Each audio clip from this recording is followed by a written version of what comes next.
Greetings, Mavericks and new viewers.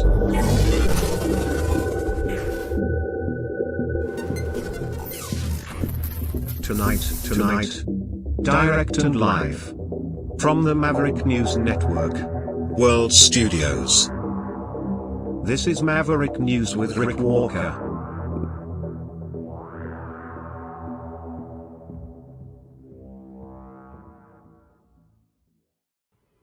Welcome back, everyone. Great to have everybody here.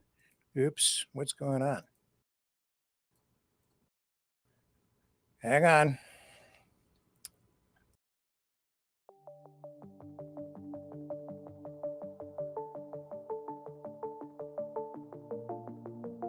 Greetings, brave Mavericks. Our quest for truth continues. We go beyond fake news. Together we expose propaganda. Together we pull others out of rabbit holes. We are maverick thinkers. We are all unique individuals, defenders of individual rights and freedoms, credible, trusted, grounded in reality. Maverick News, defending free speech, Donate at freedomreporters.com. Do it now. Tomorrow may be too late. Maverick News. The world is watching.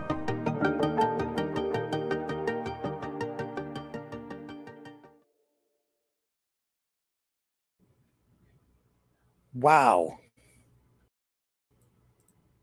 Still no camera. Okay, so I don't know if you can hear me. You can't see me, and I don't know why. Hang on, folks. If it's not the microphone issues, it's the camera. Stay with me.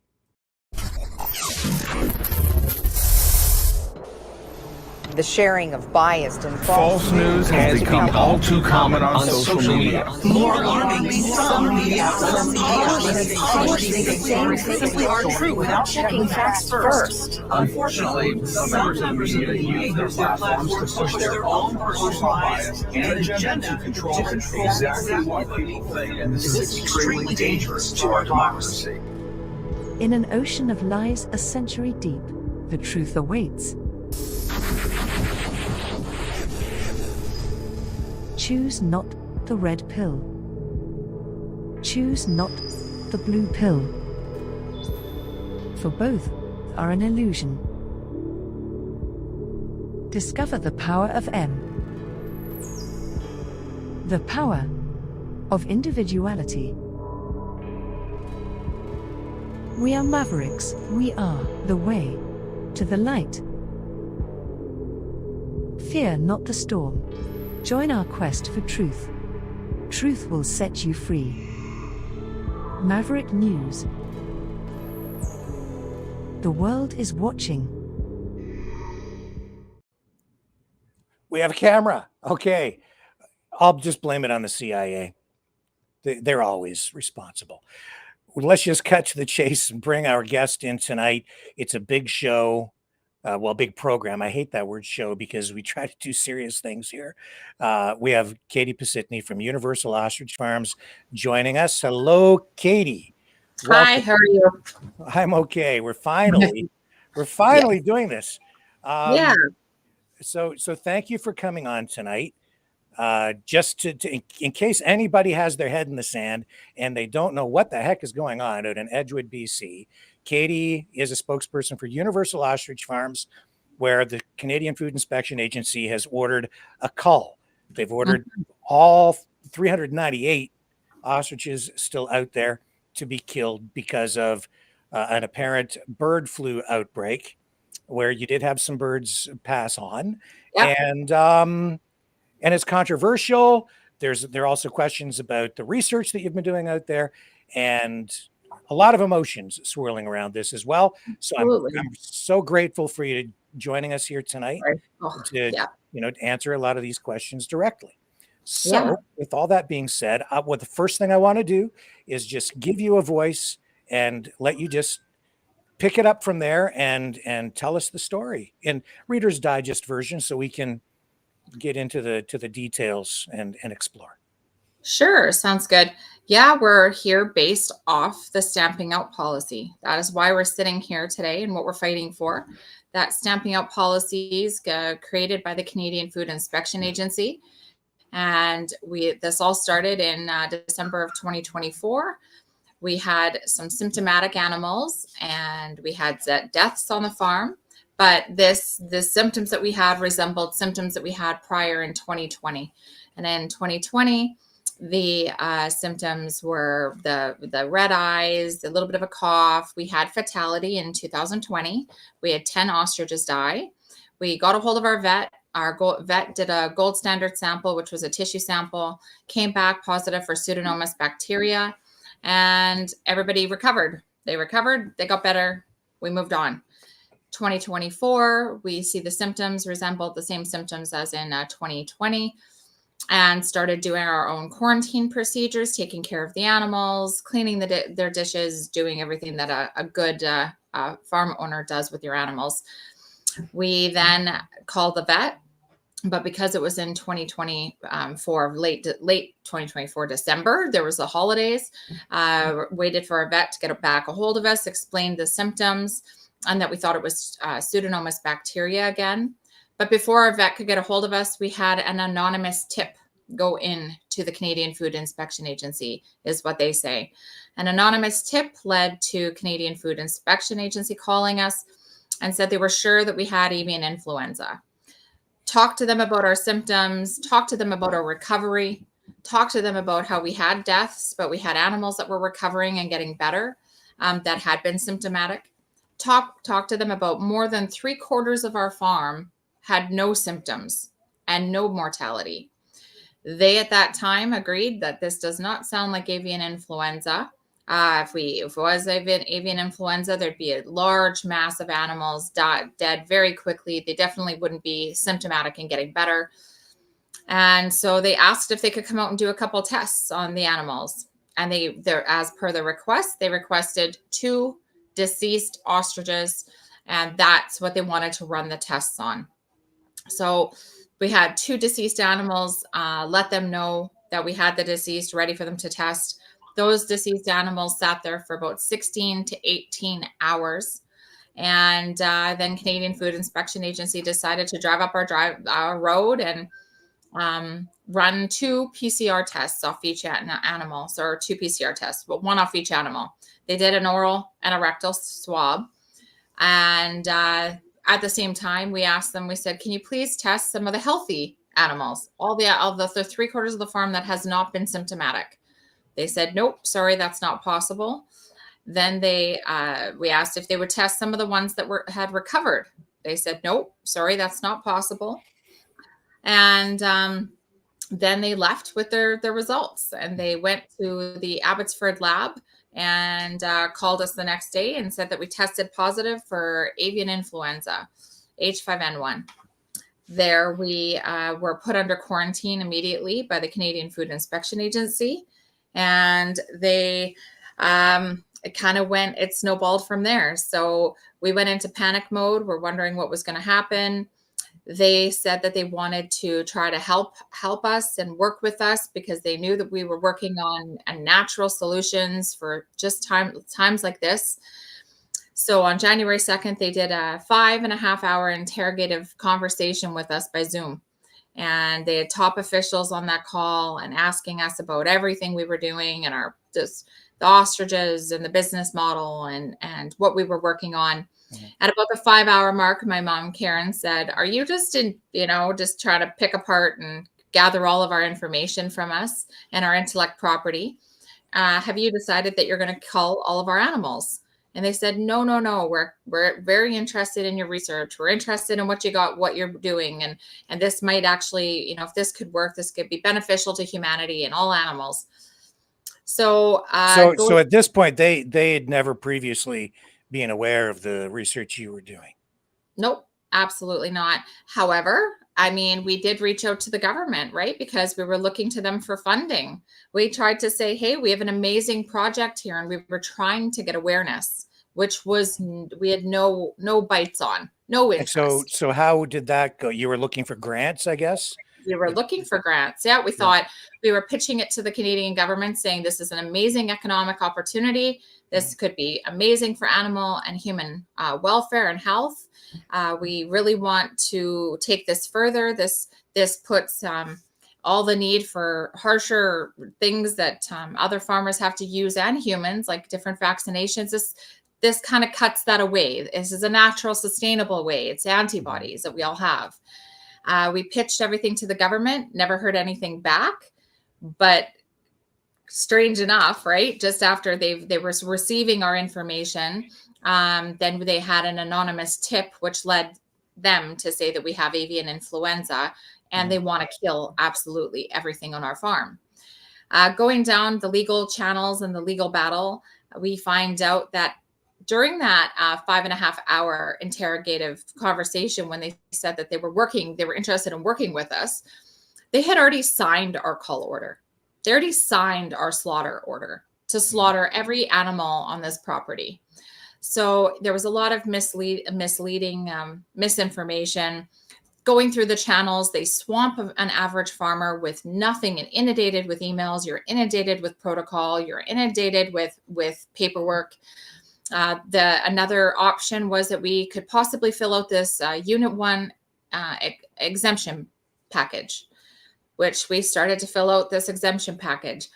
We start reading the exemption package, and the exemption package is for a commercial poultry facility. We are not a commercial poultry facility. We are not for food consumption. So we said, then in this exemption package, it says that it was based for turkeys, geese, ducks, and chickens. Nothing listing ostrich, nothing listing emus or rheas, which we're all in a ratite family. And we explained to them, we said, we cannot fill this package out. It is misleading. We can't answer these questions properly. And they said, no, you have to fill out this exemption package. And if you don't fill out the exemption package, you're automatically in non-compliance. So we start filling out the exemption package. Took a big gulp, sent it in. And by January 10th, we received the letter from the Canadian Food Inspection Agency stating that we do not, and on January 2nd, actually, we got an email saying that we qualify for special rare genetics. That was a very big one because we got excited. Okay, we have special rare genetics. This is something we can use. We can save these animals. We can save what we're working on, and we can keep going and hopefully help this crisis that we're in on a global scale. January 10th, on that letter, they said all of a sudden we don't qualify for special rare genetics, and they, due to their limited resources, that they wouldn't be able to. They were not going to go further with trying to figure that out. And that we didn't qualify, that exemption package didn't meet the standards. And we were to slaughter our own animals by our own hands by February 1st. Yes, which is standard for them. They do give the farmers that, I guess, option or order to cull their own animals. It is. It's not really handled. I mean, in a case like this, when you're dealing with something that's serious per se, if this is so serious, it should be not something that's left in the farmer's hands, and we're the experts then to handle the animals and handle everything and the disposal of these animals in our hayfield. But now we're not the experts. So it's not the proper protocol. It's not the proper, they usually move in themselves. They come in with their hazmat suits. They hire vendors to come and take care of the issues. They can do that. Yes. Canadian Food Inspection Agency does not show up for the slaughter. It is only the vendor that has been hired. And then they do the slaughter, which is a mass killing they euthanize the animals. They don't come in and they have to do it in a humane way. Well, they don't, Rick. So that's why we're fighting. How would they not do it in a humane way? What are you saying? There is no humane way to kill healthy animals. Well, you do it, but you were doing it when you were selling them for food. Yeah. Prior to 2020.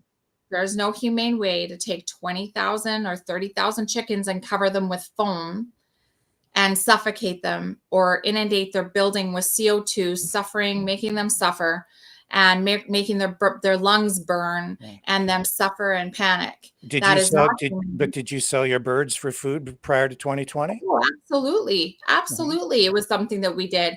And it was all done in a very humane way. It was done ethically and it was done humane. So the cow, just like cows, just like when. Well, how is it that you just said there's no humane way to kill them, but you were doing it, and now you're saying that the way you were doing it was humane. So can you explain? We did, because our animals were being used to provide health and better science. And for you, for me, we were contributing to something. These animals are getting wasted. Their animals are going in a dumpster when they absolutely don't need to be suffocated, killed, given CO2 gas, and then thrown in a dumpster unnecessarily. How did you slaughter your animals? How did we? We did it a halal way. Yeah, so it was out in their pen. Can you describe that? Mm-hmm. No, I don't. I don't know where I thought we were kind of talking about the story of what led us here. Well, we are, but also language, words are important.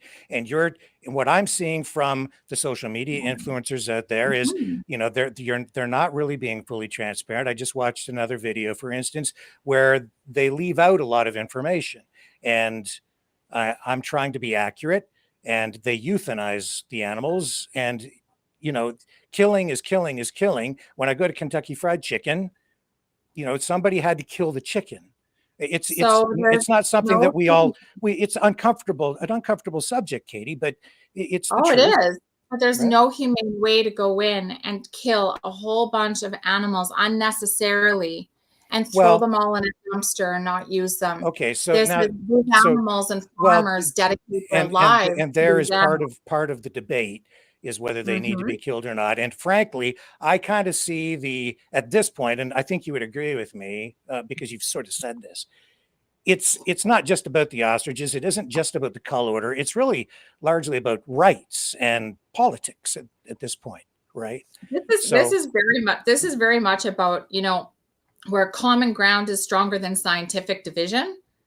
And if we use these platforms to create the change that's necessary, and not stop arguing over the existence of viruses and dividing the movement and plays into the hands of those enforcing the harmful policies, just like the Canadian Food Inspection Agency, we have so much more opportunity here to use platforms like yours to create the change and stop the stamping out policy on a global scale that's putting us leading us into catastrophic failure with our natural immunity and our food security and problem going forward.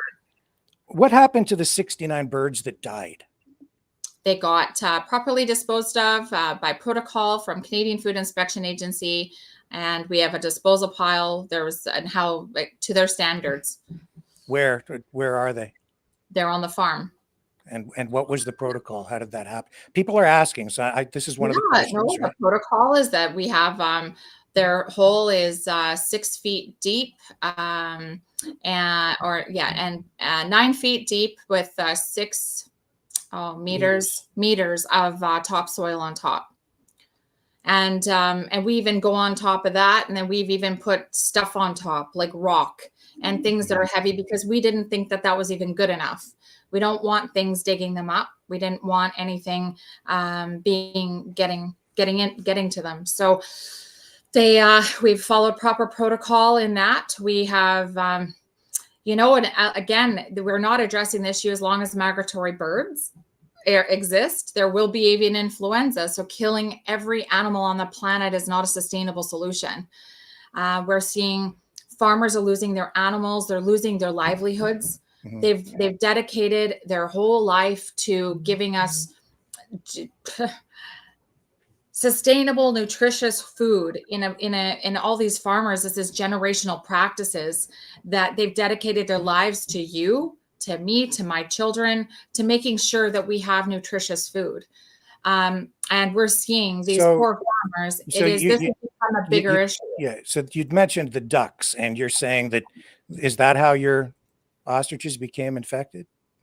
That's what we can only assume. I mean, we are definitely not, we're not scientists, but we have an amazing scientist coming on who's been working very closely with us here at 5 o'clock. And Dr. Pelic is going to be able to answer a lot of those questions. But that is when we seen that we definitely, we had symptoms. We had about 300 ducks that took house in our field. And then we saw symptoms. But again, the more than half of our farm remained healthy. They remained, there was no symptoms and no deaths. Later on, finding out by doing some scientific testing on their egg yolk that we've had for years, we found out that they have avian influenza H5N1 antibodies. So it would make sense now that those birds you had egg yolk there from years ago. Yeah. And it tested positive. From how long far back? 5 years. So 5 years. And those egg yolks just recently tested positive for those egg yolks. Yeah, we were able to have, it was great. We were working with Dr. Pelic, and he was able to run that old egg yolk and shows H5N1 antibodies in the egg yolk. Yeah. So that shows then that they were exposed to the virus like 5 years ago. They've been pre-exposed by the migratory animals that continue to fly across the world. And they were survivors because they had natural immunity. They have immunity to what they had seen now. And they are strong, healthy, and doing amazing out there. Right. The CFIA put your farm under a quarantine order. So part of that, didn't that include an order to put up netting to prevent the other birds from getting in? Yeah, they sure did, which is absolutely, it's not possible. So if we put netting all over, have you visited our farm? Have you been here? Haven't. No. No. Okay. Yeah. No, we have quite a large, big, beautiful open space. It's not possible. And if netting was put up all over our pens, we would have wildlife caught in that netting daily. We would have wild birds caught in that netting. We would have it would be a whole different slew of issues with the netting. There's a blueberry operation, a really big one, about 20 minutes from where I sit. They have netting all over that farm and have for years. Yeah, we have cherry orchards and stuff that have netting all over all the time. And there's birds caught in those nets all the time. So I guess that's just one opinion, but it's not possible. It's a ridiculous request to do such a thing. Running off 2 PCR tests, highly controversial PCR tests that absolutely hold no merit. And we're being whoa. What do you mean they hold no merit? Because, I've been looking into that too, and I keep hearing that, but that's your opinion, and that's the opinion of Dr. Pelic. But there are a lot of experts who dispute that, and it depends on how they're done. I've had a PCR test at the door of a nursing home, and then there's the kind of testing that the CFIA is engaged in. And so can you answer me something? Yeah. What's the resisting on doing a gold standard sample on these animals? What would that be for you? What kind of testing would you like to have done? Run blood or off one of these animals that have passed, actually do tissue samples. What is the resistance? Tissue samples from what? From like a living animal? No, from the deceased ones. Okay. What was, so I just answer that for me. Why is the resistance on any new testing from now? We're almost 5 months later. What is the resistance? Why are they resisting doing any new testing? Well, I mean, I have my own personal views on the I'd love to hear it. Yeah, just well, because it's more of a legal and a political thing again than even just a scientific thing, and it's also a question of, it's about setting precedent. If they set a precedent where they're allowing a farmer to conduct their own testing, then they have to let all farmers do that. If they conduct their own. Pardon me? Why will they not come out and test these animals? Why are they resisting coming out again and testing these animals again 144 days later? Because every time you expose people to the birds, it increases the risk of the spread. It also increases the risk of possible infection to humans, They're even though here all that the is in we- itself we have- rare. So there are Yeah. reasons. It's like it's not like they don't have a reason. You don't have to agree with the reasons, and I don't have to agree with the reasons. And I've had lots of, dealings with the CFIA as a journalist over the years, and I don't always like what they do, but I understand the reasons. And I'm just that doesn't. So to me, Rick, that doesn't make Yeah. sense because we haven't even talked about their multiple visits. They've been here 4 times in all their hazmat Yeah. suits, Yeah. get all dressed up. You tell me why one of those other visits they weren't allowed to. They're resisting the testing to prove well, after we. I gave you, Here. some reasons. Yeah. I'm not the CFIA, but Mhm. I keep hearing people say there's no reason why. There is a reason why, and it's not practical at a certain point to keep testing. Like, how many of your ostriches would you like tested? Just one? How about if we test one more? How about if we one? Would that be satisfactory? One more? Oh, I think we could find out a lot, Rick. Yeah, absolutely. So do you agree that it's okay that we go on a worldwide killing spree and slaughter of all of our animals based off, they don't need tests, Rick. They can come onto your property based off a suspicion and kill every one of your animals. Well, So I ran the numbers. I mean, and if you're at a certain point, it's like it's not a lot different than contamination of tomatoes or a lot of we're talking strawberries. about animals here. There's I don't understand. there's the core of the issue right there. Do your animals have rights? Do your animals have rights? Because I think that's at the sort of the core of this whole thing, right? And then it's also about your rights as a farm owner.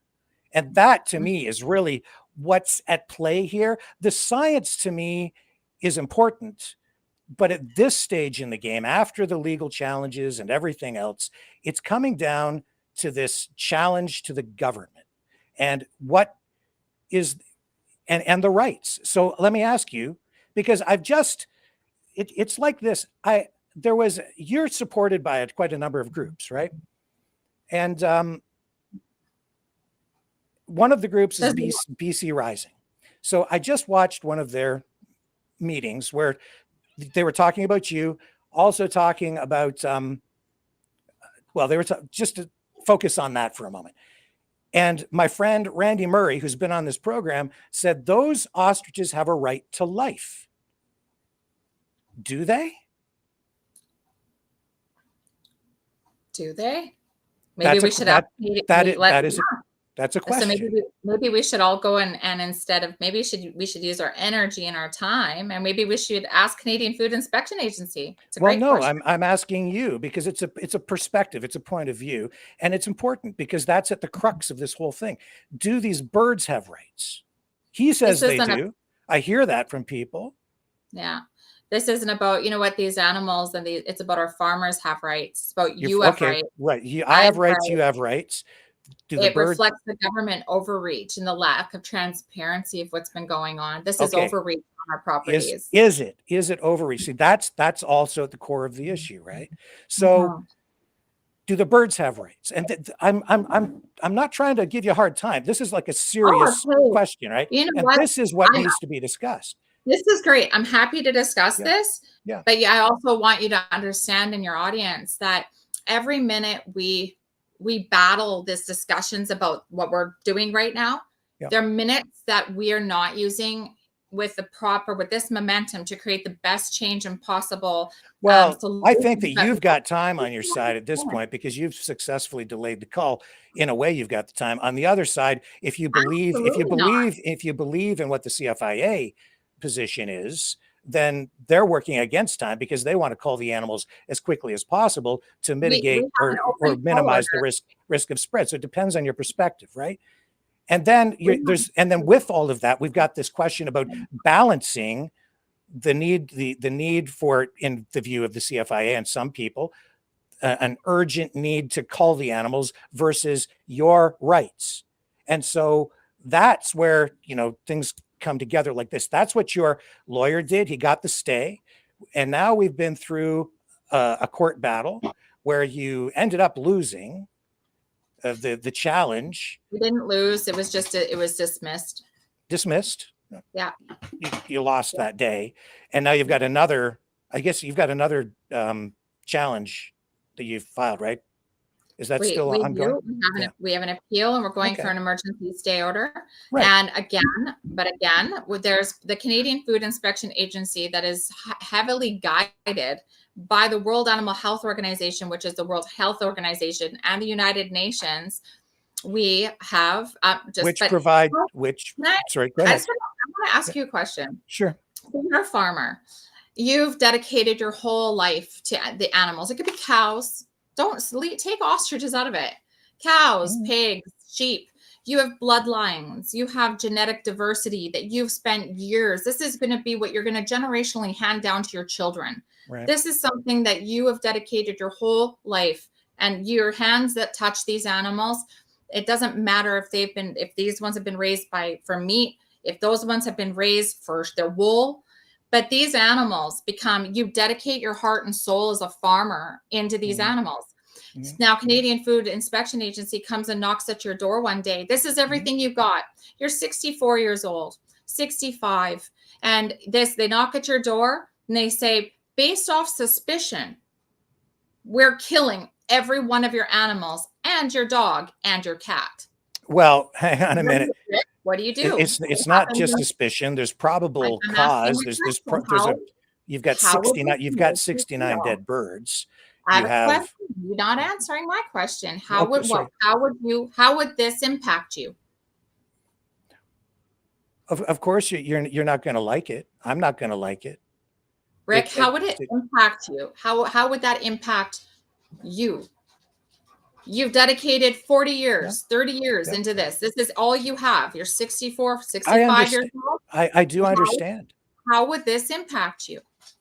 Yeah, and I totally get it. It may not be. I don't want a politician's answer. I want you to tell me. I'm telling you.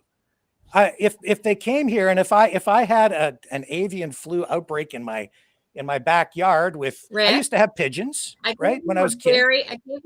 I gave you a very clear situation. They come and knock at your door. You wake up one morning. You're in your boxers. Are you asking me how I would feel if they wanted to kill my dog? Rick. Just repeat the question so that I can understand it. Sure. Let's go one more time. Sure. So you wake up one morning. You've got all these animals. It doesn't matter what the animal is. It could be a pig. It could be a cow. It could be your horses. It could be. And this is your life. You've been doing this for 40 years, trying to leave something generationally down for your kids, maybe your dad did this. You've been dedicated your life to these animals. You go out there, you sweat every day, you feed them, you barely make bills. You make bills sometimes. Then you're going to knock at your door in the morning and they say, based off suspicion, they're going to come. They're standing out there right now, hazmat suits, locked gates. You can't go in with your animals anymore. You're in your late 60s. You can't go. You have no say. They're going to kill every animal on your farm, and they're going to kill your dog and cat because they're also on the farm. It's happening. And you have nothing to do. You have nothing to do. You can't do anything about it. What's the question? Where do you go? How would that make you feel, Rick? Where would you go? What do you do next?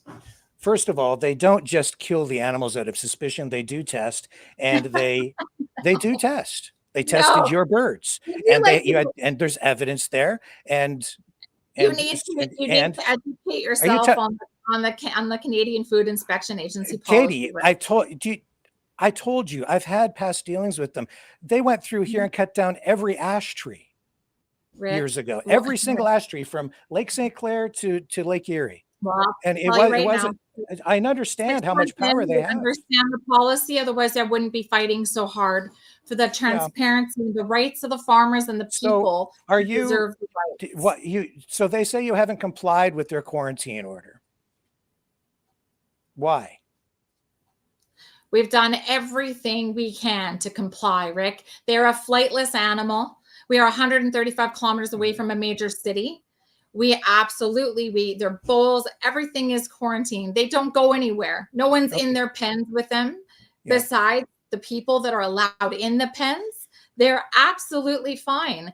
Now, Canadian Food Inspection Agency hasn't done any water samples no soil samples. They've done nothing besides they sit behind a desk and they put out new orders based out of a computer. Yeah, that's the way you characterize it. You also, I mean, but they've told you to put netting up, which you didn't do.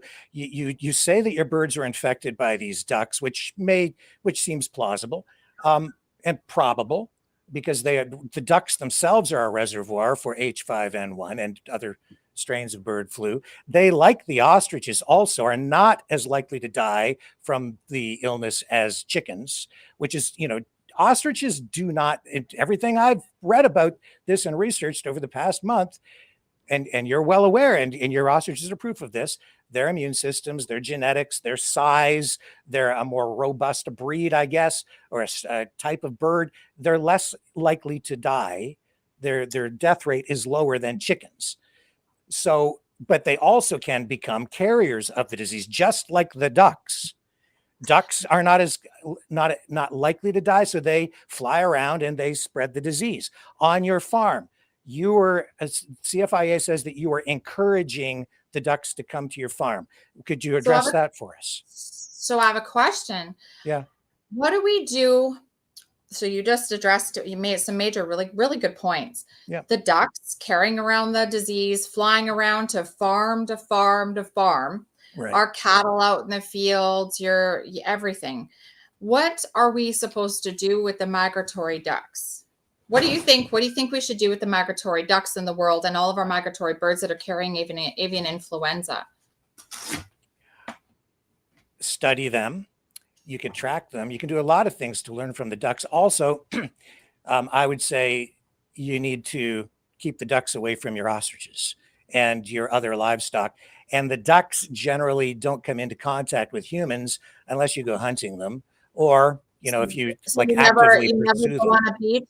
You never go on a beach barefoot. You never go on a beach barefoot. Oh, Katie, I mean, the disease is out there, and we are all doing what we can to stop the spread. Now that being said, the CFIA has said that you are encouraging the ducks to come to your farm, which I've seen some people laugh about. So I'm asking you, can you address that and tell me why that seems to be something that you feel is absurd or not true? So I guess if it's just like you go put some grain out for your cattle and you go, and then there's some ducks that want to go and eat up the little remnants left in your field. Yeah. If that's encouraging them, then that would be their highlight of encouraging them.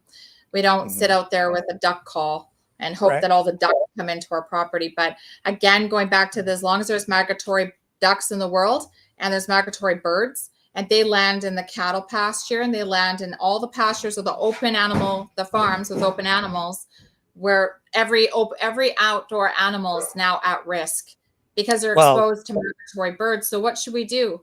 Should we kill all outdoor animals? I think we should take steps to keep the ducks, to isolate our farm animals from migratory ducks that may be infected. So you're in favor of no outdoor animals ever anymore. The CFIA is in favor of putting up netting and perhaps restricting movement or preventing ducks from coming. Are you familiar with Jack Miner Bird Sanctuary? No, Rick, I'm not. Yeah. See, there's something we could all learn a little bit about. I've actually got a connection to it. It's not far from here. It's a historic place. They proved that you can change the migratory patterns of geese and ducks. That's what Jack Miner did. Henry Ford used to go over there. It's a really cool story. And it's very cool. My family has connections to them. It's a tourist attraction. Thousands of geese now stop there. People laughed at him too and said that he was crazy, but he turned the place because he put out food and created a safe place for the geese to come. And so he changed the migratory patterns. Essentially, I'm suggesting to you that that's kind of what's happened at your farm, right? Because there's a cool place. Look, birds, it's safe. There's food. We're going to stop. And there's a big pond there, right? That's fenced off and completely separate from the birds, from our ostriches. Yeah. And at that time, but the ducks get in and they come in and they get out, and they come in, they fly in and they fly out, right? But this is the first year we had this number of ducks. And at the time when this exposure was happening, you have to remember our pond was frozen solid. So that was not an attractant to them. Okay, well, I'm just this is what the CFIA said. Yeah. So I'm glad that No, we're yeah. having the conversation, right? No, for sure. Absolutely. And I think, you just said that you still have some of these ducks coming in and out of your farm now, right? No, we don't. I mean, there might That's be a not what you couple. said yesterday. It's not migratory bird season anymore, so we don't have that influx of the ducks. Yeah, we have still a few ducks. Just yesterday, Absolutely. you said you still have. You just said yesterday that you have 300 ducks that fly in and out of there all the time. Absolutely did not, Rick. I said I've got the vid. I just watched the video. Maybe it's just the way it came across, but that's based. 300 ducks that brought this in, and that was in December. Mm-hmm. Yeah. We do not have 300 ducks flying in and out of here right now. I encourage you to come and visit. Honestly, I think you should really come visit us in Edgewood, because I think it would clear up a lot of questions rather than sitting, the screen is one thing. But I think when you get to physically see where we are and how isolated we are and where we sit and how we're dealing with things, I think it would probably a really good experience. But here's the thing. I mean, you've got an egg now that is 5 years old, and you're confirming through the antibody testing that the birds have been exposed to bird flu as far back as 5 years ago. We also know that your birds are not always inclined to die from the illness. And so they've been exposed and maybe carrying the virus for like the past 5 years. In addition to that, you've been doing, No, well, I didn't say no. Okay. Yeah. I mean, yeah. So I don't really, it's the energy and the focus in this conversation is one that it's really unfortunate, again, because we have the potential to come together and do something really good for the world here all together. And we can make these agencies and these organizations more accountable and have to be this is overreach at its highest level. I'm getting the phone calls from farmers across the world that are scared because of the overreach and you don't believe, for the fact that you don't believe, which we know in the policy, they can come off based off suspicion and kill every one of your animals. It's right in their policy. Their incompetence and their protocols and their actions. We are fighting tooth and nail for all of our farmers out there to create food security, protect the generational farmers that are dedicating their lives to us, Rick. And it's unfortunate. I don't know if you have neighbors around you that have animals, but I feel sorry for them. Lots of farms around here. Lots of farms around here. Yeah. So I'm fighting for them. Yeah, that's who we're fighting for now. And we're what about the chicken farmers who are concerned about the spread of the bird flu and what they see going on at your farm? I mean, it's really profitable for chicken farmers. Culling has become profitable. So they go in, they kill everything, they get compensation, they wait, they repopulate. Their attachment and to these farms, there's 20, 30,000 chickens in a barn. It's a completely different dynamic than if you were to physically come and you lay eyes on our farm and these animals. We are not putting anybody at risk. This is what we're trying to do. That's what you say. The CFIA says otherwise. Yeah. So I guess we have both sides. And you know what? We should be allowed to test. We're asking them to test these animals, test an animal. And that's what we're being met with, the resistance. And everybody's going, why? Why can't we test these animals that have been healthy for 144 days with herd immunity? Why can't we test? Is it? But how do you know that there's your herd immunity? We've had happy, healthy animals for 144 days. What's your proof that they're even healthy, that they're not carrying the virus, or that they're not shedding the virus? I have, which I know Dr. Pelic is extremely excited to share that information on the scientific level that he can with you here at 5. So before we get to him, I think it's really largely about the politics. Yeah, I agree. Yeah. I agree with you there. That is something we can really agree on. Yeah, absolutely. And I'll be quite frank with you. I don't like a lot of the things the CFIA does. Yeah. Right. I'm just doing my job here tonight. I'm trying to be, confrontational at all. I didn't like what they did when they cut all the ash trees down here. Right. Yeah. And that stuff happens. And the other night, Shadow Davis was on with Anita somebody, and they said, and she was making a joke about a tree pandemic, as though that's absurd, but it happens. Yeah. And they cut down every ash tree from lake to lake here. did but you, I'm just curious and, yeah, and like at the friend level or just first person, yeah, is there anything that like you can do or that you did for say that tree thing? Did you yeah. talk about that online and stuff? Did you talk Oh, about this that? was years ago. I was working at CTV at the time. Yeah. And Did yeah, they cover it? I covered it like every day Yeah. for weeks. Yeah. Yeah. And Yeah. there No, was that's very good. That's good. controversial. Yeah. Yeah, I Um, can and imagine. That's awesome you and did that. it frankly, it didn't really work at Yeah. all because the emerald ash borer still made its way past what they called the firewall, which is cutting down all the trees. And weeks later, it was in northern Ontario. So What happened? And then what happened to the ash trees and all that were in that area? Did they grow back or like did what no, happened? I mean because they're going to die anyway, right? Because the emerald ash borer was just devastating the trees. It's still active and it's just ripping through the ash trees here, and it's been Oh, going okay. on for years. So it's been terrible. Yeah. In a way, the farmers, a lot of them wanted to keep their trees. They were going to die anyway. In a way, the CFIA sort of did them a favor because if they had just let them die, all the farmers would have been left with the cost of ultimately removal of the dead Mhm. wood, right? Um, Yeah. so I mean, but again, it was very controversial. They were going onto people's land, and they didn't want them to, and there were protests, and so I totally get it. I've been down this road in another way a few times, Yeah. so Yeah. I get it, And you right. were saying but you were saying like when they did it, it kind of didn't work. Like they went around and they went and killing all these ash trees, but it didn't Yep. really work. Yeah, but I mean, on the other hand, they were Yeah. doing about the only thing they could do to try to Yeah. stop it from spreading. And you've got the lumber industry up in northern Ontario that they're a lot of jobs and so a lot of things to consider, right? With Um, the ash but with the ash trees, would have you considered or did you when you were covering it that maybe they come up with new ways to try to handle it, mitigate the at problem the rather time they were trying to develop things, and there was some stuff you could inject into trees, but it was extremely expensive. It wasn't practical to do it on any kind of scale at all. yeah. So and even there to try to allow this farmer or that farmer and then mark this tree, and they're working against time to try But and they were get. trying They to were trying to trying, come up with and different people solutions aren't rather people aren't than the happy ultimate. about things, but Yeah. when you're dealing with a bad situation, not a lot of people are unhappy. Yeah. Now, back Yeah, to the absolutely. politics. I just want Well, to, the BC Rising meeting again. You're being promoted on there. I think you're kind of part of it. I don't know exactly what your relationship is there. They've been instrumental in helping raise the funds for you and so on.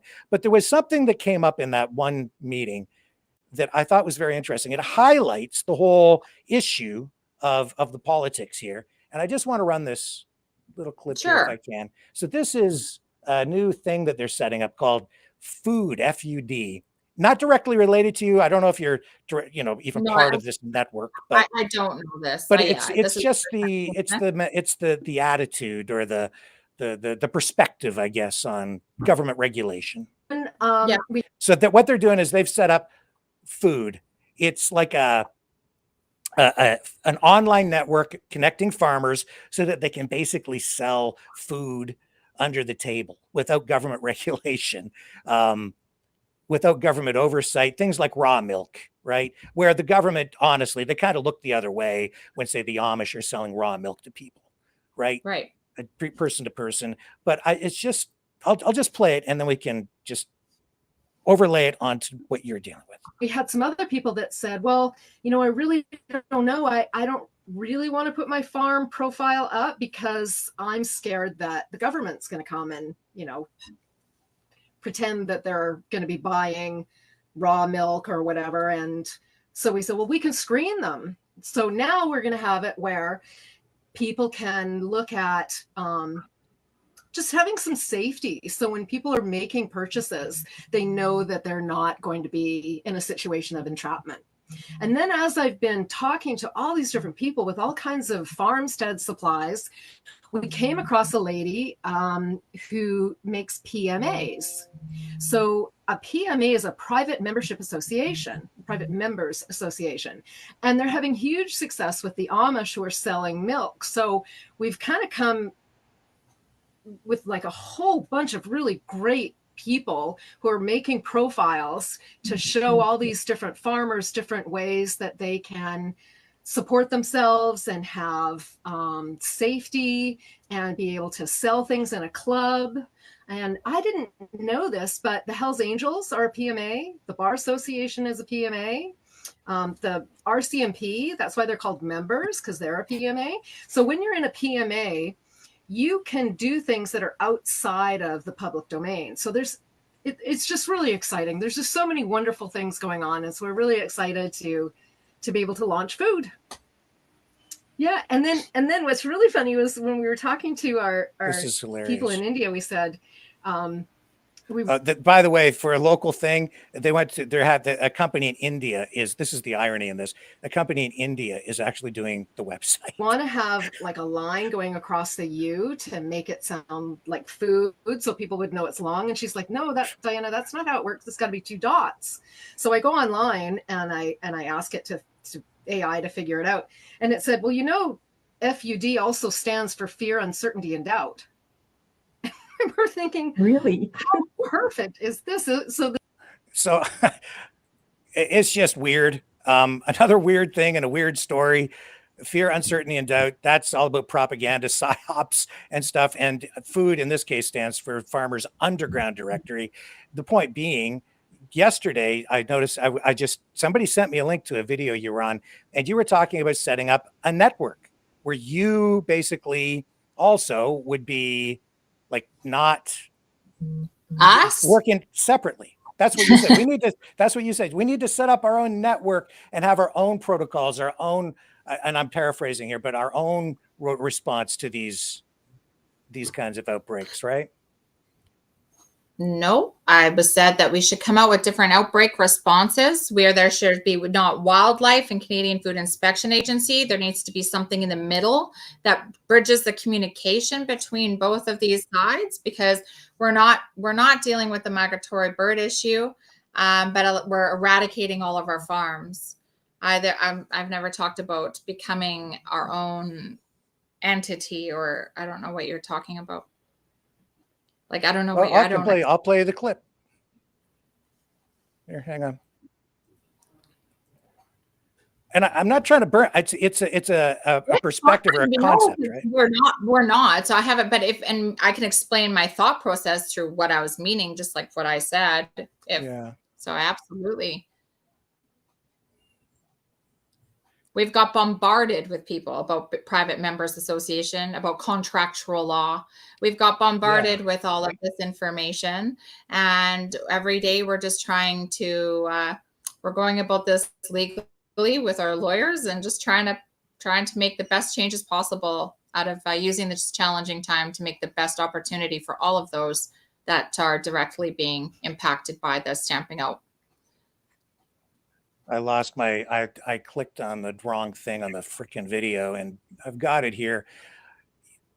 Do you see? I'll come back to it. Oh.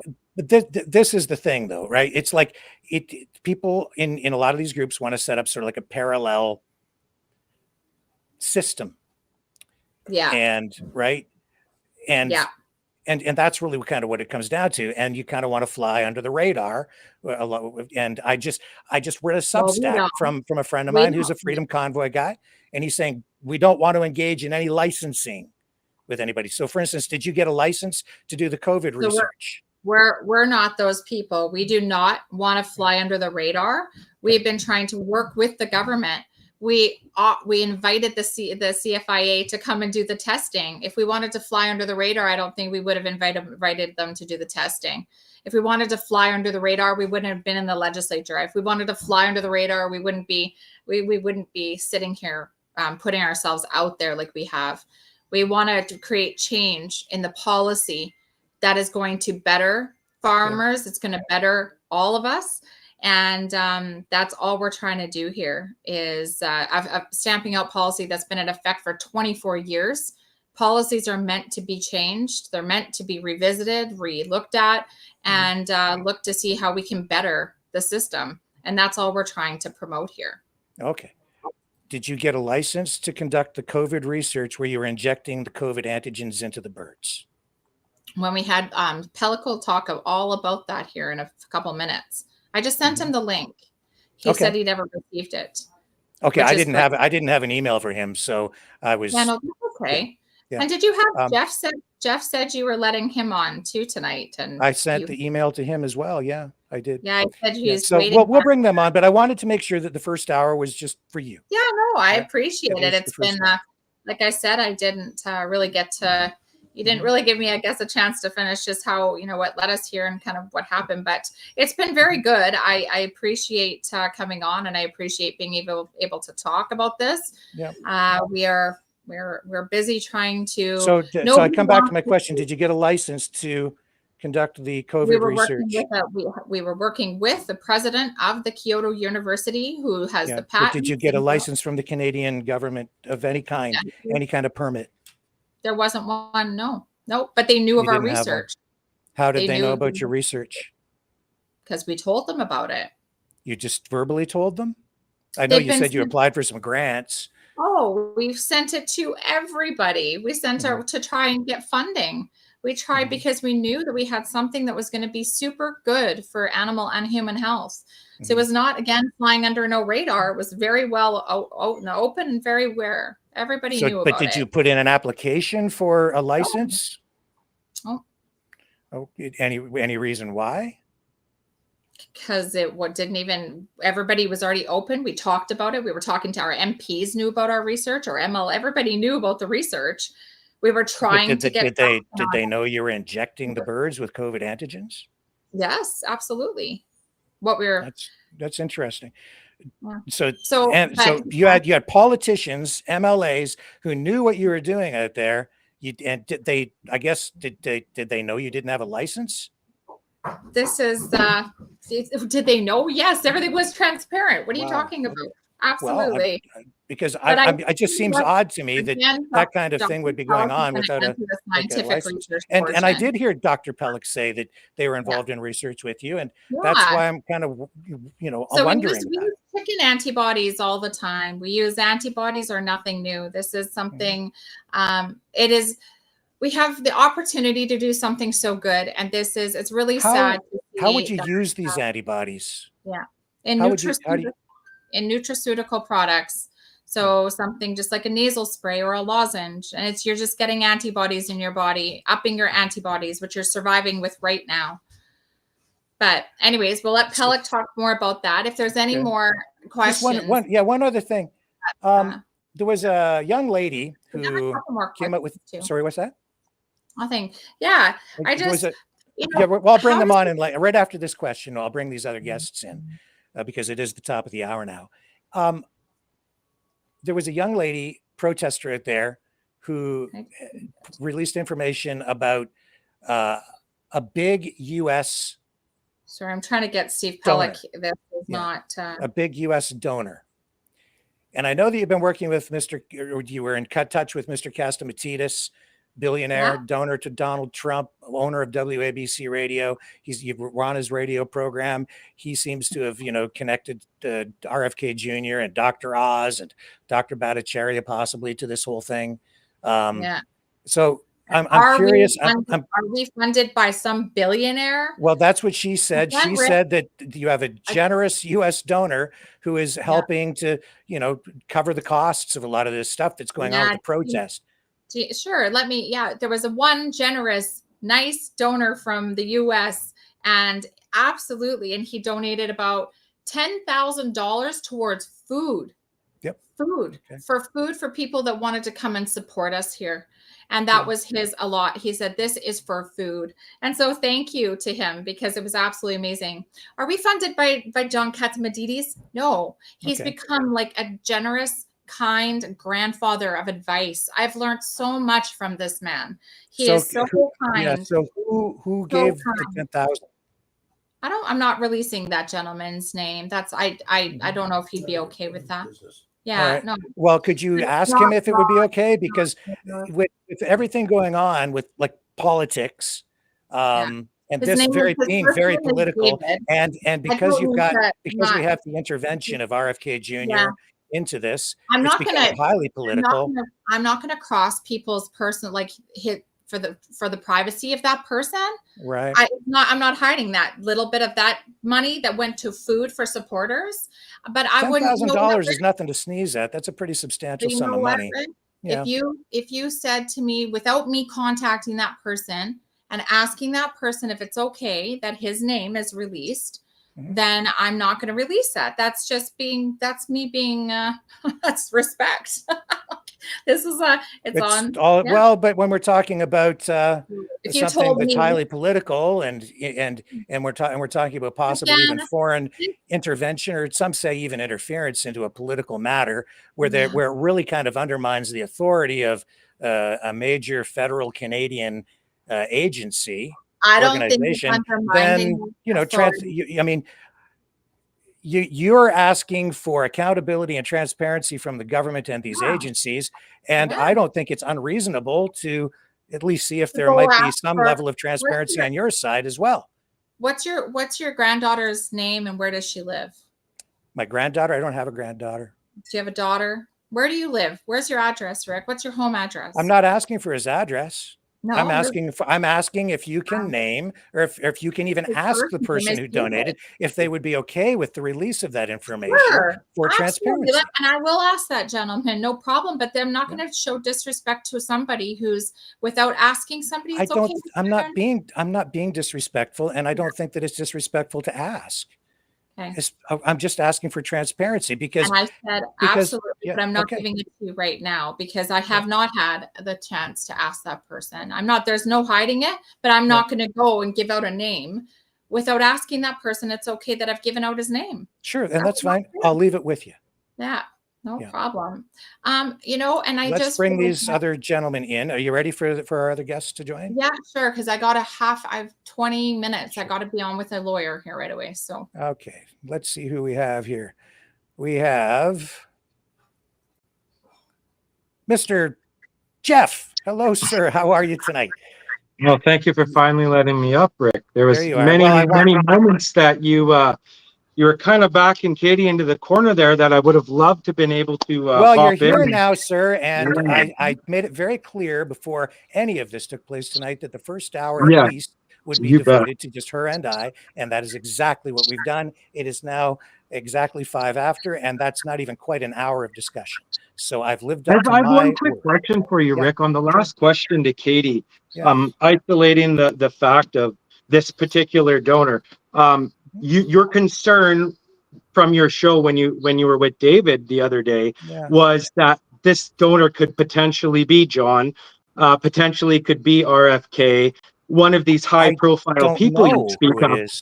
Let me finish, Rick. Yeah, so if Katie is telling you that it's not John, it's not RFK, and it's not one of these high-profile people that you're insinuating it possibly could be, isn't that good enough? I'm asking a question. Well, if it's not one of those people, isn't that enough to say, well, no, that's where your concern was. And I heard the conversation with David, and that's what you guys were speculating.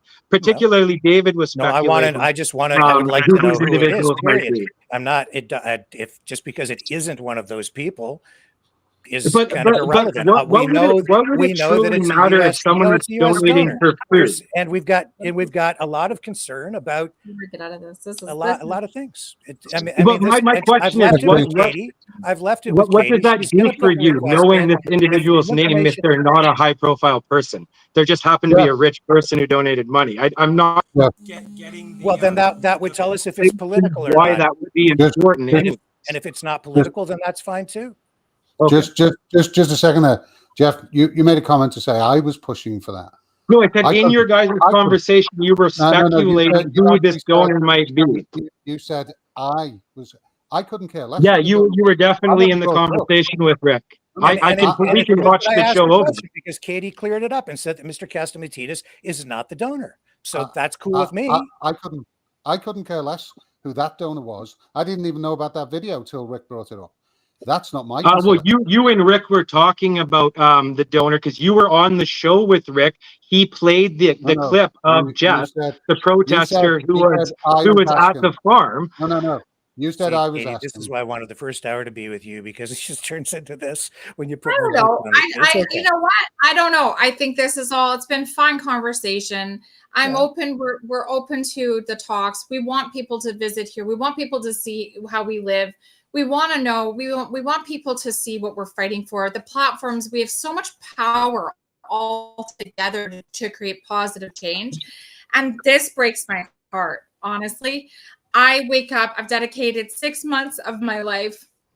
We've had 35-year-old animals out there. I'm fighting for what's right. And this is shameful. This is embarrassing.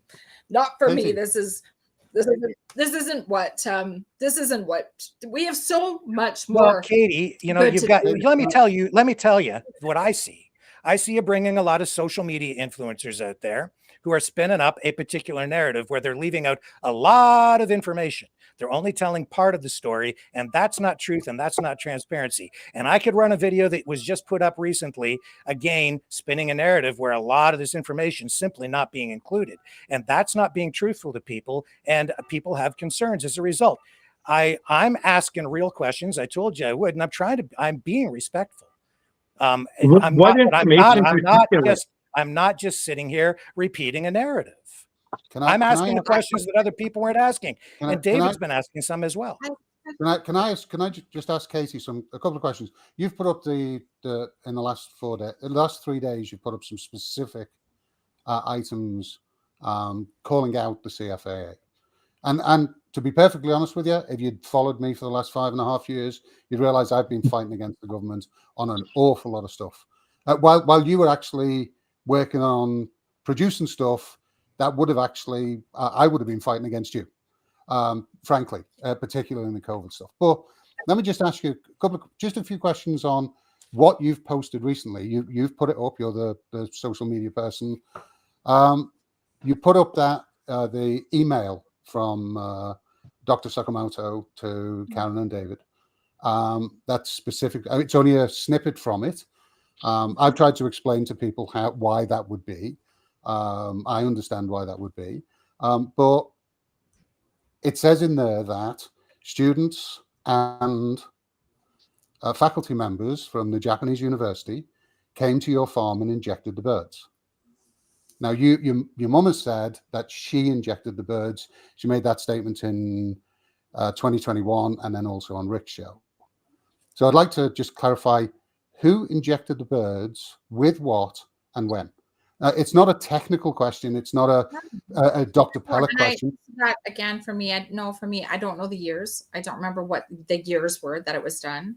But it was the Japanese students and my mom working together to be hands-on. My mom, we have a rare situation with our animals because they've been touched every day. My mom can walk amongst almost 400 of these ostriches. So they work together. Was it last year? No, I don't know if it was last year or not. Honestly, I honestly don't know. I don't remember. My mom would have to give the date. I'm sorry. So, but it's been happening for a while then. It's been happening. We've been investigating into this research for since COVID. Yeah. So it's been so you've had students coming over from a Japanese university and injecting birds. No, not over a study. No, they were here. We had students here once or twice. That was it. Yeah, they came over and they were showing us what to do. They were teaching us. They wanted to go walk amongst the ostriches because they've never got to walk around this many ostriches. We took them all around Kelowna. We showed them all around BC. It was different then. And the things they were injecting into the birds, did that come from Dr. Pelic? Dr. Pelic, he does. He has all that information. Yeah. No, not the information. The material that they were injecting, did that come from Dr. Pelic or from? No, that came from Dr. Tsukamoto. That was Dr. Tsukamoto's patented. So they brought it over from Japan. That was yeah, and it was all through their professionally. The dead COVID virus, as your mum called it. It isn't again. It's not the dead. Dr. Pelic will explain that.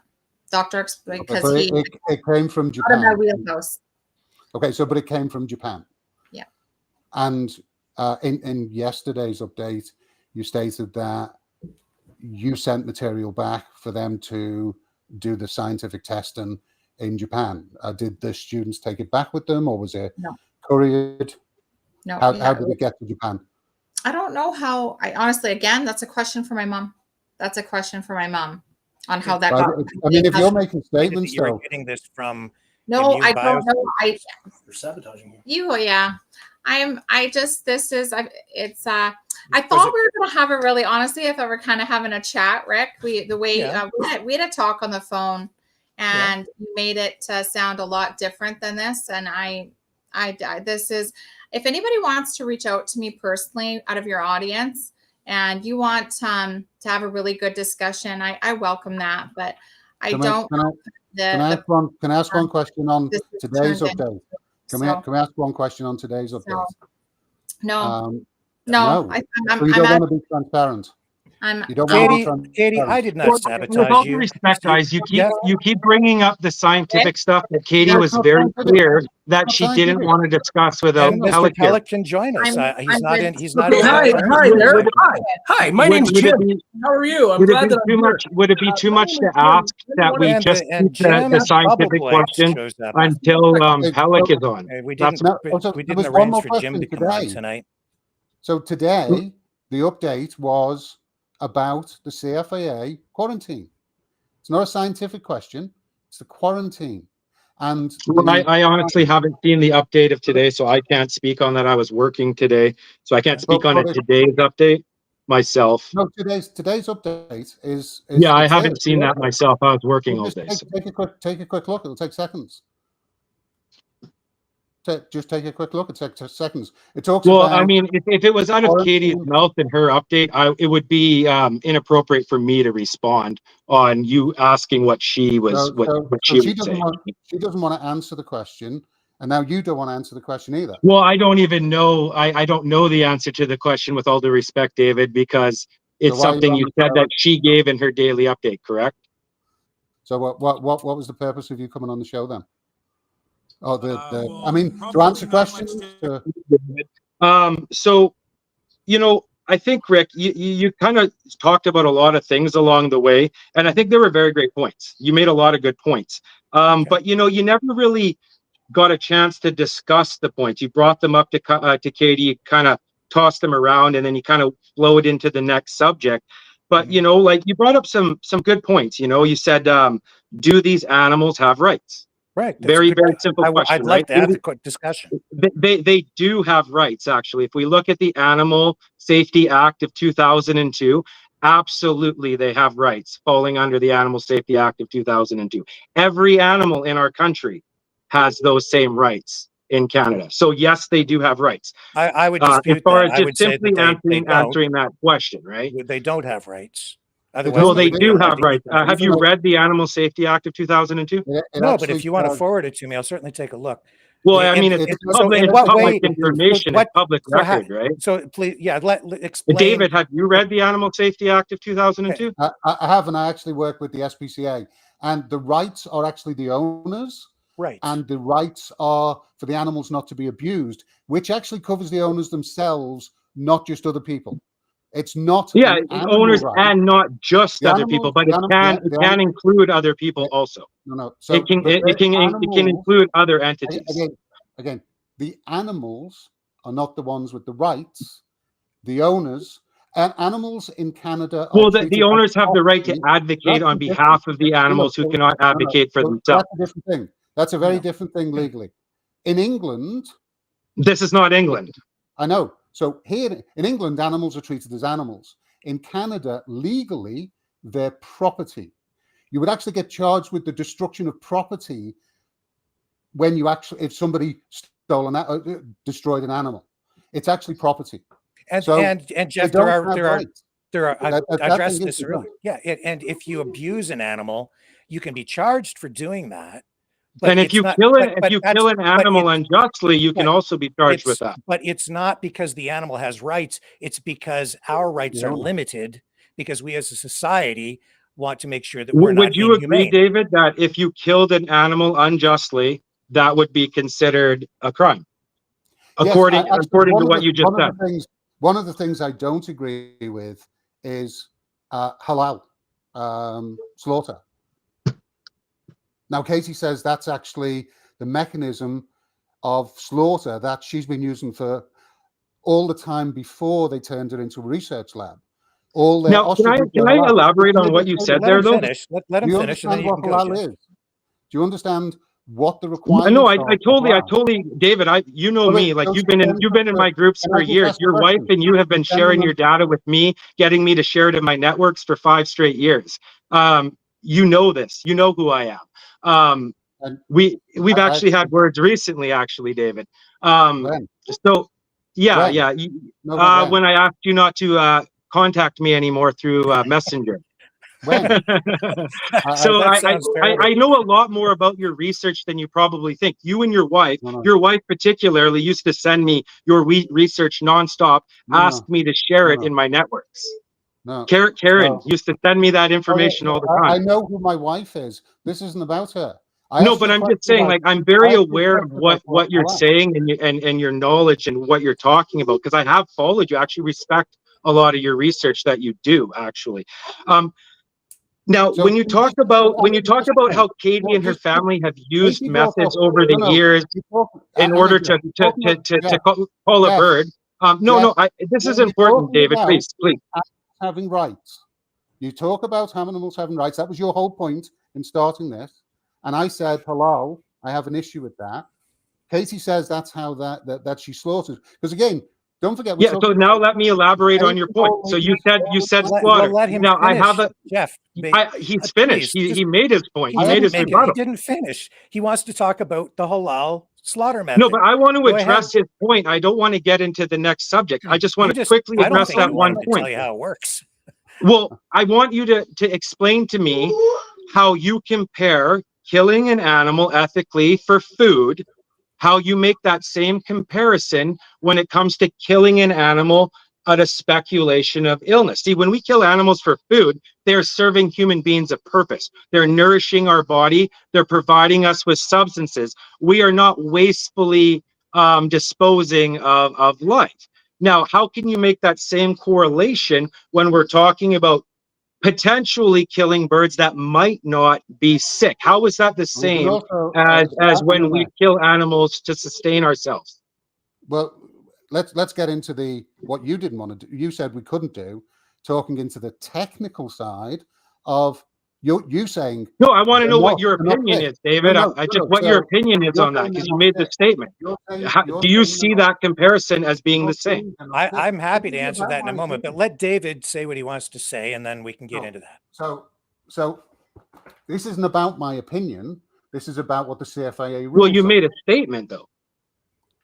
You said you asked. Just let him. You talked about Katie specifically. Just let him say what he's going to say. So David, you said this to me yesterday, Rick. David has a bad way of going way off, and you actually complained about it to me yesterday. I didn't complain about that. Yeah, you did, my friend. Yes, you did. I didn't. You said David has a way of going kind of off on his own thing. So he basically compared. You're taking that. The comparison was calling the birds for a medical purpose is the same as what they had done before. They were slaughtering animals all the same. No, I never said that. I said she's now saying we want to keep the birds and we want to save the whole purpose of this is the title of the whole farm's marketing policy right now is save the ostriches.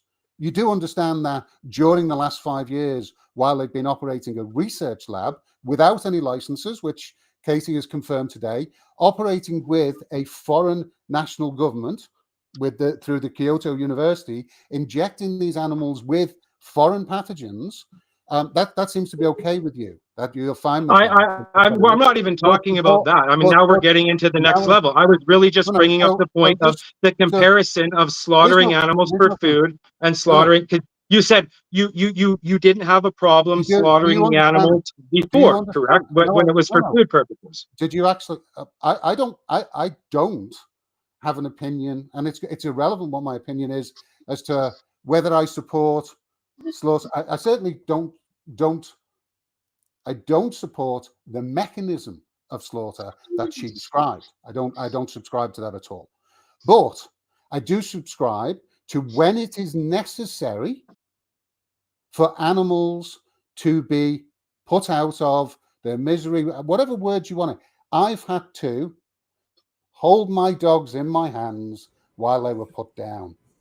I will never, ever support the suffering of an animal.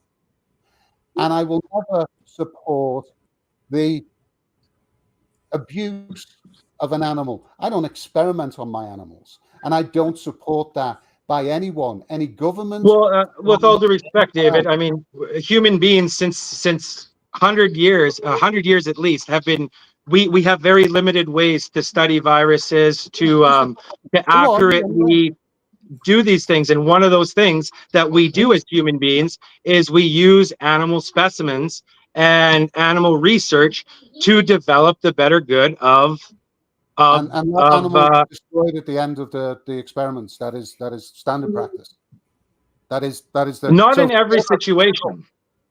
Yes, it is. If they're experimented on within the mechanism that has been described by Katie, where in Canada it requires BL3 biosecurity requirements. That's not happening at the farm.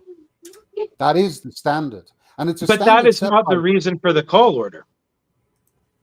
I'm not interested in the reason for the Cull Order. I started looking at this because of what's been happening for the last 5 years, and the fact that somebody at that farm, and now foreign nationals have been coming onto that farm, injecting those birds with highly pathogenic zoonotic viruses, and then selling them on into the food system.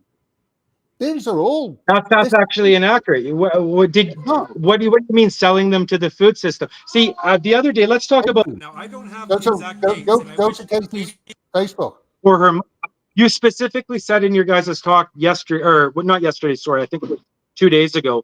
You brought that very point up, and I appreciate that point. You brought up the point of they were doing this and they were feeding these birds essentially to people to make it simple, right? Is kind of what you were suggesting. Now, do you have do you have sort of evidence that suggests that while they were doing these experiments, that they were selling the ostriches for meat? Since they've done those experiments, yes. The evidence, I don't have to produce the evidence. Katie and Karen keep producing. I don't recall. Can you show me something where she said that since then they were selling the birds for meat?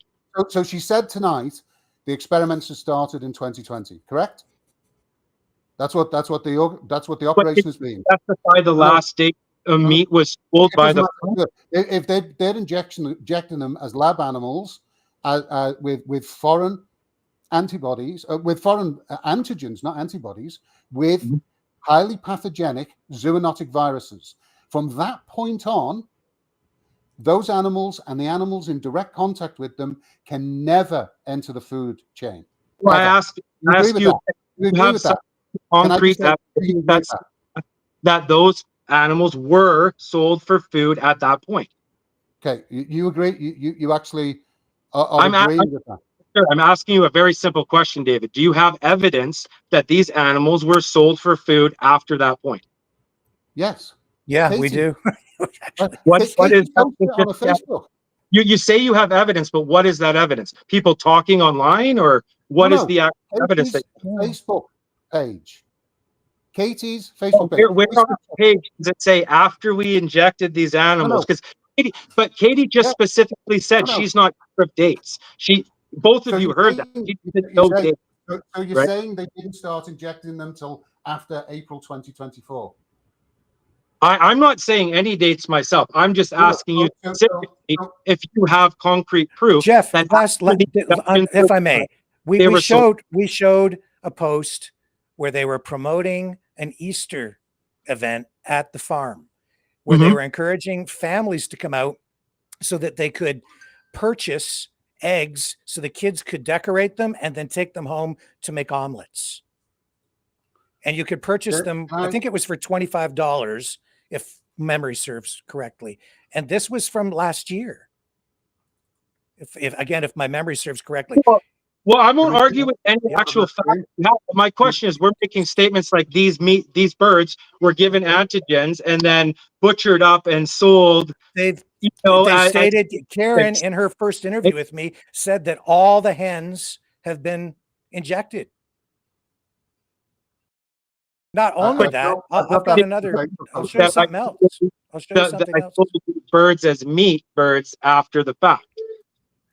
The eggs are also where the involved in this. So I would say proper protocol would dictate that you don't sell the eggs or the meat for human consumption from any kind of animal that's being used for an experiment where they're being injected with pretty much anything. I think that's, first of all, I wouldn't want to eat it. So secondly, I don't even know if that's legal.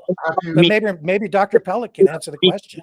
I'm wondering, because earlier you were sold for meat. Have you read the court documents? Yes, I have. Yeah, absolutely. Right. So where they actually state in the court documents as late as December 2024, Pelic, let Dr. Pelic, now that he's able to talk, I think Dave, he would be a better direction. And I want to apologize, Dr. Pelic. I didn't have your email address, so I do apologize. I thought that it would be forwarded to you when I sent it to Jeff and Katie. So if that was a problem, I do apologize. I didn't have email address myself, so I couldn't get it to him. Well, he's here now. So welcome, sir, and thank you so much for coming on to help us with this tonight. So enough of our debate. Let's let you guys let's hear what Dr. Pelic has to say and your questions towards him, right? I mean, we could go around in circles for an hour over knickknacks and how things are just in our interpretation of things. I guess, David, there was a lot of speculation involved with you had some facts a couple days ago, and I appreciate your facts. All I've got is facts. There was a lot of speculations. You went to the point of saying this is the new Wuhan. I thought that came out of your mouth. I actually recorded it. So there was a speculation. No. I said it's like the new Wuhan. That's what it could be. It's an analogy. Do you understand what analogies are? Yeah. I know what an analogy is. Who are you? Some facts and then those facts with speculation. Okay, well, let's dial it down. And hello, Dr. Pelic. Thank you. Hi, Rick. Thanks for having me on your show. And I think I can clarify a lot of the misconceptions that I've been hearing for the last 20 minutes as I've listened and tried to connect. One thing that I should clarify from the start is it's not all of the birds that were actually essentially vaccinated to produce the antibodies against the spike protein in particular of the SARS-CoV-2 virus. And no virus was actually injected into these birds. What is injected is actually one of the 28 proteins of the virus. It's a recombinant protein, which means that this is a protein that's artificially produced, most likely in bacteria, using the gene from the virus to produce the spike protein, much as the RNA vaccines that people have taken to produce the spike protein in their own cells. This was not done. What was actually injected was the actual protein itself. And this is how you get an immune response. And then the antibodies that recognize the protein will therefore recognize the virus in the future if the animal or a person is actually infected by the virus. So there's no virus that's injected in these birds. On the other hand, most of the flu shots that people have and most of the vaccines that people take is them being injected with live virus. But these are attenuated versions of the virus. They're weakened, so they don't produce the disease. They replicate very slowly. Well, I don't think that's quite accurate, is it? You said they're injected with a live virus. They're not injected with a live virus. No, I'm pretty sure what you just said. So I just want you to, if you could clarify that. I'm just clarifying that people, when they typically get vaccinated against many diseases, they are being injected with live virus, but it's a very weakened strain of the virus. And generally they do not get sick. It happens on occasion, but very rarely. And so then they develop an immune response against the virus that protects them from future infections. But the situation with these ostriches is completely different. These are injected with an actual protein from the virus, but no virus. And that protein cannot replicate itself. So only the amount that the bird's exposed to is, and it was only hens, I believe, that were injected, and not all of their hens. They had, I think at that time, about 450 ostriches on the farm. So it was a subset of those. Well, Karen indicated otherwise. She said that all of the hens were injected. I suspect she's confused. She was in error? Okay. Yeah. So, would you like me to call you Dr. Pelic, Stephen? Just as a respect, how would you like me to address you? Oh, Steve's fine. Okay. My brother was Steve. So, you say that they were injected with something, a specific part of. A recombinant. Yeah, and I do understand that the actual science behind it. Right. How do you know that? Did you actually produce that? I was an expert witness. I had no association I know. Prior to the court case. I was involved because I'm a professor at the University of British Columbia Department. Yeah, and you were the expert witness. You were the expert witness for Sheila and Lewis, and for also right. for. So I interviewed the farm, and I reviewed the materials that the farm had produced, which was some of the collaboration they had with the university in Kyoto. So to be fair, if you were standing in front of the judge now, you can't actually say what they were injected with. Yes, I knew that they were recombinant protein. Despite no, you can say what you've been told. You can't say what they. Well, I did not inject the birds myself. And you weren't part of the farm when it happened. No, so again, I was not. You I reviewed understand the hearsay materials evidence. from the farm, and as an expert witness, you would understand hearsay evidence. So when you make a statement that you know for a fact what was injected into these birds, you don't. You I are only know from based on an assumption that were actually from the collaboration that was with the Kyoto University of the materials that went back and forth. I reviewed those materials, and in those materials, we describe it as a recombinant protein. Written documents. Yeah, the written documents themselves. But again, you didn't handle the material. No, I did not handle that material. No, I have handled material from the farm. Where so what did you take away from the farm? But not looking at the SARS-CoV-2. I could have easily, because I actually ran a study with 4,500 people where we looked at the antibody response to SARS-CoV-2. Yeah, so, no, you referenced that in the Sheila and Lewis expert the Connexus report, which also references Dr. Mackis's Substack and the study by the Wellness Company and Peter McCulloch, which I've asked questions about that and he refuses to answer. Yes, no, I have no associations with those companies. I only. You did reference them in your expert witness paper. I did, because there was some report in the case of sudden deaths in the case of Dr. And I haven't actually referred any of the other materials. So the antibody tests that you were using on these ostriches for the antigens, is that the same test as you were using? It's very similar, because what we did was, for the SARS-CoV-2 virus, it has, as I said, 28 proteins, and we actually made those proteins in pieces. We made 6,000 pieces of the virus, and each piece was then tested to see if the individual that had COVID, or in some cases people that had no symptoms, whether they had an antibody response against that piece. And from that, we were able to identify about 42 pieces that were really good markers from 10 of the SARS-CoV-2 proteins. And so for that study her result, we found that she had very, very strong antibodies. Is that study being completed now? The study's complete. Part of it's published. I'm still writing up the 4,500 person part. Because I've looked for the study, and the only one I can see is from your papers is the 2021, which actually refers to the November 2020 study. And Sheila Annette Lewis, up until she died, was actually enrolled as one of the participants of the study. That's correct. But for the court case, I was asked to provide that data. as an expert witness, and that was submitted under affidavit, so the judge could see the results. Yeah, and I know what the outcome of that case was, Right. as you do. And also the I think I was brought in as an expert witness. Nobody actually knows exactly what the exactly. Yeah. So I know more than you would think, as other people would know, because like in the Charles Hoffey case, I was brought in as an expert witness as well, and I went through that. So I've read all the documentation. And my concern is that, being the transparency aspect of things, your voice as a UBC professor and as an expert witness carries an awful lot of weight, a lot more weight than anybody else's in this particular story.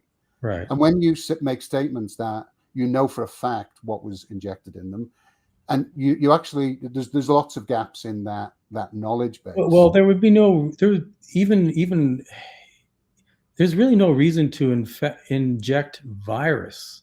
You see, as your point you raised earlier, if you're working with the SARS-CoV-2 virus, you have to do that in a level 3 or 4 lab. And there's only one lab in British Columbia, which is a level 3 lab. That's the Finder facility at UBC. And I've done work with it. I've actually worked with the virus myself through collaborators and published work on that. So I've actually made the proteins of the virus. I've made portions of the proteins of the virus. I've made antibodies against the virus, but I would not be able to do any work with the SARS-CoV-2 virus outside of a level 3 lab. And so you can't have a situation where someone goes, to a farm, gets the virus and injects a bird. It just doesn't happen. You shouldn't be able to. Well, you can't. No, we can't. There's nothing physically stopping it happening. There are regulations. Jeff, you said we want to talk about we're talking to the expert. The research that Dr. Pellech referring to could be false, and that's kind of disrespecting the doctors in Japan. No. Like, what suggests to you that the doctors from Japan are not here? The doctors of Japan are not here, and Dr. Pelic has sworn evidence into court. I do understand the court process. I actually wrote the disclosure process for the policing system. It's not irrelevant, because the requirements around disclosure and submission of evidence is highly relevant. That this is accurate, that he should be taking what the doctor in Japan has said. Isn't it somewhat, David, speculating that could be false information that David was? I'm not saying it's false information. I'm trying to clarify. People will assume that Dr. Pelic is the one, because Katie almost inferred that he was part of that going back to that time in the last hour, and I know that wasn't the case. Oh no, I can't do that. I mean, I would be conflicted as an expert witness in the court. I've been very careful to make sure that I have reviewed their data. I've written an expert report. When I write a report for the court, it's not for her and it's not for the Canadian Food Inspection Agency. It's for the court. Now, the report that you wrote for Sheila Annette Lewis was on Connexus letterheading. The two reports you wrote, because Connexus did the actual analysis, and that was the report you wrote for the farm, for Universal Ostrich Farm, and for Charles Hoffey were on University of BC letterheads. That's right. So you were representing. Typically, that would mean that the university was standing behind you acting as a witness. No, that's not how the university works. As a university professor, we have academic freedom. We have to be able to defend what it is that we say. And of course, as a scientist, your reputation depends on you being forthright and accurate, and you're fairly representing what you do. So to make statements that are actually untrue, you're actually jeopardizing your scientific career. Absolutely. Right? Well, you don't you typically. make sure that what you're writing is well backed up and that it's a representation of what you truly believe. It's your opinion based on your experience and knowledge. Typically, when you're using the organization's letterhead, there is an understanding that there is some support from the organization. Not necessarily with it is how the courts view it as an expert witness. It adds weight to how and the rationale there is that you want to be able to demonstrate that the expert has the credentials and the knowledge, and it has the work they do is relevant to the case that's being examined. And so you have no issues whatsoever with foreign students coming from Japan carrying parts of what was considered at the time and still is considered today one of the most dangerous, deadly, human transferable zoonotic viruses we've ever seen. Now, I don't necessarily agree with that's what the government. Proteins of these viruses are being shipped all the time to research labs all across North America and Europe. This is nothing new. I sent recombinant proteins to people. They can buy them online. Regular coronaviruses not intended to be consumed or injected into people. They're usually used in animal studies. Regular coronaviruses are not level 3 for biolab containment. Well, actually, coronavirus. I've gone through all the documentation from the organization that your university actually governs and what the requirements.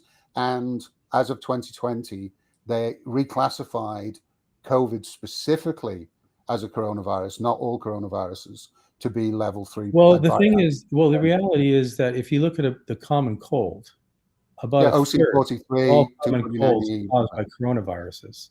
Yes. So most coronaviruses are not particularly virulent or pathogenic. Even SARS-CoV-2, to a large extent, is not that pathogenic. I'm not disagreeing with that, but what I'm saying is the regulations. You understand, as a professor in the university, you have to follow the regulations, and you would expect people you were standing up for as an expert witness to follow the regulations. That's right. And what we have here is people that have made statements, and your statement you made it to Rebel News the other day is specifically that what you did not describe it as a completely inert fragment of a protein that has no impacts. That's not how you described it to. Well, the SARS-CoV-2 protein itself probably has some effects when you inject it in the body. That's one of my major concerns, why I was not very happy with the strategy of producing a foreign viral protein on your own cells in an unregulated amount, which can be released into the circulation and elicit, especially the lipid nanoparticles can travel through the circulation and elicit the production of an immune response in order to develop an even stronger immune response later.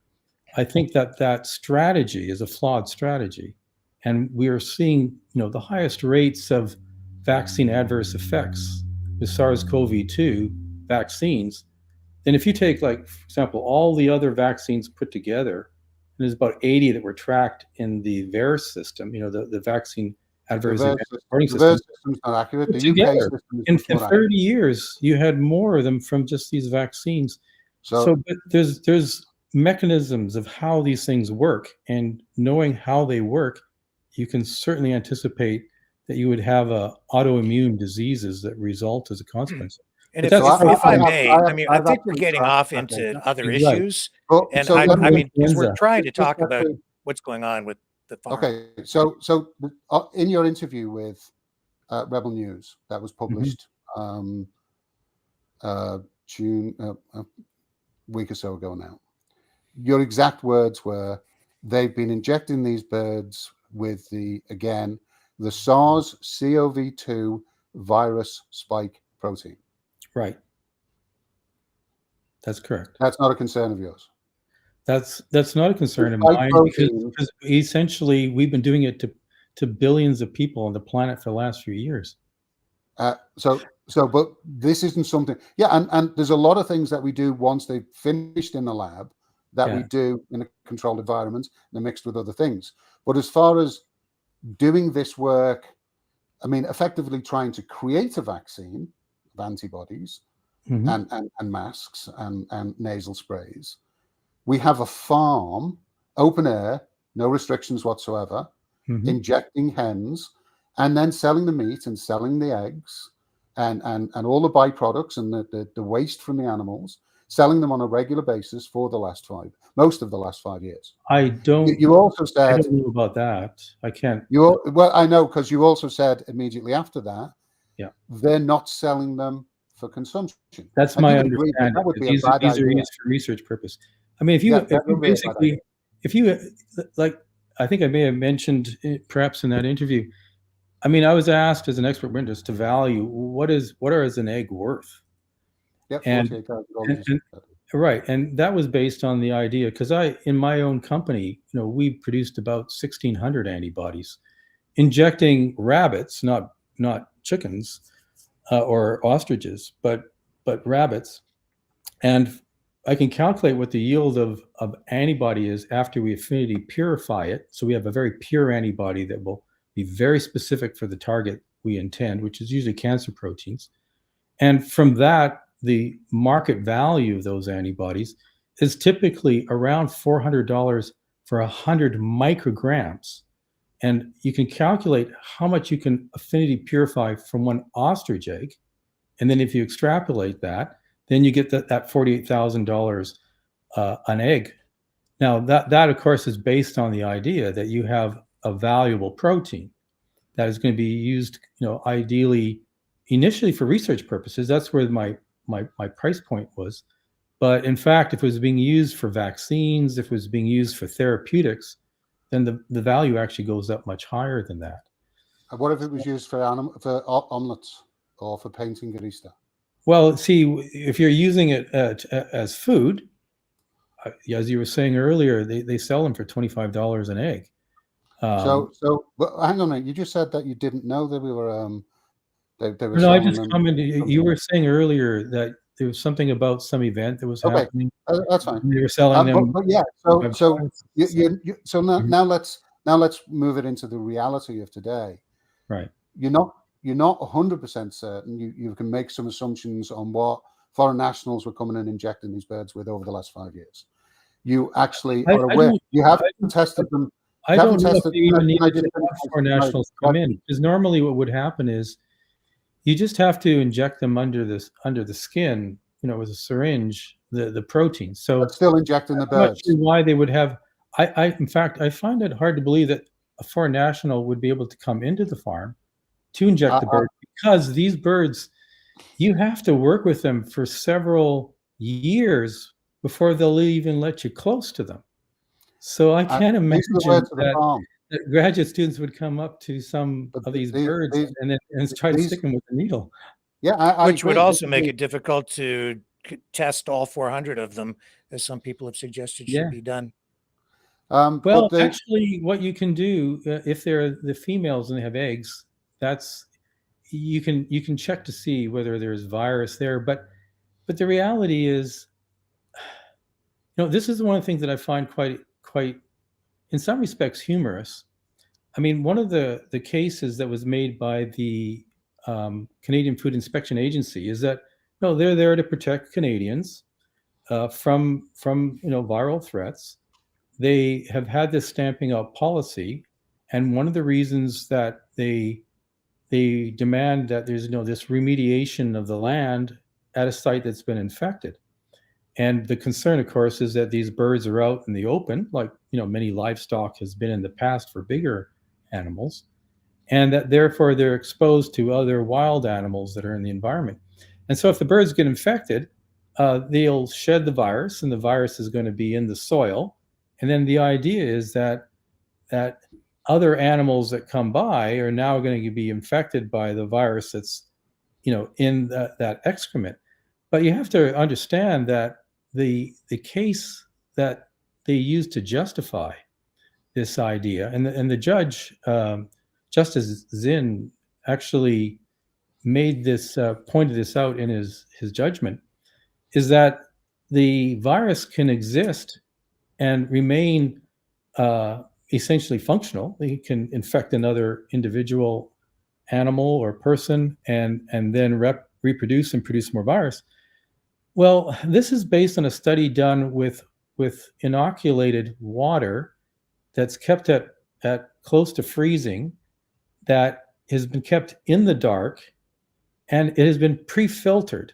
So the filter had a 0.22 micron cutoff, and the virus is 0.14 microns roughly. So the virus can get through the filter, but any larger viruses, bacteria, fungi, any other kind of microbial is not in that water sample.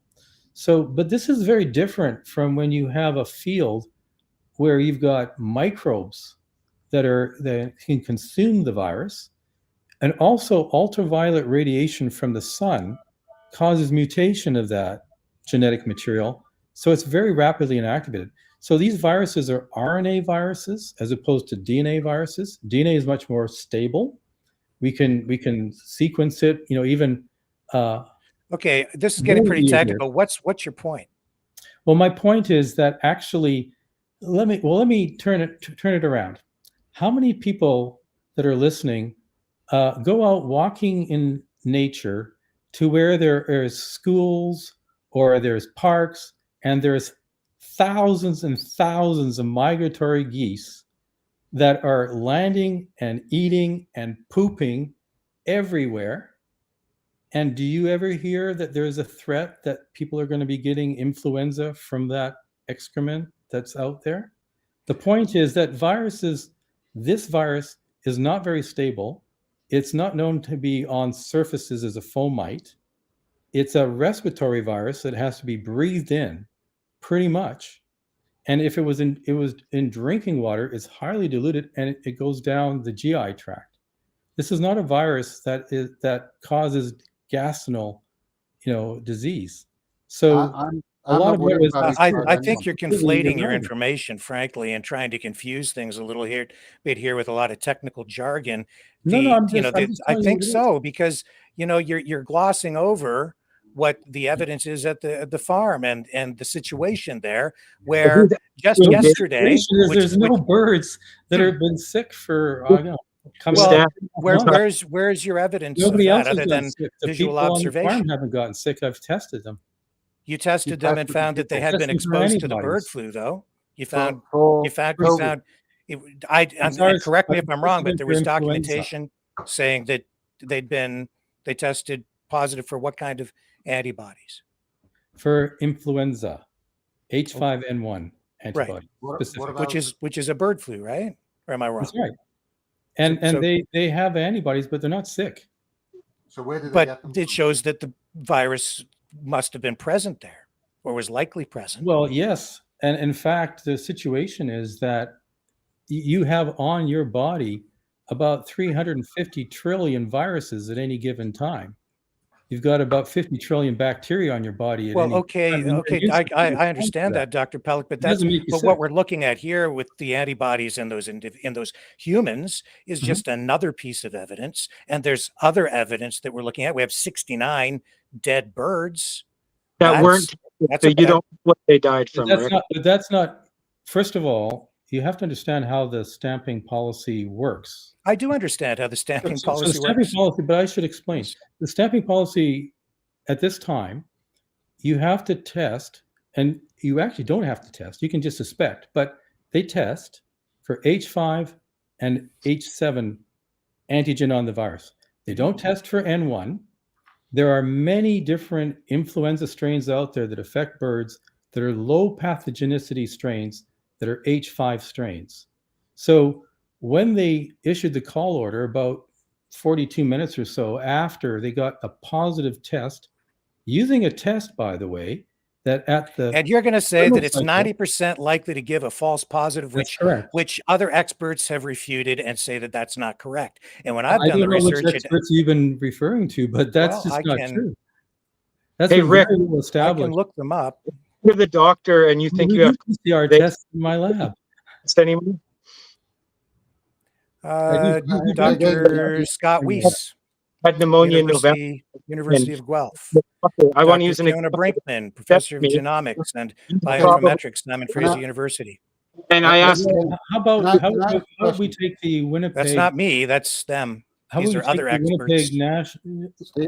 Microbiology lab. Dr. Cheyenne Sheriff, professor of immunology, Ontario Veterinary College. He says what? Okay, go backwards and forwards on These are the opinions people from I've been looking at. experts. 35 cycles. You Certainly not in this situation. And by the way, we don't even think that we're doing 35 cycles. We think it's much higher. We just don't know how high. We know that, for example, with SARS-CoV-2, the agencies, the BC Center for Disease Control, for example, they were doing 45 cycles. Same here in Alberta. With each cycle, you're doubling the amount of DNA, but it's an enzyme reaction to double that material. And the enzyme makes mistakes. So you actually introduce mutations as you amplify. This is not a 100% perfect test. So Stephen, the stamping out policy is horrific. I think most people would agree with that, even the farmers. But there isn't an actual practical option. You cannot test every single bird. Do we make the exception just for these ostriches? Why don't you have to? Because you can group the material from multiple birds. But if you have a positive result, then one of the birds may be infected or more of them, and then you test that group. But you can test a large group. So I've got sarcoidosis. I've had multiple biopsies. Some of them have come up positive. I could have 50 biopsies and they could miss it. Same with cancer. It can be missed every single time. You can't guarantee the whole flock is okay because you've tested some of them. You'd have to test them all. Because otherwise, which one do you pick? The ones that look the healthiest, the ones that look the sickest? I mean, to actually guarantee highly pathogenic virus that can actually show, because again, it's not a highly pathogenic virus. The cfia itself confirmed that. I mean, in the two tests that they did, this was a combination of what we call a reassortment, where you have the highly pathogenic version has some of the genes from that version, and it has the genes from the low pathogenicity versions as well. So this is a hybrid. It's not HPA, the highly pathogenic avian virus. But the policy that they follow requires them to do what they're doing.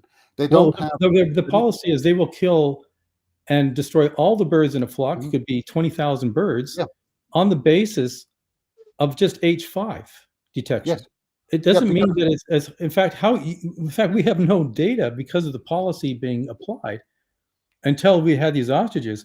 We have no data on how pathogenic, how virulent it is in causing death at all for the last few years. We've called at least 530.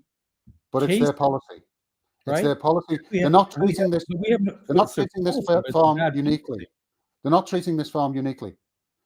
Right, but see, now we have a scenario. An expert witness for the other 14 million birds that you've had these birds infected, and if you take a look at the total number of birds that were on the farm and how many died, you have a pathogenicity that actually works out to being somewhere close to 16%.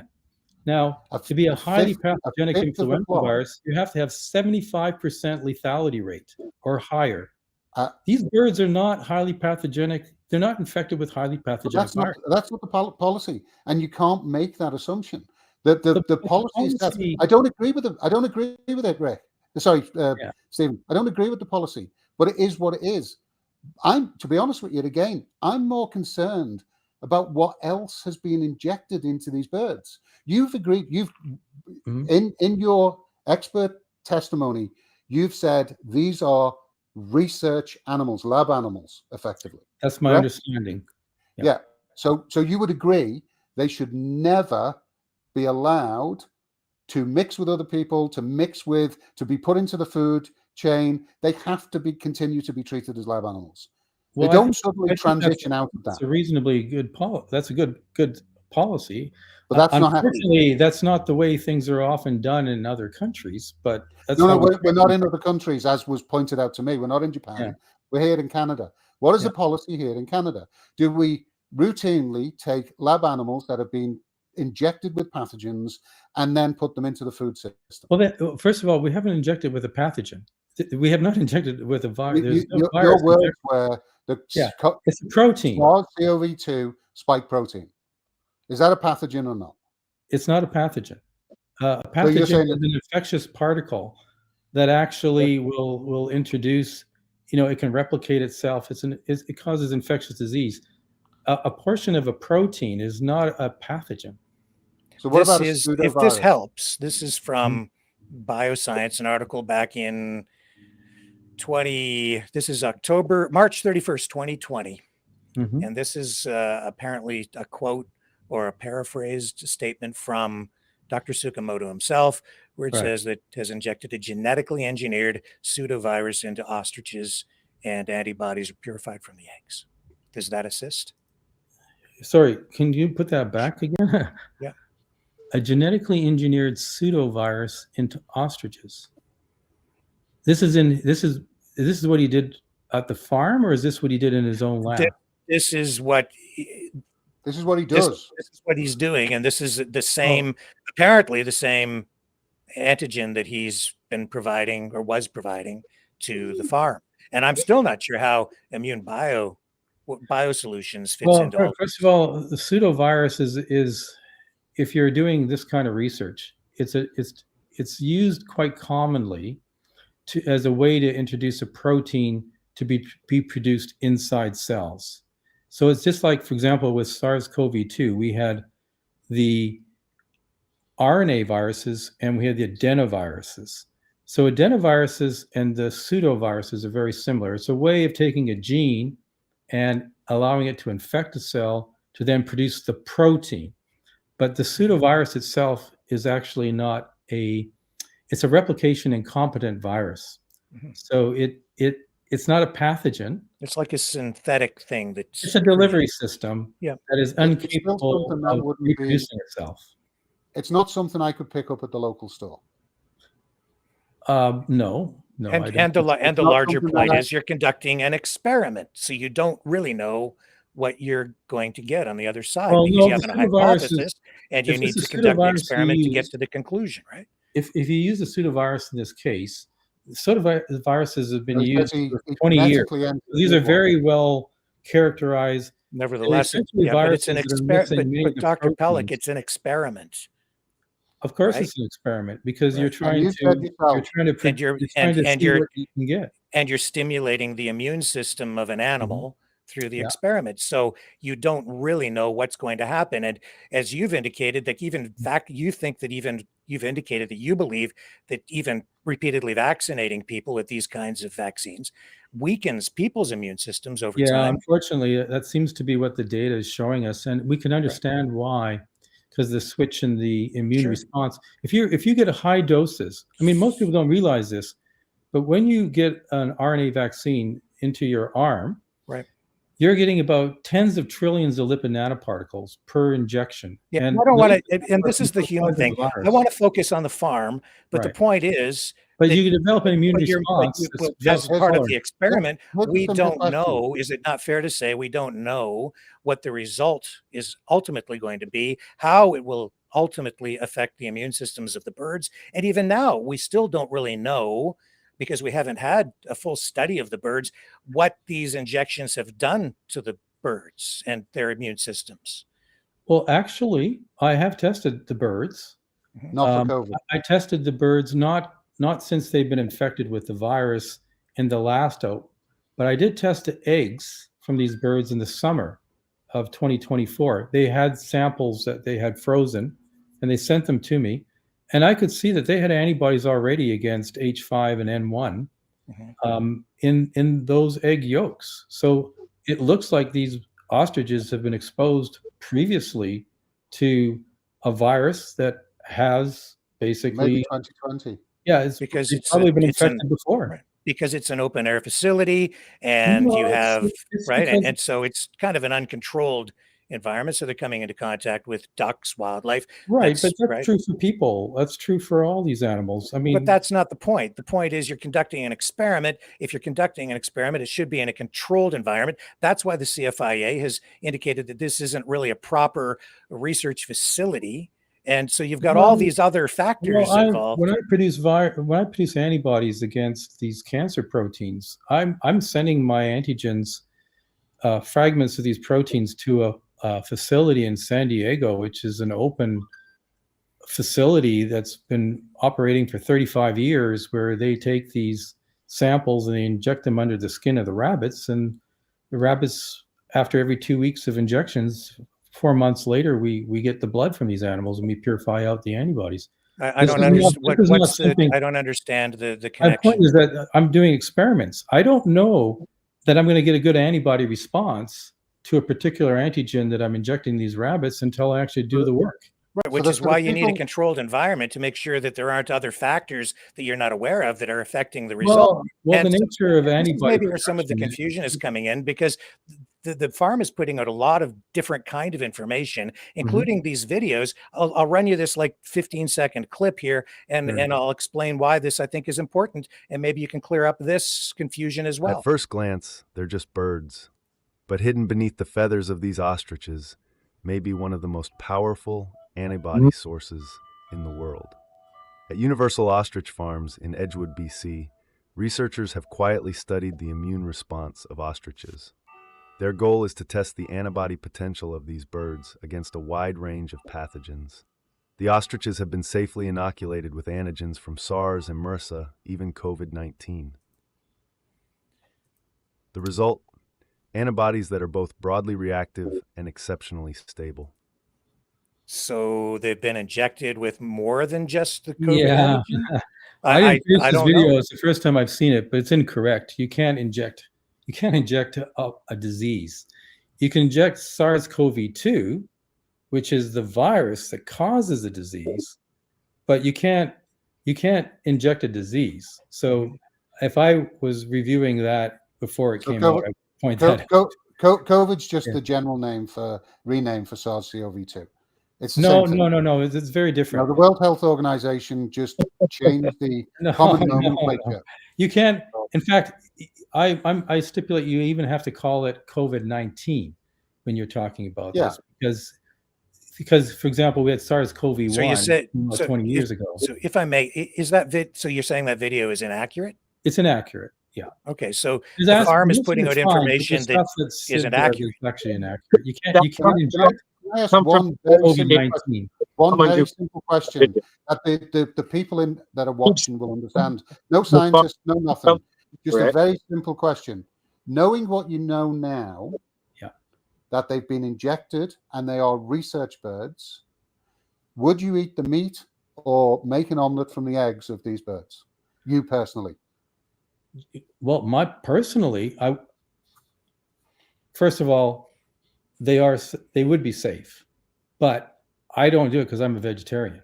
But on top of that, so what you're saying is it's perfectly okay. But the reality is, from what I understand, they're not selling these animals for human consumption. They are. No, David. Well, that's kind of dumb, because if they really have antibodies against the SARS-CoV-2, the influenza H5N1, these are very valuable birds. Because firstly, one of the reasons why the ostriches are a very interesting system is, unlike the antibodies that we have that are in mammals, these ostrich antibodies, you can almost boil them and they will still work. You can have a wide range of pH, very acidic conditions or very basic conditions, and they still work. So, and because you have a lot of antibody being produced in a large animal and concentrated in the yolk. This is all very speculative. Like, where are the actual studies? No, there is actual studies. Speculates nonstop. So when you are looking for industrial applications of antibodies, you want to have very robust, very stable antibodies that aren't going to go off very quickly. Antibodies in general, it's amazing. I have antibodies in my refrigerators at my company that we purchased 20 years ago, and they still work today. Well, what are you? These What ostrich antibodies what are are you? even What more are we stable. doing with these ostrich antibodies for humans? Well, they're looking, from what I understand, with their collaborators that were in University of Kyoto, they were looking at applications, for example, putting them onto masks. You know, the N95 masks don't actually protect you against the virus, but if you had a layer of antibody that could capture the virus before it went through the mask, you might actually have a protective mask. But you could have filter systems where to clear out the virus from the air, because that's how you get it. Yeah, we've talked about this, but they don't actually. But Dr. Tsukamoto never actually. He had some studies, but it was not really conclusive, and still ended up selling. I think it was well over 1 million of these masks, but no conclusive studies as of yet. No peer-reviewed stuff out there, and they've also produced lozenges, again as a nutraceutical, but not as an actual drug with a drug identification number. So a nutraceutical, it might. Yeah. I think that might be more useful if you had a gastrointestinal disease, but for a respiratory disease, I can't see how that would be particularly helpful. And I think they came up with a nasal spray. They did. And the other thing that they're producing is like a hair growth serum that you put on your scalp that's supposed to stimulate hair growth. Yeah, I don't know about these other products. I really haven't reviewed those, but I can certainly see an application. For example, let's say you had these birds. I think we all agree that they have antibodies that can recognize the H5 and the N1 proteins. So they can be used for detection of the presence of the virus. Yes, and Dr. Tsukamoto made these masks that glow. Right. So in a rapid antigen test, you can actually have these, and they'd be very useful to track what's going on. We don't have any good large sources of antibodies against the H5N1 proteins, especially that are from a natural source against the whole virus. But to use these in a vaccine or something, I mean, you're a long way away from actually doing anything like that. And there are studies being done elsewhere into this kind of work, according to some of the testimony. I don't know if it was given at the court case itself, but you must be aware that there are other studies being done.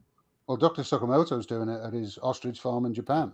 But he has about 50 ostriches. Stephen, apparently he's got 500 out there. That's according to his published documentation. Oh, really? He's got a large farm out there. 50. So, yeah, I've heard that from the farm, but I've read his documentation and his publications saying he's got close to 500. He's certainly over the years working with them for many decades. It could be cumulative. Okay, so another. I mean, we sort of. You're now saying that you don't have any issues with these going into the food supply, which concerns me. Well, no, I don't recommend it in general, just as a policy, because you can't predict everything. But if I was looking at the risk analysis, I would say there's extremely low risk. Okay. So next thing is, you seem to be quite in favor of the ostrich-infused antibody masks. Now, Dr. Tsukamoto using them. It's one application. I could see that. I have to wear them for 8 hours to actually get any results. Well, actually, if you read a book that I wrote, I was the senior editor along with Dr. Chris Shaw at UBC. We had about 20 other authors. I wrote the chapter on masks. And so I actually don't advocate people wear masks, partly because they don't work, but also because there's adverse effects of wearing masks for 100%. And I actually did the audit for the safety training here in Alberta in relation to masks. Nod your head all you want, Jeff. If you're going to be rude, you're such a seeker of clout, David. It isn't funny. No, I'm stating facts, just like Dr. Pelic is. If you're going to be rude, then please just mute yourself. I'm trying to have a conversation. But anytime I speak, Dave, you talk over me and don't allow me to speak. Actually, you talk over everyone. You actually said that you thought it was a good idea because the masks, if they were infused, as Dr. Tsukamoto had suggested, they could work. Yeah, I mean, if people are really concerned still that have the- they want to do this, then maybe there's something that could actually work. So again, Dr. Tsukamoto in his studies found that people had to wear the mask for 8 hours. Now, I suffer from pulmonary fibrosis and pulmonary sarcoidosis. I can't wear a mask. No, but I think you have to figure what the application would be. If it was a short-term exposure, then it could make sense to wear a mask. But it's not. I think in a long-term exposure, no. In his studies, and you know what, the increase of CO2, not the lack of oxygen, it's the increase of CO2 acidizing the blood is the problem. Well, it's both. Because when you're breathing out, you're breathing in about 21% oxygen, and you're breathing out about 14 to 16% oxygen, and the CO2 is about 0.04% in the air. But when you're breathing out, it's around 5%. And the problem with the mask is you're rebreathing your own air. So you are getting lower oxygen and higher CO2. So wearing an N95 or a procedural mask, you're in an environment with 800 parts per million, your CO2 rebreathe will go from that baseline 600 to 800 to over 29,000 parts per million, which is way above any standards that is classified as safe. That's what the masks do. And I'm just concerned that you would be in favor of actually adding something to a mask. And as I say, Dr. Sakamoto's suggesting these masks have to be worn for 8 full hours for them to be used as a test. Well, I think that's probably because there's so little of the virus that's actually being in the environment. Depends on the environment that you're in. No, this is I think if it's someone working on a farm where they are concerned about, we're talking about SARS-CoV-2 here in particular. So we're talking about a hospital scenario, most likely. Well, no, these are for commercial products to be used as an alternate to the rat tests, which are useless. I mean, the lateral flow tests, they're useless. Yeah, they're not that sensitive. But that's what they would be used as an alternate. So had these been available at the beginning of 2020, people wouldn't have been sticking the nasal swabs up the nose to get the rat test, which are very unreliable. They're certainly because of the high. No, I'm talking not PCR, rapid antigen tests. PCR, they don't cycle the PCR. No, yes, the rapid antigen test uses antibodies in order to detect the rapid antigen test is nucleic acid. So instead of taking that test, testing was the biggest problem we had during COVID because of a lot of issues. But instead of the test, we would have had masks, infused masks, disposable, but then have to be tested, that people had to wear for 8 hours. From the very start of the pandemic, people would have been wearing masks, expensive masks, instead of tests, for 8 hours at a time, just to see if because we were testing asymptomatic people. David advocating about why he doesn't think COVID-19 is real. I don't say that. I've never said that. I mean, the problem is, when we did our studies, and we did that first one, as you pointed out, where we had 295 or so healthy adults that were tested in May and June of 2020 with the Children's Hospital. This was a test. We used 2 different tests, one that I developed and another test from a commercial source. And we found that 90% of the people we tested already had antibodies against SARS-CoV-2. Yeah, so really, they didn't even need to wear masks at that point. It was circulating a lot earlier than they initially said. I track all the stats. I track the AFI stuff. I track the all-cause mortality. I track the cases. I track the deaths. And the numbers don't add up in a lot of cases. But I mean, at the beginning, I said, we're not tracking the virus. We're chasing test kits. That's what we would do. Yeah, and the incidence peaks we have are based on the testing and not based on the actual incidence. But the point is that this farm was looking to commercialize and capitalize on COVID by working with Dr. Sakamoto, and Karen in an interview in 2021 said that she injected the birds, not she didn't infer anybody else, because there's no way he could have been traveling into Canada at that time. I mean, he shouldn't be traveling into Canada injecting birds as a foreign student anyway, or professor. But Yeah, but yeah, I he don't said, think he they would- said I don't she think they said would have virus infection. she was injecting the birds, and that the previous year, so 2020, they had a 99.9% efficacy. They, the farm, had 99.9% efficacy if they infused the antibodies into masks. They're her words, not my words. That would I'm be surprised you don't know about this that wouldn't be information. her work. They don't do any work with But masses. that's what again. We can It's assume. he's probably saying what she heard from somebody else. So yeah, and So, then when so that you know happens, we when get a somebody, lot when of somebody reports stuff. that they think there might be a crime being committed as Yeah. a police officer, I don't go, well, she probably doesn't know. You actually have to check it out. You have to take them at the word for it. Yeah. So we actually have this farm is making statements that are extremely concerning, and nobody's actually checking into them. Like some of the statements that we've gone through today, where you say that can't happen, Right? but the farm's saying they are happening, and you as a researcher at the BBC, they're not should be scientists, and I think Yeah, like and they might not be many other scientists. people that aren't, they misinterpret perhaps what they hear, and I think that's probably what we've been hearing But here. they're not misinterpreting things. Again, are you willing to take that risk on the population that they're just misinterpreting things? I haven't heard a word from Dr. Sakamoto. I've seen a When I've talked to screenshot. the people on the farm, and they assure me that they haven't actually sold these ostriches for meat for a couple of years now. Then why are they for a couple of years? But they've Yeah. been injecting these ostriches since 2020, and they've actually so. But Hey, if they I'm were looking- injecting them to try to make antibodies, they wouldn't be killing them. They'd be, you want to keep them alive because they're. I would think so. valued. I would think so. If the eggs are worth $48,000, why was Karen selling on the Edgewood marketplace on Facebook ostrich eggs for eating for a short time only, $25 each? One ostrich egg is the same as 24 chicken eggs and lower in cholesterol than chicken Well, they're eggs. probably not the ones that they injected. But they're all. She said she's Again, this injected is a all the hens. speculation on my part. I mean, I don't know what the situation was at that Are time. you?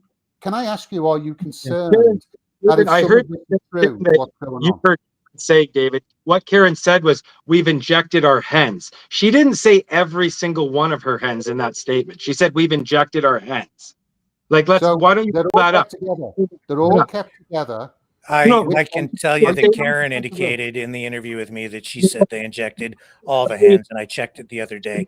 And you know, Dr. Pelic says maybe she was mistaken, but that's what she said. I suspect we never once said every single one of our hens were injected. She did in the interview. By what she said. Yeah, She said all of our it hens. doesn't make sense. Like if you're doing a study like this, you don't inject all of your birds with the same antigen.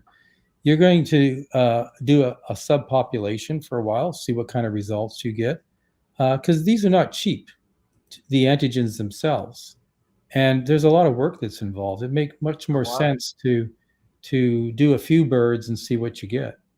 But that's not what they've indicated. And again, They haven't. When we hear stories out of Wigan, do we just assume everybody's telling the truth and not mistaken? Everyone. Lying. I'm saying, based on the information that you've heard, and I can provide you with the links to the actual Facebook posts from the family.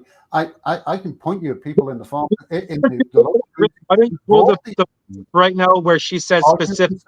Jeff, we're having a conversation. Thank you. Yeah, so let's back what you're saying. It's really easy to do. You say they exist. You say they have the posts. Show us the posts. They're Katie's own posts. You know what? You can play games, Jeff, all you want, but I'm not playing. I'm not going down that road. Dr. Go on. If I send you the links to the posts, I've shown the posts here in previous programs. So he's not lying. I mean, if you want to pause the whole show, I can go digging and try and find it again. But I did show it. Digging, it would be that hard to find? Yeah, it could be. There's a lot of material here because we've been at this for weeks. There's a ton of material, but you should be able to just look on her Facebook and be boom, there it is, right? Yeah, Karen's just recently from what I understand, Facebook from 2025 back. From what I understand, speaking to the owners of the farm, not Katie, but her mother and David. Yeah, that basically, yeah, they've been trying all kinds of things. They've been involved in running farms for almost 30 years, I gather. This is a very recent thing for them to start to switch to looking at them potentially for producing antibodies. I think there's a good business case for it, but it's fundamental that you have antibodies that you're making against targets that are going to be of interest or of actual use. And that's a challenge. I don't think they have the expertise to determine that. And that's why they're working with experts, for example, in Japan, and they've been working really with the University of Kyoto in this particular case. But they're trying to, if I understand it, create another company that's going to be much more focused on producing antibodies. And they're not at that point yet. No, they created that company. It's in Alberta, Yeah. and it was created in April 2022. It's called Struthio Bio, Struthio for the ostrich. Mhm. Struthio Bio was created, and Karen is the 50% owner. Yeah, and they have contracts in place. They've said, and it's in the court records. It's in the court file that you're a witness on, where Right. they say that there's a contract in place as of 2022. Right, for but the that has not gone forward, from what I understand. That they initially had some promising results, and then that company pulled out. No, not the Quebec company, not the Quebec company. I'm talking about a Calgary company. They created this after the contract ended with the Immune Bio company in Quebec. This Right. was a company that was set up in April of 2022 by Karen Mhm. to actually do this research. Right. Research that she'd already been doing, she stated. And from that, from their court records, she stated that, and David has stated that, David Belinsky stated that their primary business is just this experimentation. They're a research location. Yeah, And that they haven't been and production. I mean, obviously they're going to experiment and produce. I mean, their objective, if I understand it correctly, is that they would be subcontracting the Universal Ostrich Farm to actually produce the eggs that they would then, this other company would be purifying that product from, for other companies that would be contracting them to do this. So that is a reasonable business model. And if I understand it, and again, I'm not really into all the details of this company because that's not something I'm involved in, but I understand that the professor at the University of Kyoto is also part of this company. That's my understanding as well, in an Alberta company. Now that's interesting. Katie scrubbed her 2023 posts. I think that's why Jeff's trying to play that game. People capture this information beforehand. Well, I mean, Karen, I'm looking at Karen's Facebook, and I never seen. I'm trying to find this post that you speak of where she says all these hens, and I would like to believe you, David, but all I'm trying to figure out is where is this post where she specifically said all the hens. Okay. So I grabbed the screenshots. That's totally fine, but I'm pretty versed on their posts, and I keep track of at least the social. Yeah, we know. I have heard statements of injecting our hens. I've never heard every single one of our hens are injected. I mean, we could assume that if I said to you, David, I injected the hens with this antigen, you could then take that statement and say, well, I'm presuming you mean all the hens, correct? No? You're not part of the conversation. The conversation was specifically in relation to what Karen has said to Rick. Yes, that's actually posted. You've seen it on a Facebook. We all have access to that, sir. So I am part of the conversation. Don't try to play that role, David. It's not very professional. It's not who you are. You don't know who I am, Jeff. No, I don't very know who you are. Jeff, I have all of you. Hundreds. What's your last name? I don't know who you are. I don't know who you are. Fair enough, David. Can I ask you a simple question? Do you support in general? Like, do you support this type of research? Which type of research? The research right here, right now. What Dr. Pelic is talking about, antibody development using humans like ostriches.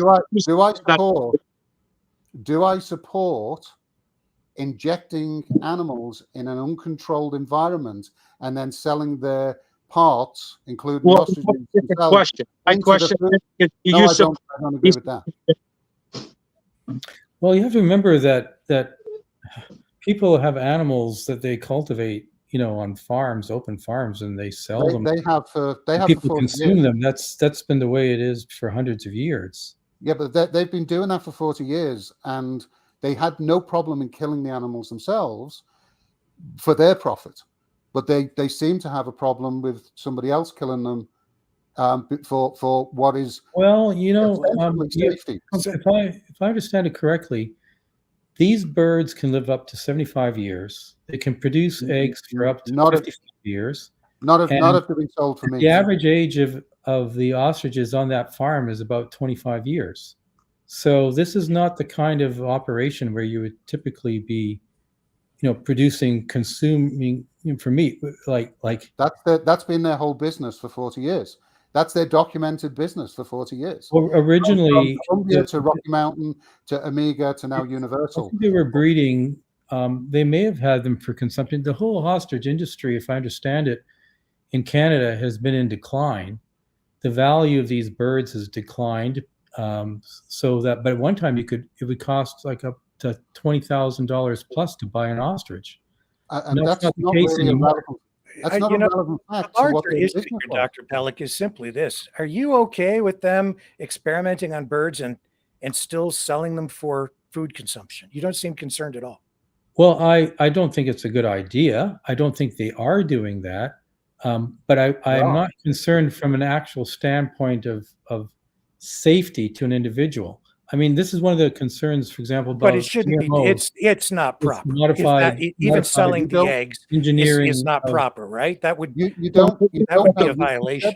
Talking about meat, you've conceded selling to anyone. Jeff, if you don't mind, I'll give you an opportunity to speak, and I will give you time, but please stop talking over people.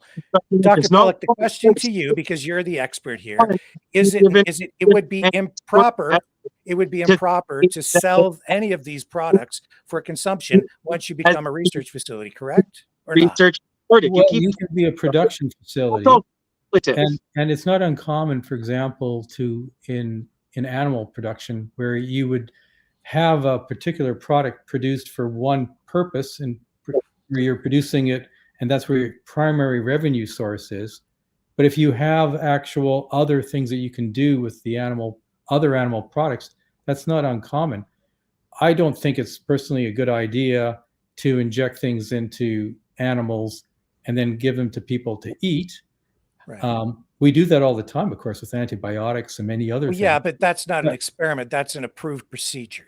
Well, it's an approved procedure, but for example, one of the things, and it's is a bit of a tangent, but we can see that the high use of antibiotics that are in our food supply is actually reducing the microbiome. Okay, but again, that's another process. That's not an experiment. That's not an experiment in a research.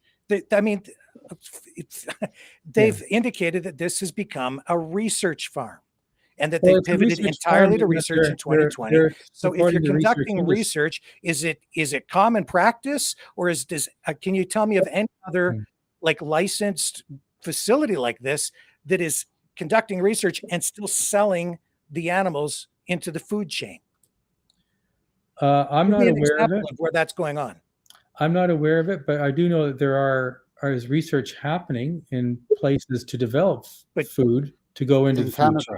But they're not selling that into the food chain until it goes through a proper research process and an approval process. I don't know that they've done that. I don't know that they've actually been doing that. I can tell you that I showed the saying that you're claiming page. you're not allowed to make a claim, but there is no proof. I will find it for you. Maybe not right this moment, but if I can't find it, then you can call me a liar. To prove us wrong, neither you or David can come up with. I've got the screenshot here. Sorry? I have the screenshot here. I've had it all the way through. I've got the screenshot. Perfect. Let's see it. Just zoom into the right-hand side of that. The egg, not meat, right? This is the egg you were talking about, selling them for $20. Read the whole thing. Well, I can't expand it. You just put it on the screen, and it's not. Is anyone else supposed to expand it? Can I just share my screen? Yeah. But I would hope that what we could talk about is whether the ostriches actually pose a danger in the development of the next pandemic, as you were pointing out earlier, Dave. That how likely is it that we're going to have a COVID-19 like scenario from these? Well, hang on just a minute. I don't want to get into a bunch of speculation and scare the hell out of people. I'm just trying to do. Well, no. In fact, if I comment on it, I would hope to actually do the opposite. I'm just going to try and open this with Rick. The reason we were talking your live was riddled with these very speculations that David is bringing, or that Dr. Pelic is bringing up right now. We all watched the live. We all have access to the live. You can rewatch it yourself. The conversation between you and David was riddled with these kind of speculations. They're not speculations. No, Jeff. They are not proven, and you don't have a basis to say that is what's going to happen. Just like you say, Mr. Pelic, have a basis to say that indefinitely he knows what was injected into the birds. It's the same kind of situation, David. If you don't know, then that's an issue in itself. And it's not up to us to know what they were doing. We're asking questions, and we're going to, like, I've been going to court documents. I've been going to their own statements. I've done interviews with them. That's why I had Katie on the program tonight. That's why Dr. Pelic is here. I'm asking questions. I'm not saying I have all the answers here. This is what the process is about. And I'm open to anything, but there are also rules that have to be followed and procedures. And I'm not here to just do what a lot of these other social media influencers are doing, which is just to defend and deflect. I'm not defending. I'm asking. Sorry, David, I could not hear what you said. What? There's a share. I've just shared a window where it has the post that I can zoom in on. For whatever reason, the screen share won't let me. It doesn't let you zoom in. That's the issue we're having here at the moment. Well, I've got all these voices in my head, and I was trying to queue up a clip for people too, but it's too difficult when we've got three people and a clip in my head. Could you read out the part that you're talking about? Can you just show that the screen that I've just shared? Rick? I thought I did, David. I don't know if it's going to be that one there. Okay. So we can actually go. This is at the top is Karen Gruber Esperson's post, posted April 12th, 2024. Just a reminder that we have ostrich for sale. Do you think it's a good idea for the byproduct of lab animals to be sold, to be put on people? Sorry. I'm seeing something which is about selling ostrich feces. I don't see that's the top one. That's the top one. I don't see any difference with that, to be honest with you. But let's move down. Of the ostrich. Let's move down. Let's move down to Katie. This is Katie's post, April 17th. Right. This is so a blown out ostrich egg is one where all the yolk and egg whites are removed. No, this is. Yeah, they were selling those for people to take home as use as planters. Let me just say, go to the bottom with the expanded post. The Easter one referring to earlier about buying the eggs and potentially making. Jeff, can you please stop interrupting? So, Dr. Pelic, you wanted to read something. This is not a blown out egg shell. This is great for omelets, baking. Takes 1 hour to hard boil. Is that or is that not putting it into the food system? If that's the eggs that they were from birds they injected, it would be, yes. But then on the other hand, they're recommending that these are going to be boiled. No, so okay. Now let's go to. So that's. You said the antibodies. Again, there's a very low risk of anything when you've got You said they could actually, the antibodies in these particular. The antibodies will be stable. Yes, yeah, that's correct. So they are surviving the boiling. But the immunogen would not be. So on. In fact, there would be no immunogen. There would be no immunogen that's actually in the eggs. Okay, just on that post again for the meat. If you could just pull it back up again, Rick. Yeah, hang on, I can do that. Yeah, people have to understand that when you have the other one, the zoomed in one, that's it. So here, at this time, there is no meat available, but they are taking names and contact information to put together orders. Is that not an intent to sell? Looks like they'd sold out. They were still selling it. Is that or is that not selling the? I mean, why would you put that post up if you weren't intending to sell the meat? This is the the previous guest, the spokesperson for the farm on April 17th, 2023. They were still the owner body care is connected to Katey, I think. They were selling the pure ostrich oil, which I'm assuming comes from doesn't come from a live bird. Ostrich manure. Come out and take photographs, bring your camera. Do we often do family tours of research facilities that are doing active research with something like COVID spike proteins and other? Well, again, there's no risk from the injecting proteins into people. It's virus. It's a research facility. You don't know what's going to happen to those birds. You don't know if it's going to compromise their immune systems. You don't know when they're being exposed possibly with some reaction to their immune system when they're coming into contact with other wildlife, including ducks, which are present on the site which the CFIA has expressed concerns about, which also have been there regularly because they've been attracting them with feed and a safe environment. Even though Katie kind of tried to gloss over that in the interview, that is actually what has been happening. And that's why the CFIA ordered them as part of the quarantine order to put netting over the area to prevent other birds from getting in, because the ostriches are being repeatedly exposed to the ducks, and the ducks are there all the time. They're flying in and flying out. Katie did say it in yesterday's video, which I do have. And not only that, Dr. Pelic, with all due respect, it's about an attitude issue.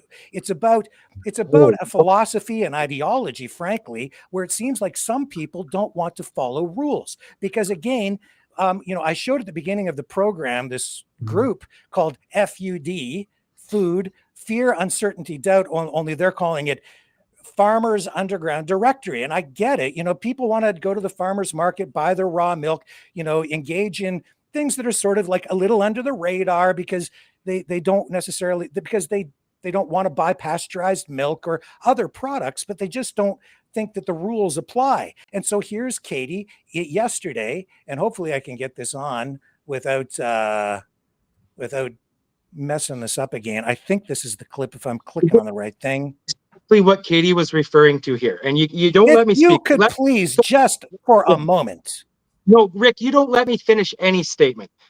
She was referring to a potentially creating a small farmers association. You see, in our country, the large farmers are very much protected, and they belong to an organization that works together, and they can get their foot in the door in the into the legislation. But the small farmers, they aren't protected by that same association. They have little rights, little availability to actually get into the door to have political advocacy to help their cause. So I think you're hearing this, but I know what she's talking about.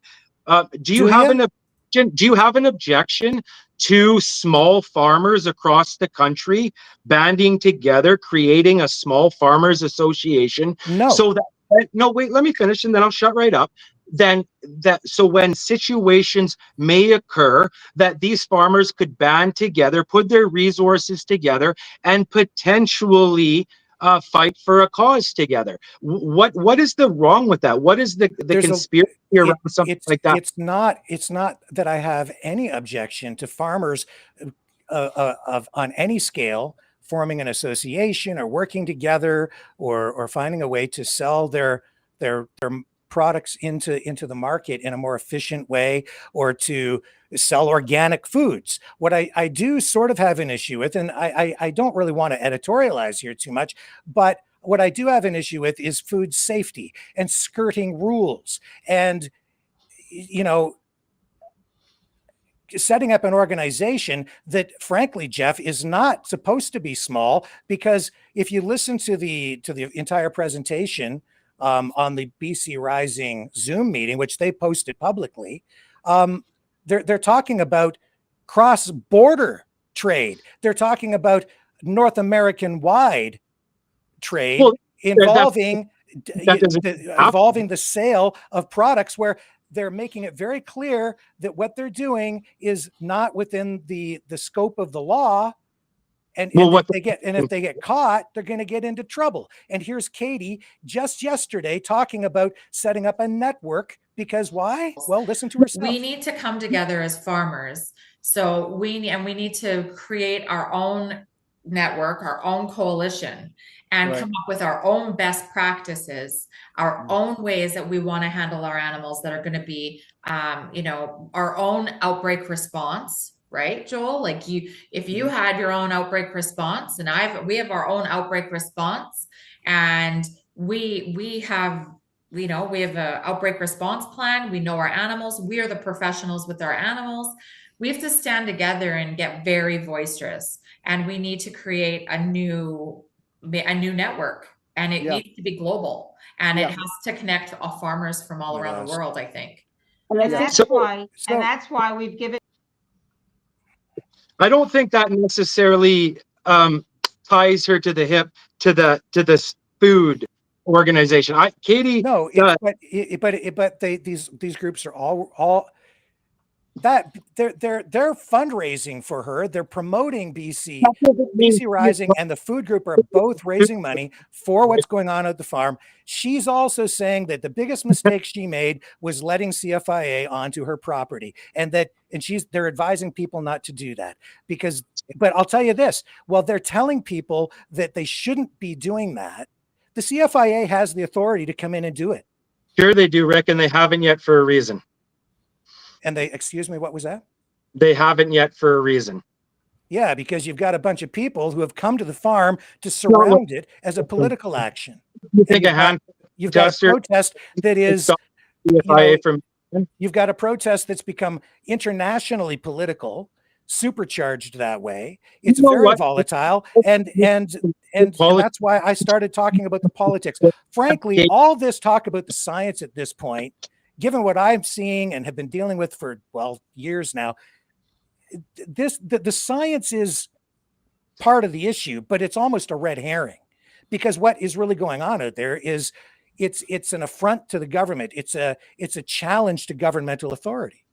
That's really what is at the core. Have you ever looked at the WOAH policy on avian flu and compared it to the CFIA? And this whole WEF, WOAH thing. I mean, I listen to you guys, but the reality is, when I listen to people like yourself and a lot of other people in the freedom movement, or which I do see some merit in, but you guys get triggered by these things. And you think that the WEF is some control agency when it's an economic think tank. And the WOAH is a separate body from the WEF. Do you realize? And their policies are not binding on the Canadian government. Their policies are guidelines. You know this better than I do. The four organizations that have made a collaborated deal to work together and to essentially incorporate each other's policies within their own with their own agendas. there are reasons to coordinate policies, and whether you like it or not, or whether the Canada is part of the WOAH or any other international organization, the reality is if you don't meet the standards of other countries where you're exporting your food products to, including your poultry, if you don't meet their standards, they're not going to accept your product. So that's something that we all have to contend with. So, for instance, China injects a lot of their chickens with vaccines, but we don't do that here. And a lot of countries won't accept those vaccinated chickens into their food supply. So these are issues, whether you're part of the WOAH or not. These are real things that we have to deal with on an economic scale. And then the other thing, Jeff, is, and I'll stop there. You go ahead. Well, how many case studies were done in Canada on this subject? I'm sorry, what? How many case studies were done in Canada on this subject? Which subject specifically? With the WOAH policy, which you say has nothing to do with the CFIA, whatever. You don't have to agree with me there. You could read it and figure it out. But how many case studies were done in Canada on this subject? Which subject specifically? The avian flu. How many case studies? Yeah, so I don't know exactly what you're referring to. Like, you tell me. I don't want to play 20 questions. Okay, let me break it down for you better. When the WOAH came out with their policies, how many Canadian examples did they take into consideration when they did that? You tell me, Jeff. Just get to the point. I don't want to play 20 questions. We don't have all night. You first on the subjects, right? And I'm still not clear. Sorry, Dr. Pelic, what's he referring to? He's referring to specific studies looking at lethality that's introduced, for example, by the H5N1 on farms with birds. Well, most of what we have is from international research, and we share it, and that's good. Yeah. But there's a few points that I do want to make. First of all, this farm, the United Ostrich Farm, is in its own zone. What goes on in that zone does not affect any other zones in British Columbia or Canada. It would if it was COVID. We're talking about the H5N1. No, we're not. No, we're not. It does not affect. It does not affect. No, we're not talking about, again, the whole problem. If you'd have watched what Rick and I have been uncovering, and some other people, there's a history here that the research started in 2020. And multiple things have been injected into these birds for research purposes, for profit.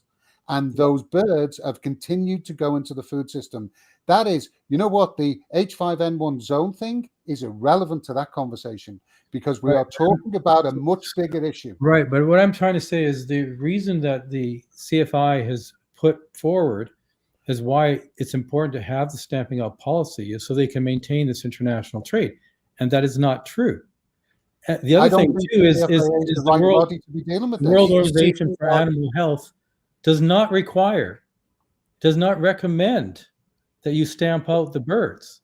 You have two options. One option is, until very recently, if you had the stamping out policy and you had no other in that zone, no other outbreaks for 3 months, then you can get the disease-free status. Even though there's birds flying around in those same zones that are wild that carry the virus, you still have disease-free status. Recently, that was changed to 30 days. Okay, so when we had what apparently is a greater threat, we actually reduced the period. That was the recommendation of the World Organization for Animal Health to get the disease-free status. But the other option, which many other countries do, is you let it burn out. And if you have no other incidents in that zone for a year, then you also regain disease-free status. So the decision to have the stamping out policy based on just an H5 or H7 for a high pathogenicity virus indication, possibly, is not confirmed. That is strictly by the Canadian government. However, if Bill C-293 was passed, which it didn't, but they're going to be bringing it back again, then they will be giving more outside powers to other international organizations on what happens locally. And well, that's speculative, and it's a private member's That's what's bill. actually written in And- the documents. Yeah, I know. It's a private member's bill. It didn't pass, and we don't know if it'll be brought back. It may or may not. And Well, if it is, it then we can deal with it at that passed point. the lower But parliament people keep bringing it until up the and Senate said ringing alarm bells over it. And I get it. Okay. But the reality is it's not before the House at all right now. And it hasn't been reintroduced, and it died on the order paper, but people keep bringing it up. It was in that video that I just saw last night with Katie, and people are still talking about it in a way where people are confused about it. And they think it's actually the law right now. And it isn't, because people don't understand the political process, Well, the way if that you, that if you stuff see works. what's happened with these ostriches in this particular situation, you can imagine that it'd be on steroids once you get a bill like C-293 passed. If it's ever reintroduced. And Dr. Pelic, with all due respect, it's not before the House right now. And so we should stay focused on the issue of the farm, which is about, you're talking about that zone, and the CFIA does have concerns about the farm and its impact on farms and the area outside of the zone, because they failed to comply with their quarantine orders and their biosecurity orders. We're talking about these migratory birds, millions of them that fly over British Columbia, that have been carrying the virus now for at least 4 years, And probably earlier. And they keep landing inside the pen at the farm. Right, which is two ponds out of tens of thousands of ponds in the whole province. Nevertheless, those birds, now we're seeing that they were exposed to bird flu as long as 5 years ago, because the egg yolk was tested. So they've been exposed to it. We've had outbreaks there. We've had 2 cases where the birds have become sick and started to die. 10 birds the first time, then some years later now, this larger outbreak with 69 dead birds. And Jeff can say, well, we don't know what they died from, but I ran the numbers. And notice the first 10. So they say, and that okay, fine. But they're also at the same time, they're also trying to say at the same time that they had the same symptoms, and that's why the older birds were exposed, and so therefore that's what you can't have it both ways. Right. So all of that's relevant. But all we of these talking about the farm 5 years ago, pre-2020. Yeah. We're not talking about an ostrich farm. We're talking about a research farm. The reality is CFAA is not the appropriate authority that should be looking at this farm right now. I actually don't think these ostriches should be culled until we've discovered exactly what's being injected into them, what's at the farm, because there's indications from the farm that they are actually storing biological materials at the farm. Well, they're not allowed to take anything off the farm. Yeah, it's under quarantine. But I'm talking about before the quarantine. That's why I can't even test them. I can't even test them because there's an order against testing any of these animals. So May 8th, Karen, Katie, one of the MLAs, all went off to the BC Parliament with eggs from the farm, which is a straight breach of the quarantine. That was, and it actually says in the quarantine, ironically, in today's update, it says, and they said we can't move eggs from the farm, and there they were less than a month ago. Basically, well, are you sure those are from the farm, or they have other places where they store these eggs? That's how I was able to get the egg yolks. No, they can't leave the farm. None of the eggs can leave the farm. How do you know that's on the farm that those eggs came from?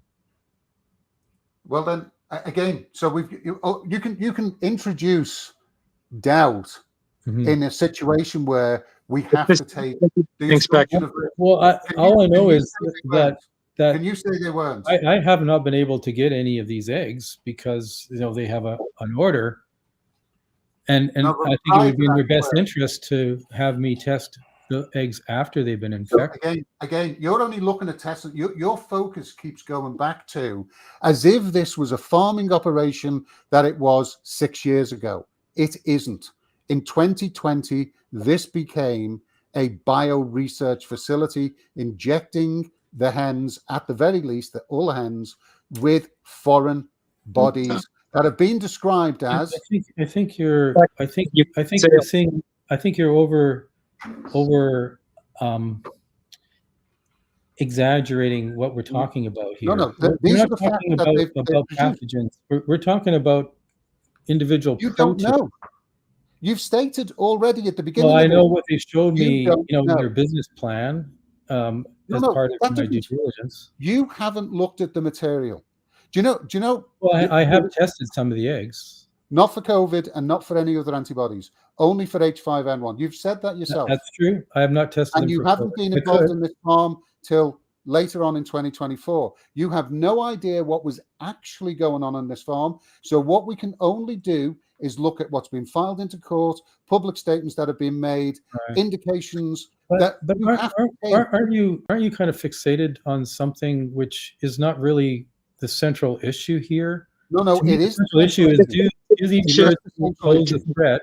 The problem for H5N1, and can we see, because this is a concern that the Canadian Food Inspection Agency has. No, I don't care about the Canadian Food Inspection Agency. And these shedded birds are going to cause mutations that are going to infect the human population and give rise to the next pandemic. And we're dealing with birds that have been involved in experiments for the past 5 years. We're told that it was, you're saying it's only that they were injected with this COVID antigen, but we're seeing videos where and other statements where we're being told that it might even be other things. And Dr. Tsukamoto certainly has been experimenting with these other things as well. And if I may, without any permits or licenses at all. And when I look into it, you don't need a permit or a license for this kind of work. Are you sure? And for good reason, because when you're injecting, with proteins into animals to make antibodies. So I can go online, buy these antigens or these serums that are concocted and start injecting my dog and turn my house into a biolab. That's okay? Or I can get a bunch of people inject their dogs with all kinds of things, when they get vaccinated. Are you seriously saying that, Dr. Pelic? As a professor in the university, you don't think that anybody needs to look any further than I'm just telling you what standard practices are that concern the government. It's standard practice, and you don't have to have a license to import a COVID antigen that was produced by a professor at a university in Japan, to import that and then start injecting your birds with it as part of an experiment that goes on for 5 years to produce antibodies. And you don't think that there any permits or licenses of any kind are required? To review it on the basis of the H5N1. I wasn't being asked to review it on the basis of their antibody. Well, you are aware of that now. So are you not concerned that you don't know what those birds have been injected with, that you can confirm? I believe that they were injected with a spike protein. You could buy commercially. You can order it online. This is nothing unusual at this point. Then why did they need the Japanese proposal? The only reason why I got involved in the COVID research was because we were facing what we thought, from what we were hearing from the health professionals, that we were dealing with a major pandemic, and we were galvanizing all the research capabilities that anyone had to try to fight this new virus that we were told about. Like in 2020. If there was, I rose with my company to the challenge to see if we could find ways to identify what are the best antibodies against the virus in people who've recovered from the virus. Whether there's other companies all across, Canada and worldwide that were coming up with other strategies that would be helpful, that was seen as being part of the solution, not being part of the problem. Well, the CFIA certainly seems to think that this farm is part of the problem right now. Well, this concerns me because the fact that the CFI has raised a lot of objections on the science side of it, that's what I can evaluate. And I can see a lot of the way it's been presented. It scares people, and it's unnecessary. That's not what the science shows. H5N1 has been around and known about for over 70 years. There's not been one documented case. No, this strain has only been of concern since 2020. It was first described at that time. First became prevalent. But there's first been became concern, came on the radar in 2020. That's a fact. How long COVID existed before we knew what was going on. So now you're assuming that this virus didn't exist just because we didn't have an actual. No, Jeff, the virus mutates over time, as all viruses do. And so this particular strain was identified as the point of concern in 2020. Have you ever heard of Darwin, survival of the fittest? Viruses do the same thing. Well, therein is also part of the philosophical and ideological questions here, right? So I guess what we're talking about here is just let the virus rip. We lost the doctor for some reason. Hopefully he'll come back. But that's the other thing. And so if that's the philosophy, just let it rip, then only the strong survive and you let the weak ones die off, right? Philosophy, but that's how viruses work. Just like you and I, any other living organism, when we're threatened, we try to figure out a way to evolve, adapt to stay alive. Viruses do the same thing, you know? Okay. So, I mean, that also plays into what this farm was about, just, selective breeding, selecting only the strongest. And then if you look at the idea behind that, you're going to inflict a lot of suffering on a lot of animals for starters, because if you don't euthanize chickens in facilities where the mortality rate is very high, then the birds that linger for sometimes 3 to 7 days suffer immensely because they're not euthanized. Their brains swell, they bleed out internally, and they're in a lot of pain, and it lasts for days. And if you don't euthanize, then that's part of what happens. Operation every species. You're referring to barn chickens who literally have zero immunity. No, I'm talking about free range chickens as well, where the mortality rate is lower because I've looked into it. But still, you have massive suffering among those birds, also that you can allow only the strong ones from that particular flock to survive. And that philosophy, actually, Jeff, is also somewhat flawed, because you're only allowing the strong ones to survive that are resilient against that particular pathogen. The other chickens and poultry and even humans that may survive also have genetic traits that if you save them, they carry those traits forward. It could be better eyesight. It could be resilience against some other disease. Okay, so those are very important considerations as well. We can't get to that point without policy change, and that's what it comes down to. No, and you know what? Because if we adopt your approach, then you just let them die. And when my grandmother gets sick in a nursing home, I do want to protect her. I don't want to just let the virus rip, so we protect people. Not that I really want to try and take this and overlay it onto a human situation, but it's because it's not the same, because animals, frankly, do not have rights, but people do. And that's why the Cull Orders right now seem to be about the only tool that we have that is somewhat effective in slowing the distribution of this virus. Is it the only tool we have, or the only tool we choose to embrace because it's the most convenient, easiest? And you can have these arguments, and regardless of where we come down on that particular argument, the reality is that is the policy, that is the law, and the problem here partly is that some people, even after being given due process that has now dragged on for 6 months, where they're saying still no fair. And when we win that, we're going to change the policy moving forward for other farmers out there. You're going to undermine the authority of the government is really what the objective is. Yeah, but I think there's something that's really important to understand here. You know what, Rick? The cardinal rule of power, it is not chaotic to challenge power, Rick. It's democratic to challenge power. It's democratic to challenge policies, to come up new evolved ways to do things. Just because you want to stay one way doesn't mean that a lot of the world want to move forward. Now, I'm not saying one way is right or the other, but how do we know, Rick? How do we ever know which way we're going if we never get to a point where we have potential survivors of these viruses and test them and study them? We stay in the dark, and now you're meshing the politics with the science again. And you see, the thing is, Jeff, it's okay. It's good to challenge and it's good to protest, but there's a line, right? And how many do-overs does somebody get? And as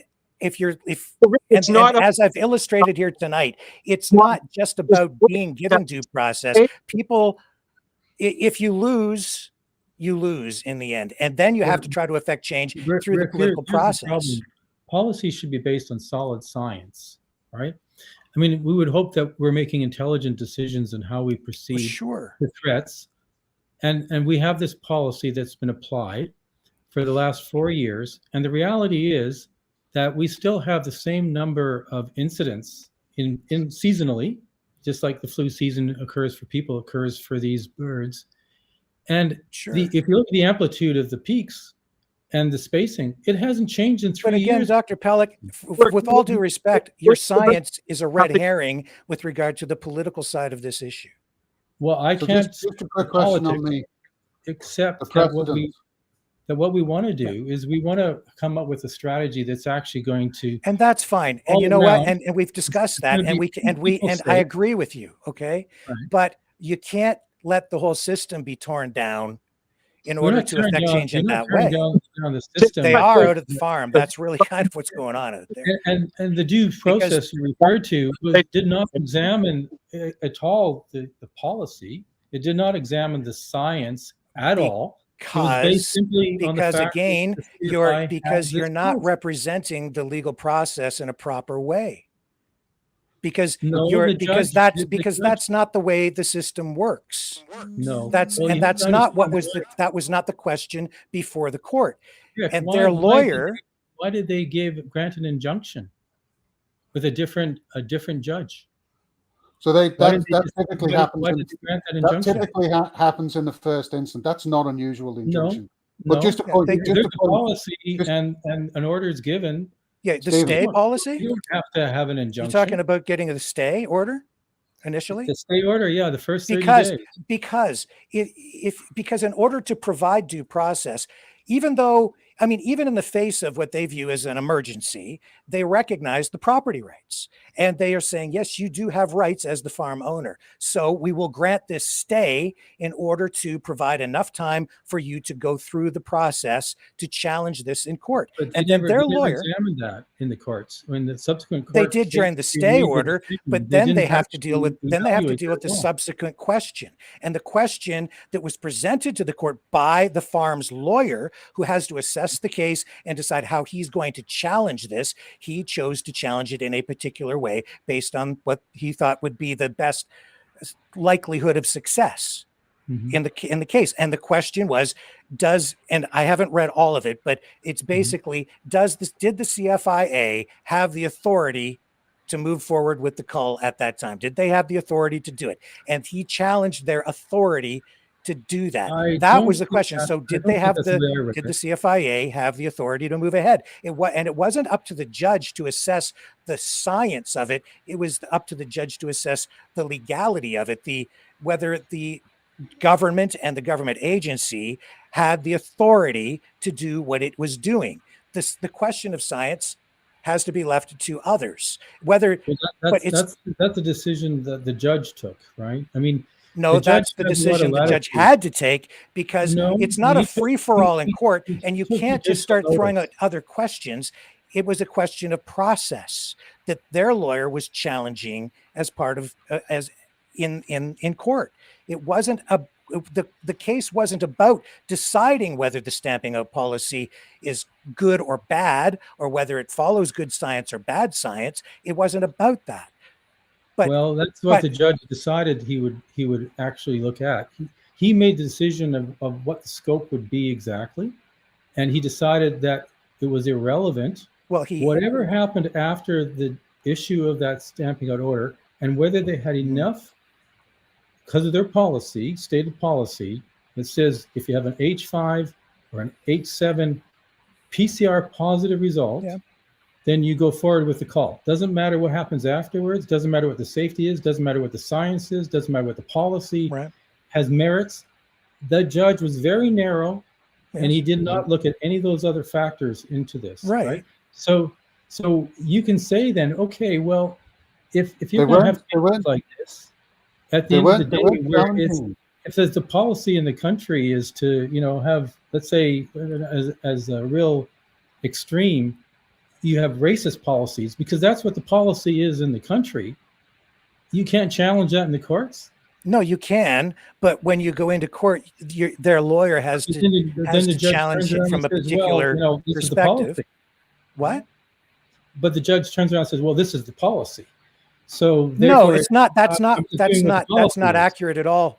That's not accurate at all. Well, the judge is presented with a question, and the judge has to rule on that question, and then the evidence that is presented is directed at arguments on both sides as to whether what that question is. Challenge the policy and challenge. And if you want to challenge the policy, then there are other mechanisms to do that. And indirectly, he's challenging the policy because he's challenging the authority of the CFIA. That was the way their lawyer chose to approach it. Now, right now, they have another court challenge that they've filed paperwork on, and so then again, they've been given another stay. So this is an additional delay to recognize the due process, and they will present another question to the court. And I don't know how long this process will drag on, but that's the way the system has to work, because you can't just go into court and then ask the judge to not just consider the question presented, but anything else that anybody else decides to bring up. Otherwise, it turns into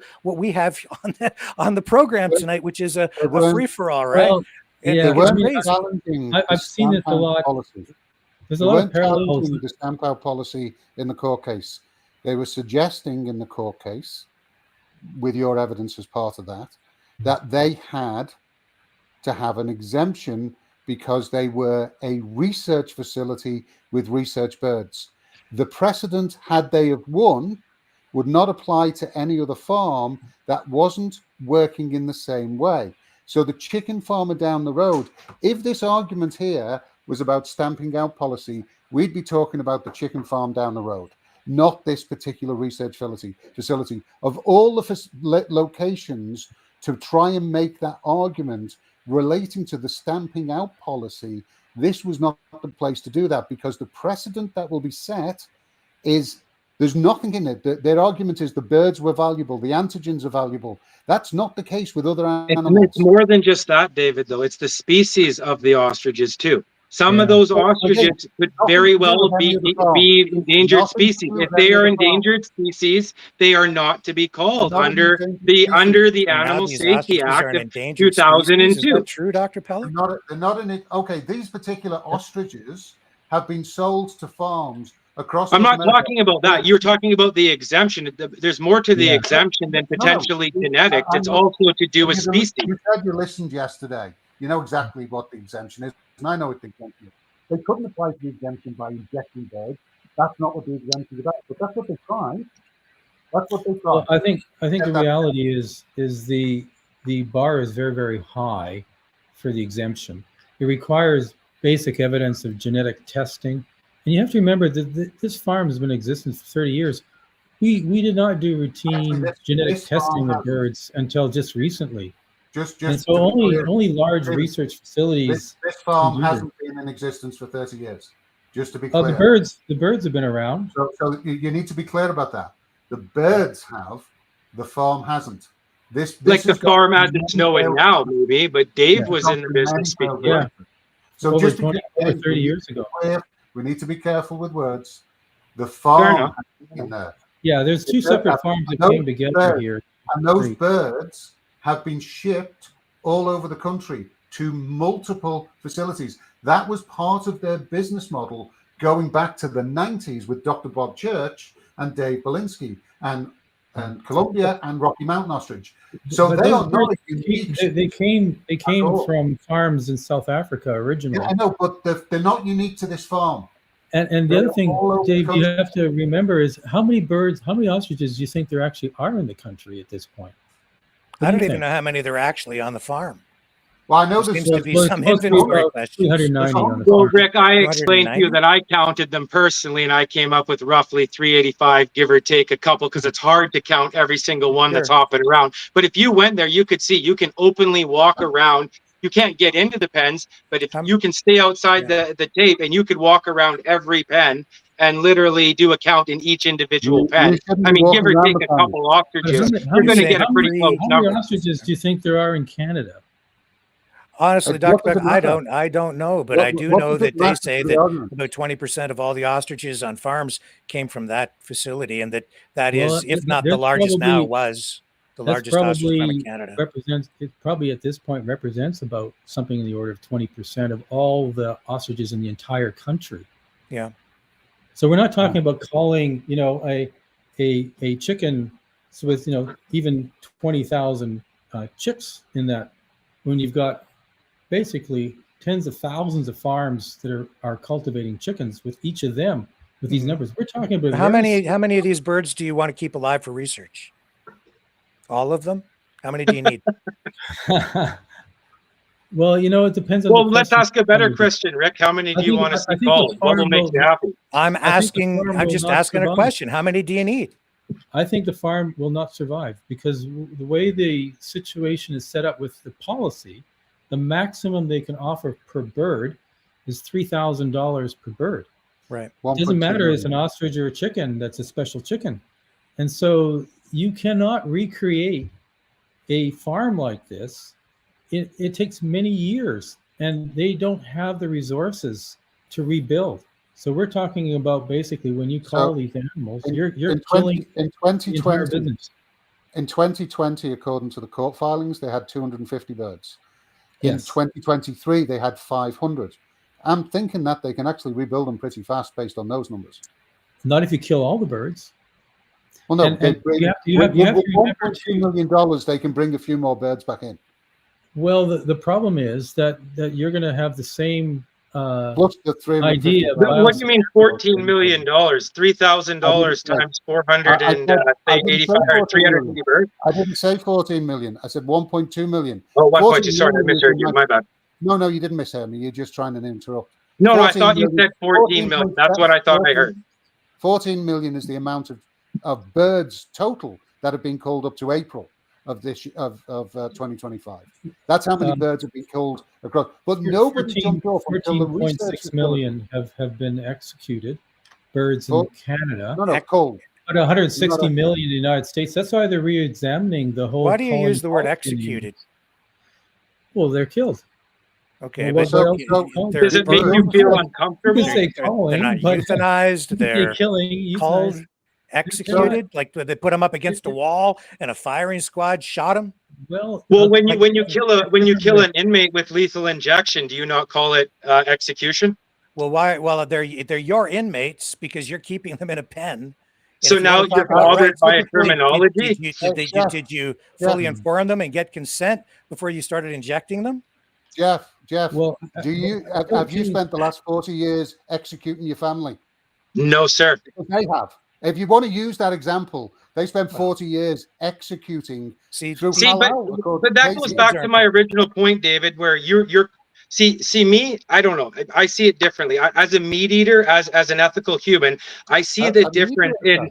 Wait, let me finish. In killing an animal for substance and killing an animal just because. And now I get it's not just because, though, Jeff. Sir, let me finish. I know, Rick. I know your point. There's a reason.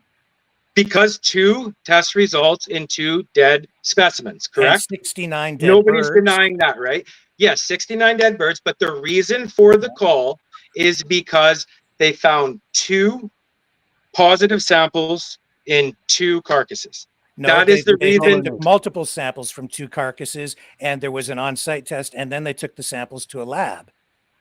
Off of 2 specimens. Two specimens. The call order was issued based on testing in just 1 lab with 2 specimens. And exactly. Then confirmed later. And David can later, confirm and there were multiple he read the court. They combined the specimens. They did from the mouth area and from the anus area, basically, from the 2 separate birds. But the testing that's done, like I say, it's done at a very high.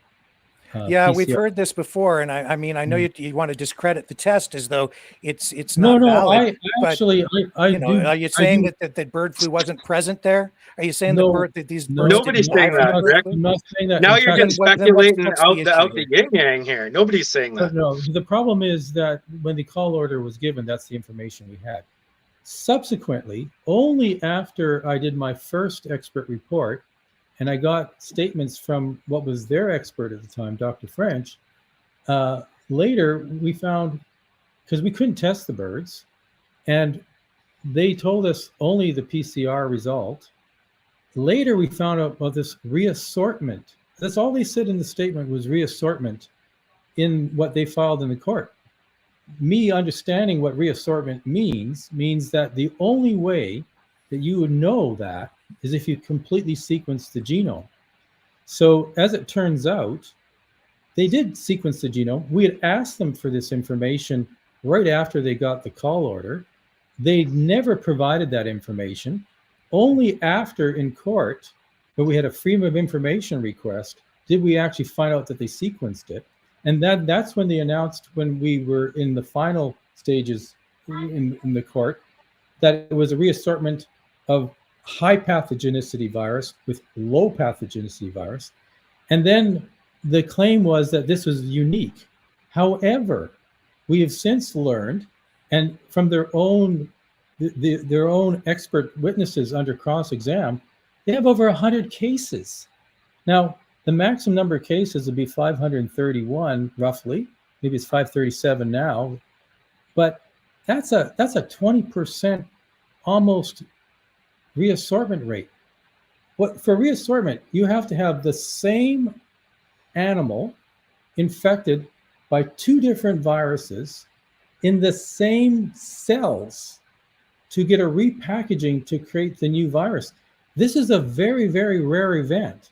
So what that tells us is that it's the birds in the wild that already have the reassortment, You don't know not that. the birds on the farm. Maybe. You don't know And that reassortment means that the birds that are in the wild, the birds in the wild to keep landing at the pond, right? But those to birds eat the aren't food transmitting inside the pen with the most of them ostriches. they're not transmitting, and they haven't put It's the netting actually- up the way it's they were actually a told low to. pathogenicity virus, and this Because actually they makes a haven't, lot of sense. they've just failed to comply You're with the making- quarantine No. orders. They're not following the It's rules. coming- it's They don't coming have a from- license. The They reassortment is didn't coming follow from the wild birds. That's my point. No, you don't know that, Stephen. Yes, we You do don't know that because we can No, you don't. calculate No, the frequency that we Stephen, would expect in a Stephen. herd of even 400 birds Stephen. to have them called, and in the two Stephen. samples giving already early a reassortment in a very rare event. Stephen, This is not possible, and this has these are happened not. in This is 100 not a cases normal across the farm. country. This is So what not that a tells normal us is farm. the wild birds No, have the reassortment. you don't know And that. that reassortment, You're No, you making don't know assumptions. that. You We've don't have never any told studies it. to prove that. And that's the because large they don't and actually sequence the wild birds. the larger issue is that these ostriches have been infected. I think you're finally acknowledging that. So yes, the bird flu. No, we know because we have sequence information that it was infected with a low pathogenicity version of the virus, which it got from the wild, which is telling us that the wild birds actually have strains now and it's natural. When you have a progression of a virus, initially it may be virulent, and then in the wild you get herd immunity, and you also get. And what about the mutation Ohio of the poultry virus. worker who died as a result of being infected with it? Why do we continue to have the conversation not with that virus. ignores That's what was the reported. research? Is that wrong? No. Stephen. The situation that has happened is we have somewhere around, I don't know the exact number today, but as of a few weeks ago, we had 71 cases in North America, like in the United States and Canada, one in Canada, the other 70 in the United States. We had one case of around a 65-year-old man who had comorbidities, who kept chickens in his backyard, who died. Okay, that's the only case I'm aware of a death. I've heard indirectly there may have been one or more case. This is not what the CFI presented, which was that in all the cases that have occurred with this virus, most of them have been in Cambodia and in the Middle East, where they say there's a 50% lethality rate in people. This is not the case in North America. In North America, it's, as far as we can tell, 1 in 70. And the reality is, those are the 70 cases where we've documented, because we've looked, that these people have had H5N1. Most of them had no symptoms. Most of them did not work on chicken farms. They worked actually with cattle. And most of them, when they had symptoms, it was very mild. We're not talking about a disease from this virus that really affects people. And as I was mentioning earlier, we do not have a single case of a person sick with H5N1 transmitting it to another person who gets sick with H5N1, so that you can actually transmit this virus in a pandemic situation. And it's a good reason for it. The virus is optimized for infecting birds, not people. And you can have some mutations that allow it to affect people, or infect people perhaps, but it's not a dangerous virus in people. That's the bottom line. The problem is you're talking about regular farms that are infected with regular things. Dr. Sakamoto and his students have been experimenting with H5N1, injecting them into ostriches since the 90s. He's been coming over and injecting birds with SARS and other pathogens. That is a fact. That is based on what the farm themselves have stated. I've not been seeing any evidence that there's the actual virus has been he's been using the actual virus to infect this. So again, it doesn't make any sense. I don't know. I do know this. I do know that irresponsible. It is highly irresponsible to assume the least issue and not to investigate what the actual is. I completely concur with you that we should definitely be testing these birds and not for H5N1, for everything. And also the birds on the farms that are chickens that are being infected that we're just killing right off the bat. Go straight to the study so that you can delay things. I can tell you that on February 12th, 2025, and I'm just pulling this up for the first time, the Ohio Department of Health, they write this in a media release. The Ohio Department of Health is reporting the state's first probable human case of influenza AHS, also known as highly pathogenic avian influenza, HPAI, or bird flu. An adult male Mercer County farm worker who was in contact with deceased commercial poultry was infected with the virus. Yeah. Okay. That's right. Yeah, not that I said that earlier. But that's not. I thought you said it was. Didn't you say it was low pathogenic? But regardless. Yes, so this guy died, and as I said, this is the strain that they say is what has been identified as being present on the farm. Rick, you have to understand, influenza has caused deaths for hundreds of years. Okay, the major outbreak that we had, the last really major one, was over 100 years ago when we had 1918. We had the Spanish flu. That was an H1N1 virus. Yeah. Humans are infected by H1, N2, and N3 viruses. That's what's caused all the pandemics that we've had in basically the human population. We have never had a pandemic with an H5 in mammals, because the cells on their surface, what the virus binds to, is different in mammals from birds. So what's optimal for birds, it doesn't work in mammals, and that's why we've never had a pandemic. But you have 1997. There was an H5N1 pandemic declared by the World Health Organization. I can actually give you all the different ones if you want. We had 1918 Spanish flu H1N1, 1957 H2N2.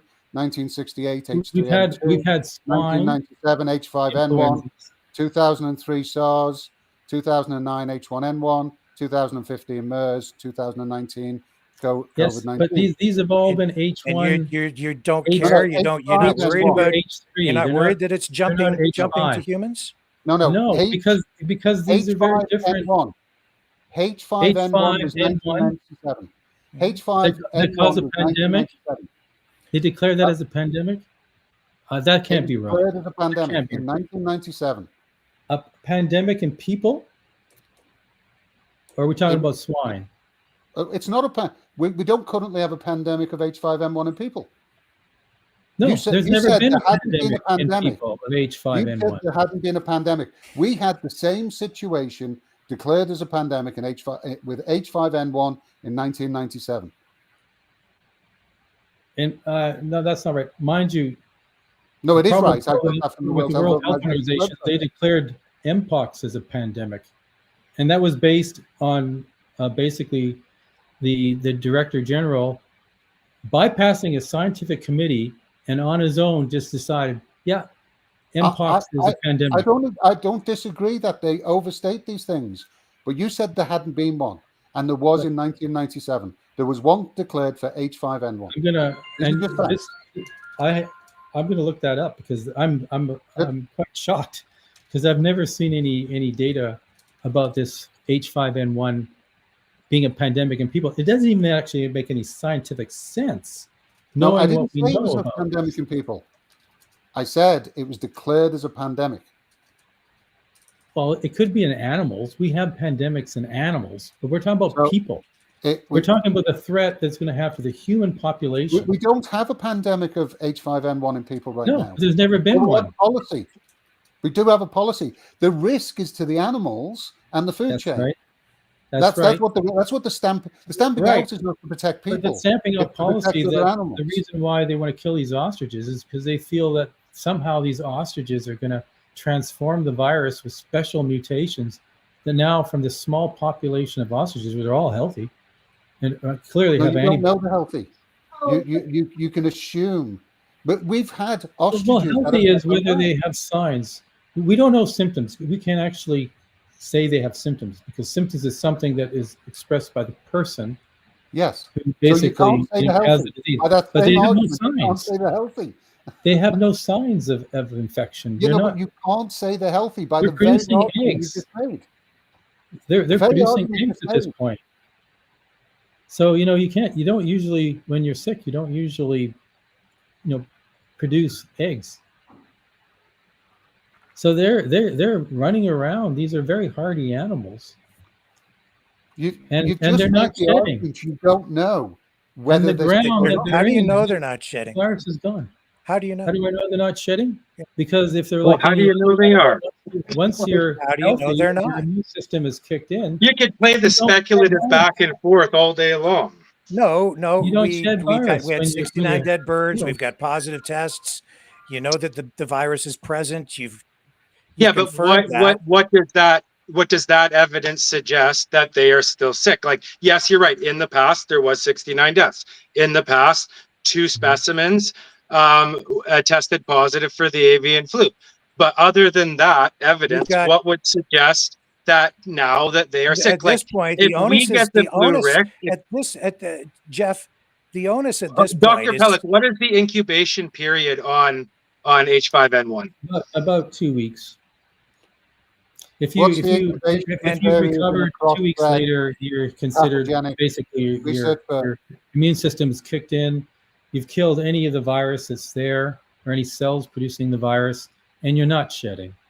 What's the period of time in a crossbred multiple injected research animal? Don't say you know the answer to that. You're digging real deep, David. Real deep. It's going to be the same. Our physiology, whether we're David, I'm so glad you went down this path. Whether you're wild or whether you're on a farm, it's going to be the same. You don't know that. The virus is evolved. Again, you don't know. You don't know what the state of these birds are. In fact, I think you said weren't you asked in court for some documentation regarding your complete defense is on speculation that we don't know what these birds potentially have or been injected with. That's your basis of your defense. Yeah, it is. Following the CFIA guidelines, their orders, and the speculation on what they could potentially have. I don't care about the CFIA. I've said. So your argument is strictly based on the speculation of you're not sure of what they were injected with. No, it's not speculation. It's a question. It's speculation when it comes to what they were injected with, because you don't know. They've said if they were injected with a virus, they would be making antibodies against the virus. I didn't say that. And again, you know what? What it comes down to is these folks seem to think they're above the law. They're doing things Well, without permits. what are they doing that's importing illegal things right now? without- No I one don't has know been that they're following arrested. proper No protocol. one has been charged. They're following proper Yeah. court proceedings in order to appeal this decision.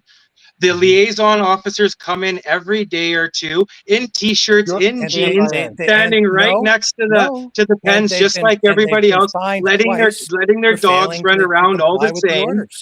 So what charges have been laid? What charges have been laid? Like what I'm saying, you're saying they're breaking the rules, law. What they are doing is they are contesting policy. And guess what? It's the only way you can fight a policy that comes from the CFIA is to stand up and take a stand against it. Do you think the CFIA is going to come along and be like, hey guys, you know what? We're going to make life a lot easier for your farmers, and we're going to rewrite this policy for you guys, and we're just, it doesn't work that way, Rick. You need evidence and proof. These ostriches potentially have that evidence and proof.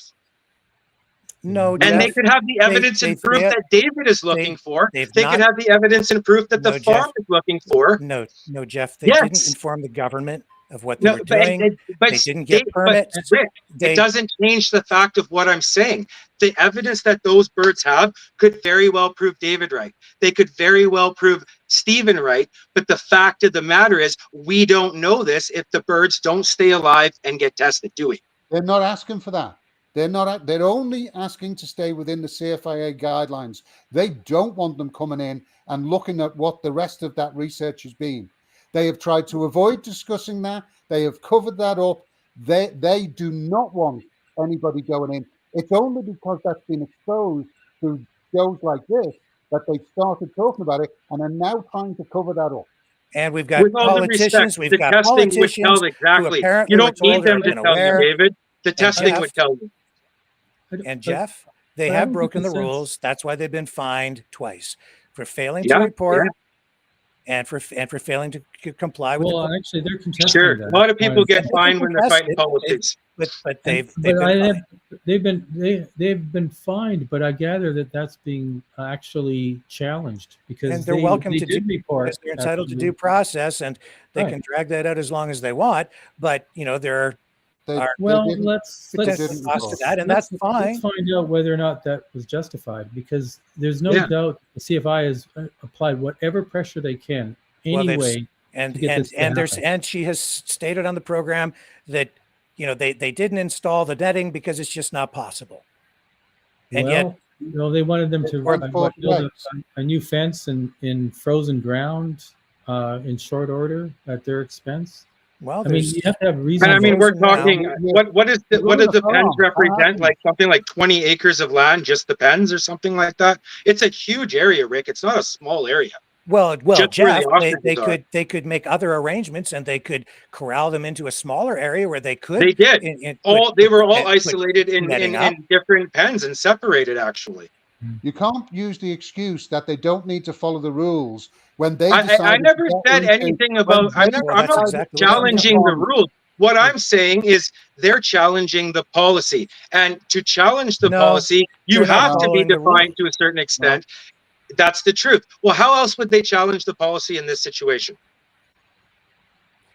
Other than keeping their birds alive in one way or another. Tell me, David, how could they challenge this policy?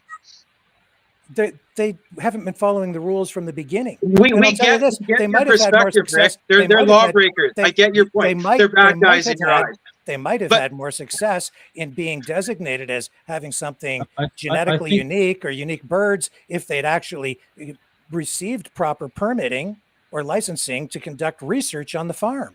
You don't need to get a license to do research. That would be a legal question. But why would they have done that? Not necessarily an advocate for the farm. Connexus has been in business for 26 years. We don't need to have a special license to do research. That's just not the way it works in our country. You do to handle certain pathogens. For pathogens, yes, but they have not been handling pathogens.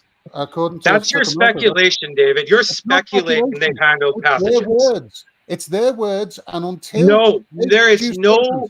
You're lying, sir. There is no words that they have said they have injected their birds with pathogens. Excuse me of lying. Sir, there's no evidence of that, sir. There's no evidence it's in of their that. own words. Jeff. No, I think you They did misunderstood. not. I don't misunderstand. They're their words. Where can I go right now to buy? They're their birds, but where can I go buy my COVID antigen right now? That's an antigen. It's not a pathogen. Well, where can I get it? Tell me where I can go buy this stuff that they were injecting. Come on, you guys are smart. You should know the difference. I can send you some for free. I made it in my own lab, which is, a level 1 lab. Yeah. Maybe you have a disconnect of understanding the difference between pathogens and I'm not saying that. I'm just saying, where can I go online right now to buy this stuff that they were injecting? Steve just said he'll send you stuff. Google spike protein for sale. Where? Just Google spike protein. You can buy it like it's just like anything else.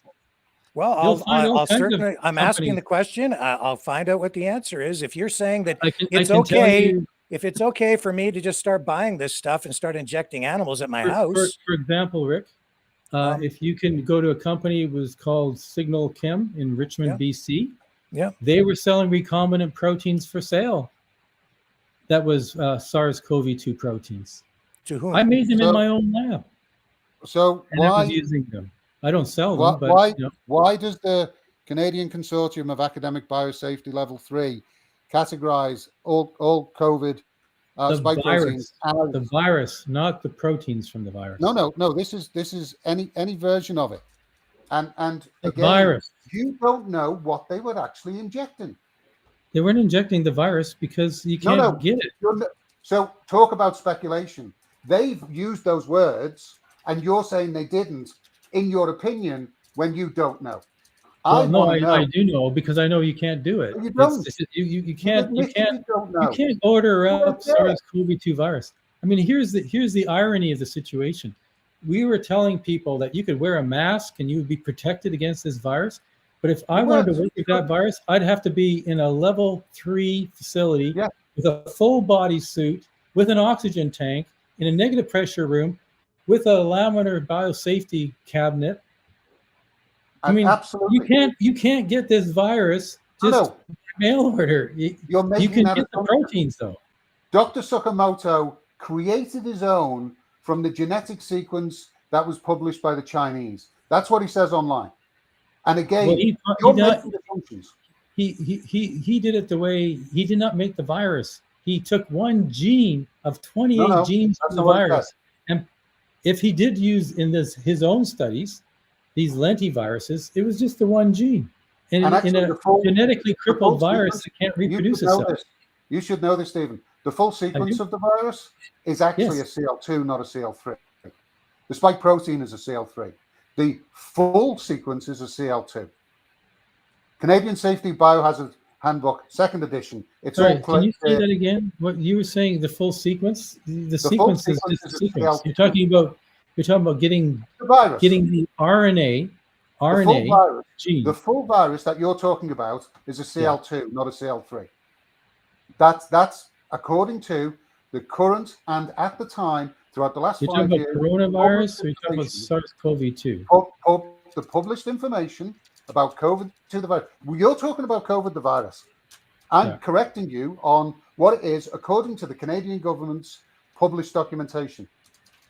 We cannot work at the university in our labs. You should. We have to do it in at least a level 3 lab. And there's only one level 4 lab in the entire country, and that's in Winnipeg. Yeah, I know. I've published all about this. I know exactly where they are. Right. I know we can't do it. We're not allowed to work with the virus. You know what? There's an awful lot of things that biolabs do and people do that they can't do. That's that's why I actually got a uniform. It's one thing working with the virus, but you have to get the virus, and you have to special permits to be able to even get the virus. Do you know what? You have to have a legal authority to take somebody's car. But guess what? People steal them all the time. Well, it's easy to steal a car. It's a little harder to get this virus in pure form. I have no idea, because Dr. Sakamoto was making it. And again, he's taking one gene, transplanting it into a totally different organism. In this case, a virus. David, you don't know. You don't know. You're speculating here. I don't, and that's why I need an answer. and you don't want the answer. Hey, you know what, David? The only way to get your answer, sir, is through testing the ostriches. That's the only way to get that answer, sir. Doesn't care. There's one way: testing the birds. No, I think David's got two different questions here. His first question is really about what were they actually doing in their research, and did it involve an active pathogen that could actually undergo mutations and be transmissible? And there's a concern about that, and I can allay your concerns. That's not the situation at all. Well, I'm looking it up, and it says here that Health Canada COVID-19 antigen tests are classified as medical devices under the Food and Drugs Act and medical devices regulations. Tests labeled for research use only are intended strictly for laboratory or research settings, not for personal use, self-testing, or clinical diagnosis by non-professionals. It goes on. There are absolutely restrictions in place. Right. And but they have the partnership with the research lab, Rick. Don't forget that you're using, with an antigen test, you actually get those rapid antigen tests at your pharmacy. Okay, this is not a restriction. Those are the antibodies. Use. We're not talking about that. We're talking about an experimental COVID antigen coming from a professor in Japan. That's not what you're buying at the Shoppers Drug Mart. An antigen is not a virus. It is not. I'm not saying that it is. I'm saying that it's still an experiment. And what he was sending. That's not what it is. I didn't say it was the virus. I'm not saying that. I'm saying that to get what Dr. Tsukamoto was sending over, you don't buy that at the Shoppers Drug Mart. Not that. Well, actually, in a sense, he stated that he created it. You could, because you have two types of rapid antigen tests. One is against the nucleocapsid protein, the other one's against the spike protein. So depending on what you're testing, what's on that strip? Commercial products is irrelevant. That strip is the actual antigen. The antigen is on the strip. What he stated, then we don't need Dr. Tsukamoto at all, then, do we? No. Well, there could be another Dr. Tsukamoto, all the same. Like another person could do the exact same work. When you're ready to get serious. Well, come on. You don't think that another scientist out there has the capabilities of doing that? I thought you were trying to suggest that I wasn't imposter. You're defeating your argument here to keep them alive. There are other ostriches and there are other scientists who can do this work and are actually doing this work. So what is their argument for keeping the animals together? Well, as far as I know, there is no... Well, Steve, you take this one. Yeah, no, as far as I know, there's nobody else in Canada working with ostriches in a research capacity. We didn't say Canada. It doesn't matter. We didn't say Canada. You said there was nobody else. But aren't we worried about food security and this kind of, being food security, competitive in a world market? You said they shouldn't be selling the product, and they are. Talk about food security. Do you know what? I actually drove past a sign the other day that BC Farm selling produce on the side of the road as they do in Alberta. And the first thing that went through my head was, where did they get the stuff they're putting on the garden? Where did they get stuff? And it's like, I don't want to be in that mindset, but I don't have answers. And you haven't given answers. You've given assumptions. There are no answers. You can't give that answer because you didn't start working with them until 2024. You don't know what they were injected with, and somebody needs to answer that question. That's what I know what they told me that they were injected with, and I know what makes sense. You know what? When I was what you suggested is completely ridiculous. People used to tell me all sorts of things. I didn't make an assumption they were right, especially not when we were talking about dangerous goods. Do you have any reason, David, to suggest that Dr. Tsukamoto would be potentially lying or have a reason to be? I haven't spoken to him, and I actually haven't seen any evidence that he has not commented on any of this. I gather he has a very high position. I don't know, president or something in that university. He is so they only have about 1,800 students, but he's not been outspoken on the matter at all. No, he's wisely probably avoiding. Well, you have to understand there's political pressures too. He has grant funding from his government, and although you have to be very careful. is a business partner in the company in Calgary. Yeah. Why is he being From quiet? what I understand, he was going to be involved.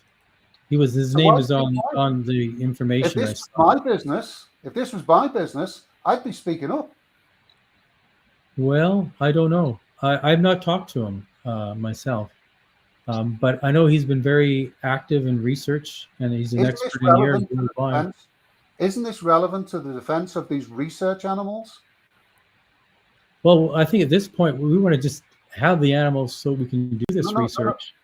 No. So we don't know what's been done to them. If you've got animals that have been contaminated, that have actually breached normal scientific protocols by being injected with lots of different pathogens, and it turns out they're pathogens, you wouldn't want to keep them as lab animals because they wouldn't have the value of. Well, no. I mean, if you had pathogens that are in animals that are truly pathogens, you know, that have virulence, these animals are handled very, very carefully. They're not. So just because they're supposed to be, again, you keep making this assumption and trying to make the viewers think that just because that's what's supposed to happen, that's what's happening. Do you know what's? Yeah, but you're doing the exact opposite of that. But don't forget, you are 100%. You are. I'm not. I'm asking the question because they put information out there that clearly demonstrates they haven't followed the rules. Clearly shows that they are actually doing things and working with someone who is working with pathogens. But David, you have to understand, the researchers that are working with these animals, that again, they're not going to put themselves at risk by having active virus that's being produced from these animals. This kind of research is done in very highly controlled. No, but they might put other farms at risk. No. Yeah. No. The CFIA certainly seems when there is a danger of stuff like this, where they're dealing with actual pathogens, right? Then this is not the situation here. There are strict guidelines, and they watch out. I mean, is that Dr. Sakamoto injecting himself? That's him injecting himself with the stuff that he developed to put into the birds. Right. That's because it's not a virus. I'm telling you. But he I don't know if that picture was helping your cause. It's an experimental COVID antigen. We inject people all the time. And we are injecting. We just did how many billion experimental mRNA? It's an unorthodox under an emergency order, right? To prove the safety of a. In fact, our government was requiring that people inject themselves. Yeah, well, that ain't what goes into people. That's not what is being injected into people. Well, it's not the same thing. COVID-19 vaccines are associated with. Dr. Pelic, please. Stephen, do not insult my intelligence and tell me that is what is injected into people when you go down to the Shoppers Drug Mart. Stephen, even if are you telling me that? No. What they're doing is they're injecting. In fact, what you're getting now is very interesting. Is the new vaccine. Let's Steve answer that. Are self-replicating COVID-19 RNA vaccines. That they actually produce more copies of the RNA because they've taken more virus proteins and put them into the lipid nanoparticles. So in fact, we're creating viruses in a sense. They're not at the full replicating stage where they can be transmissible to other cells, but within the cell that gets infected with the self-replicating RNA. So your view is that this farm has done nothing wrong. They broke CFA rules, Rick. Nobody's denying that. But the catch in the process is those rules can be appealed, those orders can be appealed, and policy can be changed. And what if that is accomplished? I will be writing to the university to question the work that you're doing. Well, I'm sure that will be the decision maker. Concerned that you don't seem to care what was being injected into these birds. You seem to be missing it out of hand. That's the way. So you're one of those guys, hey, David? Yeah, you're just like, it doesn't matter. You don't care. They've broken the rules. They've gentlemen, with with Rick, I think this is probably the demise of your show tonight.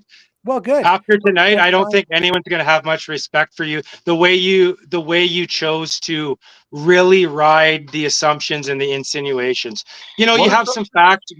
David, I respect you as a researcher. You've researched a lot of stuff, and there's been stuff that you've shared in the past that is legit. You know, like, and I'm never going to take that away from you. But in this scenario, you've went over an edge that you don't even normally go on, and you've decided to take the facts that you have and just incorporate it with a lot of speculation, and you're allowed to do that, but it doesn't make your speculation true, and it doesn't make it what have I accurate. speculated on, Jeff? What have you speculated on? Well, Rick, why don't you watch your not last show, but the show before, and you tell me, come back to me and tell me you didn't speculate on anything. David didn't speculate on anything. Come on, gentlemen. You're at least honest at the least, right? You're both honest. You say you watched it, Jeff whoever. What is your name, Jeff?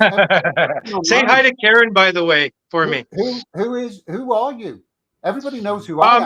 I'm the guy who started Canadians Against Health Passports. And when you were trying to get your research out years ago, you would use my networks, We the Fringe, Canadians Against Health Passports. You know, when you were really hardcore against the government, really putting a strong position against the government and COVID-19 and mandates, all that research.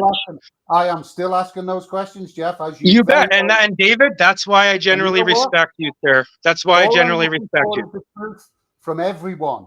And you don't seem to want that. You're here to just. Well, sir, you don't seem to take what I'm saying into consideration. I want testing done, and I want answers just like you. But what I'm saying is, how do you get? No, David. You don't accept any answers. So if someone, like, for instance, Dr. Pelic talked about Dr. Samako, or the doctor in Japan, you said, well, no. How do you know that was accurate? Well, how do you know it's not? You're basically insinuating that this scientist, is lying about his research. No, I haven't. You kind of are. You're questioning what he said. You're questioning what the scientist said that they did. No. Again, you're trying to twist things, and you. No, so well, what are you doing if you're not questioning what he said? I'm actually worried he isn't lying. I am taking all these people at the word, including Karen and Katie, and they raise questions that need to be answered that you don't want to answer, and a professor at the UBC. Well, the thing is, there's no answer for you other than what Dr. Sakamoto said in Japan, what his research says. So the only answer is what he said these birds were injected. And do testing. Send Health Canada in, quarantine it, and do testing on everything, which is what I said from the very first post I made on this. So I don't think anybody has a problem with that testing being done. Because no. In the process of that testing being done, we can also figure out the genealogical. We can figure out the DNA sequence of these birds. Figure out if they are endangered species, and we can figure out if these birds do have antibodies or not, if they were exposed to this virus or not, on a mass scale, and we can figure out what you're trying to figure out too, David, in the process. Oh, convoy trucker, Vernon. Okay, Jeff Gaudry. I am one now. Actually, I've only had a class 1 for 2 years, if it matters. You were at the convoy. Nice angle, though, David. Nice angle. No, that's everybody wants to. There's people asking online who you are. I've just found out who you are. Simple. A lot of people know. I have one of the largest North American networks in regards to these subjects out there. So, you know, that's irrelevant. Who cares who I am anyway, David? That's not what the discussion is about. The discussion is about the farm. Ask for answers then. The only way to give you your answers, okay, so if Dr. David, simple question. If Dr. Sakamoto says, these are my answers, right? No. And those are listen, if he says those are my answers and they're presented, if that's not good enough for you, that's not good enough for you. Some people, the answers will never be good enough for. Why would I accept it? Right now, we have a quarantine. Okay, fair enough. Well, then you want the same thing as we do. You want testing to be done, correct? No, you want H5N1 testing done so you can get around the CFA. You don't know what I want personally. I want to know what's been going on in the farm since 2020. That's what I want to know. What's been going on at that farm since 2020? All the details. What pathogens they've been dealing with, what they've been injecting with, what they've been shipping out. And then what if it's exactly what if it's exactly what Dr. Sakamoto says? What if it is antigen? What if no, let me finish. What if there is no pathogens? Then what? Then what, David? Then you asked a lot of what if questions. So what if then? What if then? No, what do you mean? Then do you have no problem with what we're doing at that point? Then do you support the fact we're trying to save these birds? I will never support a bunch of sovereign citizens camping out at a place like that. Never. Never. Could ever. you?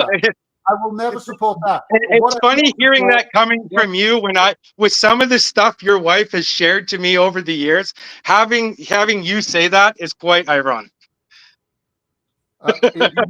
You'll never support people like that, hey David. You are one of those people, my friend. If you want to try and defame my wife, then this conversation. No, I'm just saying the information that you've shared with me and your wife has shared with me over the years. I didn't even know who you were. I'd like most of the other people on this. The point is, Jeff, that you don't want the answers because you're here to cover for the farm. And the rest no, sir. I want answers too. But I'm basically asking you, what if the answers are exactly what we're saying? Antigens, no pathogens. Then what?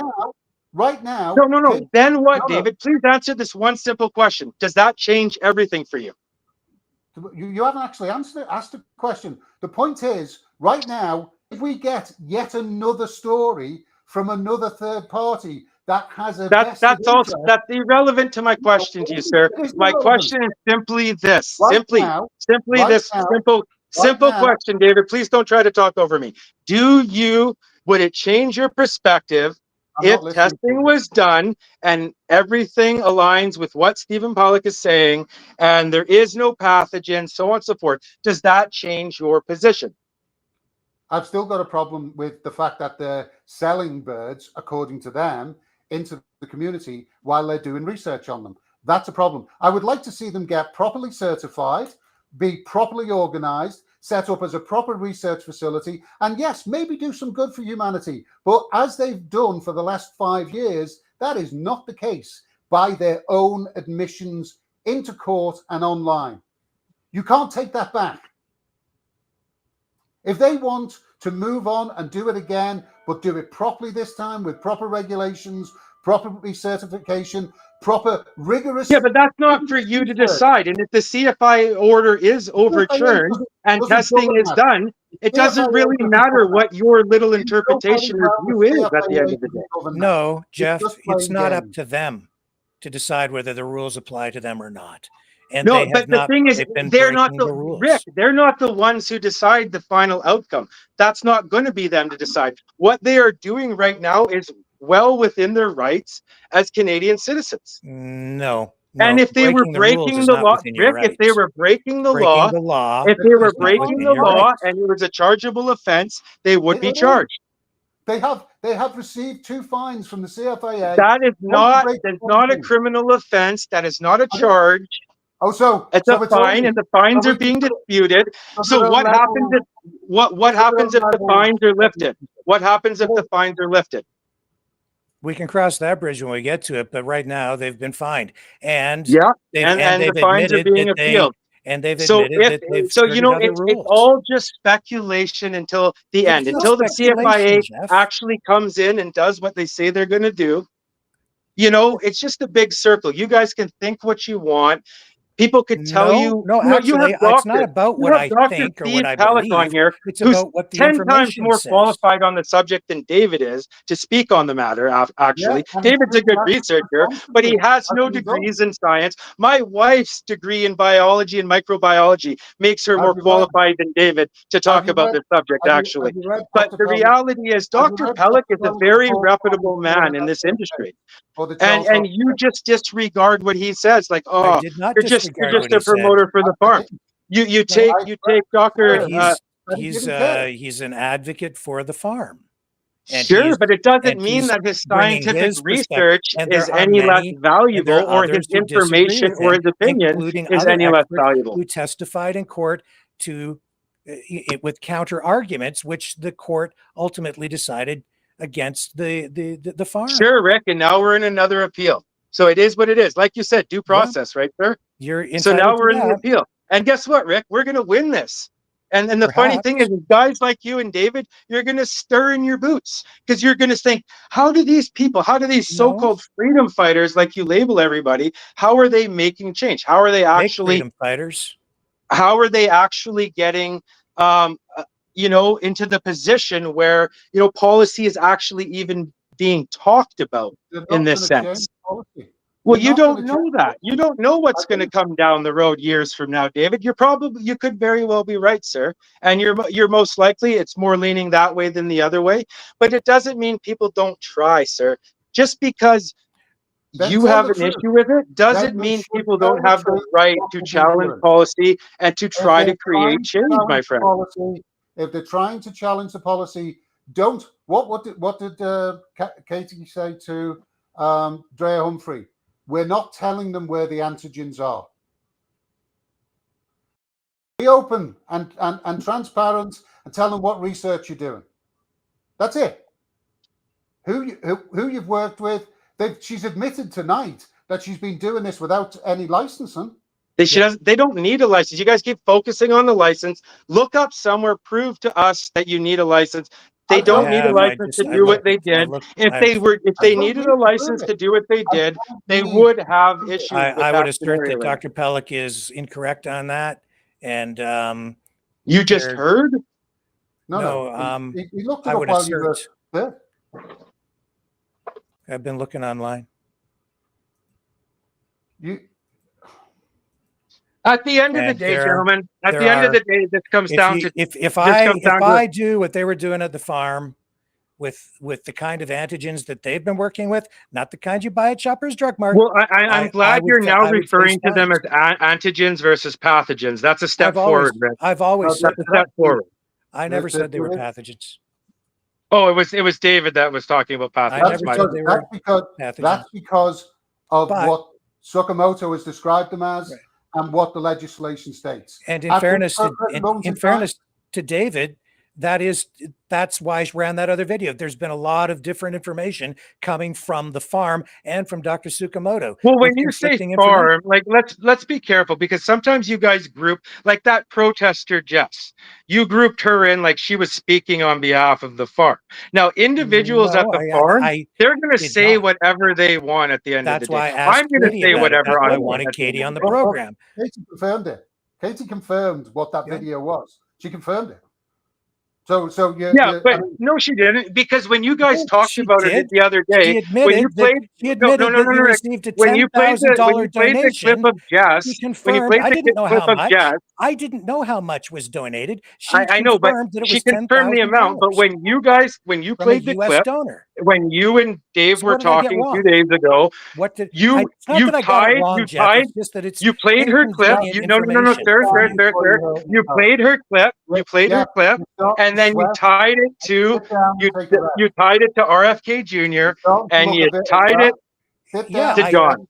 That's right, because I don't know, and so these are questions that I'm asking. Well, she told you today it wasn't them. Pardon me? She told you today it wasn't them, and you're like, who is this person? It's my right to know who this person is. No, I didn't say it's my right. I said that I would appreciate the transparency, especially when the people who are calling for accountability from government and transparency are not holding themselves to the same standard. What good are your principles, sir, if the people who there is no principle in somebody donating money for food there, Rick hold Walker. People in power accountable don't apply them to themselves? You think this is funny? I think it's funny that you think it's a bad thing or potentially malicious that some person donated $10,000 to a cause to help feed people that were there. You say, oh, that's not a lot. You said earlier, oh, it's a huge amount of money. Well, when you got 100 people around and you're feeding them 3 meals a day, it costs money to feed people 3 meals a day. When you have it's not as much money as you think there, Rick. When you have a political situation where you're having top U.S. government officials intervening, yeah, I get concerned.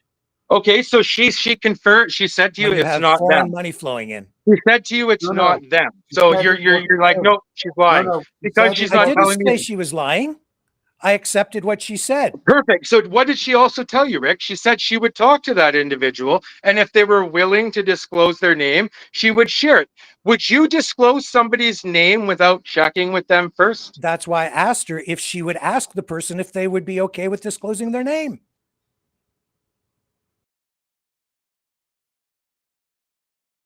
Perfect. So then then all you got to do is wait for You're that. the one making an issue out of this. And then I said, well, thank you very much.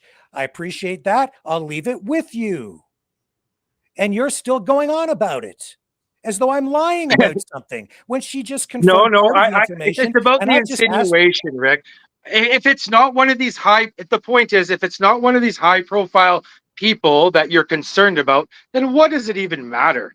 It matters if it's someone who do you want the name of the people who sent in $5 too? I'd like to know why RFK isn't that just as valuable of information? 10,000 or $5 they're donating to the cause. Yeah. That information may be valuable because it depends on how foreign money flows into political movements. And sometimes it comes in $5 increments. There you go, Rick. So why are you so focused on a large donor that some person this is another issue, right? spoke of, right? How much money that was my point. My point only was that you guys went on the speculation train before you even had Katie on the show and asked about anything. That's why I wanted Katie on the program. The only reason why the question came up was because of your speculation before you even talked to Katie.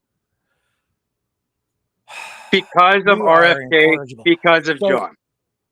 Because of what? Because of John and RFK's association. John who? Casamais. Oh, Castamatidis. Yeah. You know, like because of that connection, he wanted to draw a line, and I get that. RFK Jr. has no business doing what he did. None. I've got no place here. I've got more not in the way that he did it. The head of NIH interfering. That I have a problem with that, particularly when he's already been here in Alberta and has his Alberta connections to Jeff Rath and the rest of them with the Ingram case. Mm-hmm. That's cute, guys. That's really cute. That's not cute. That's serious. It is cute. It's cute that you guys try so hard to connect dots that don't even exist in that sense. It does exist. I mean, everyone's allowed to speculate what they want, but come on, you can only dig so deep. Like the facts. They're not facts. They're not facts. You wanted to tie this thing into some sort of like connection, to 51st state bullshit or stuff like that. That's ridiculous. Contributes to it. It does. It's ridiculous though that you think that's what people's positions are. You know what, Rick? You're supposed to be a journalist. Journalists don't spend time speculating 90% of the time. Journalists ask questions and get answers. You don't speculate,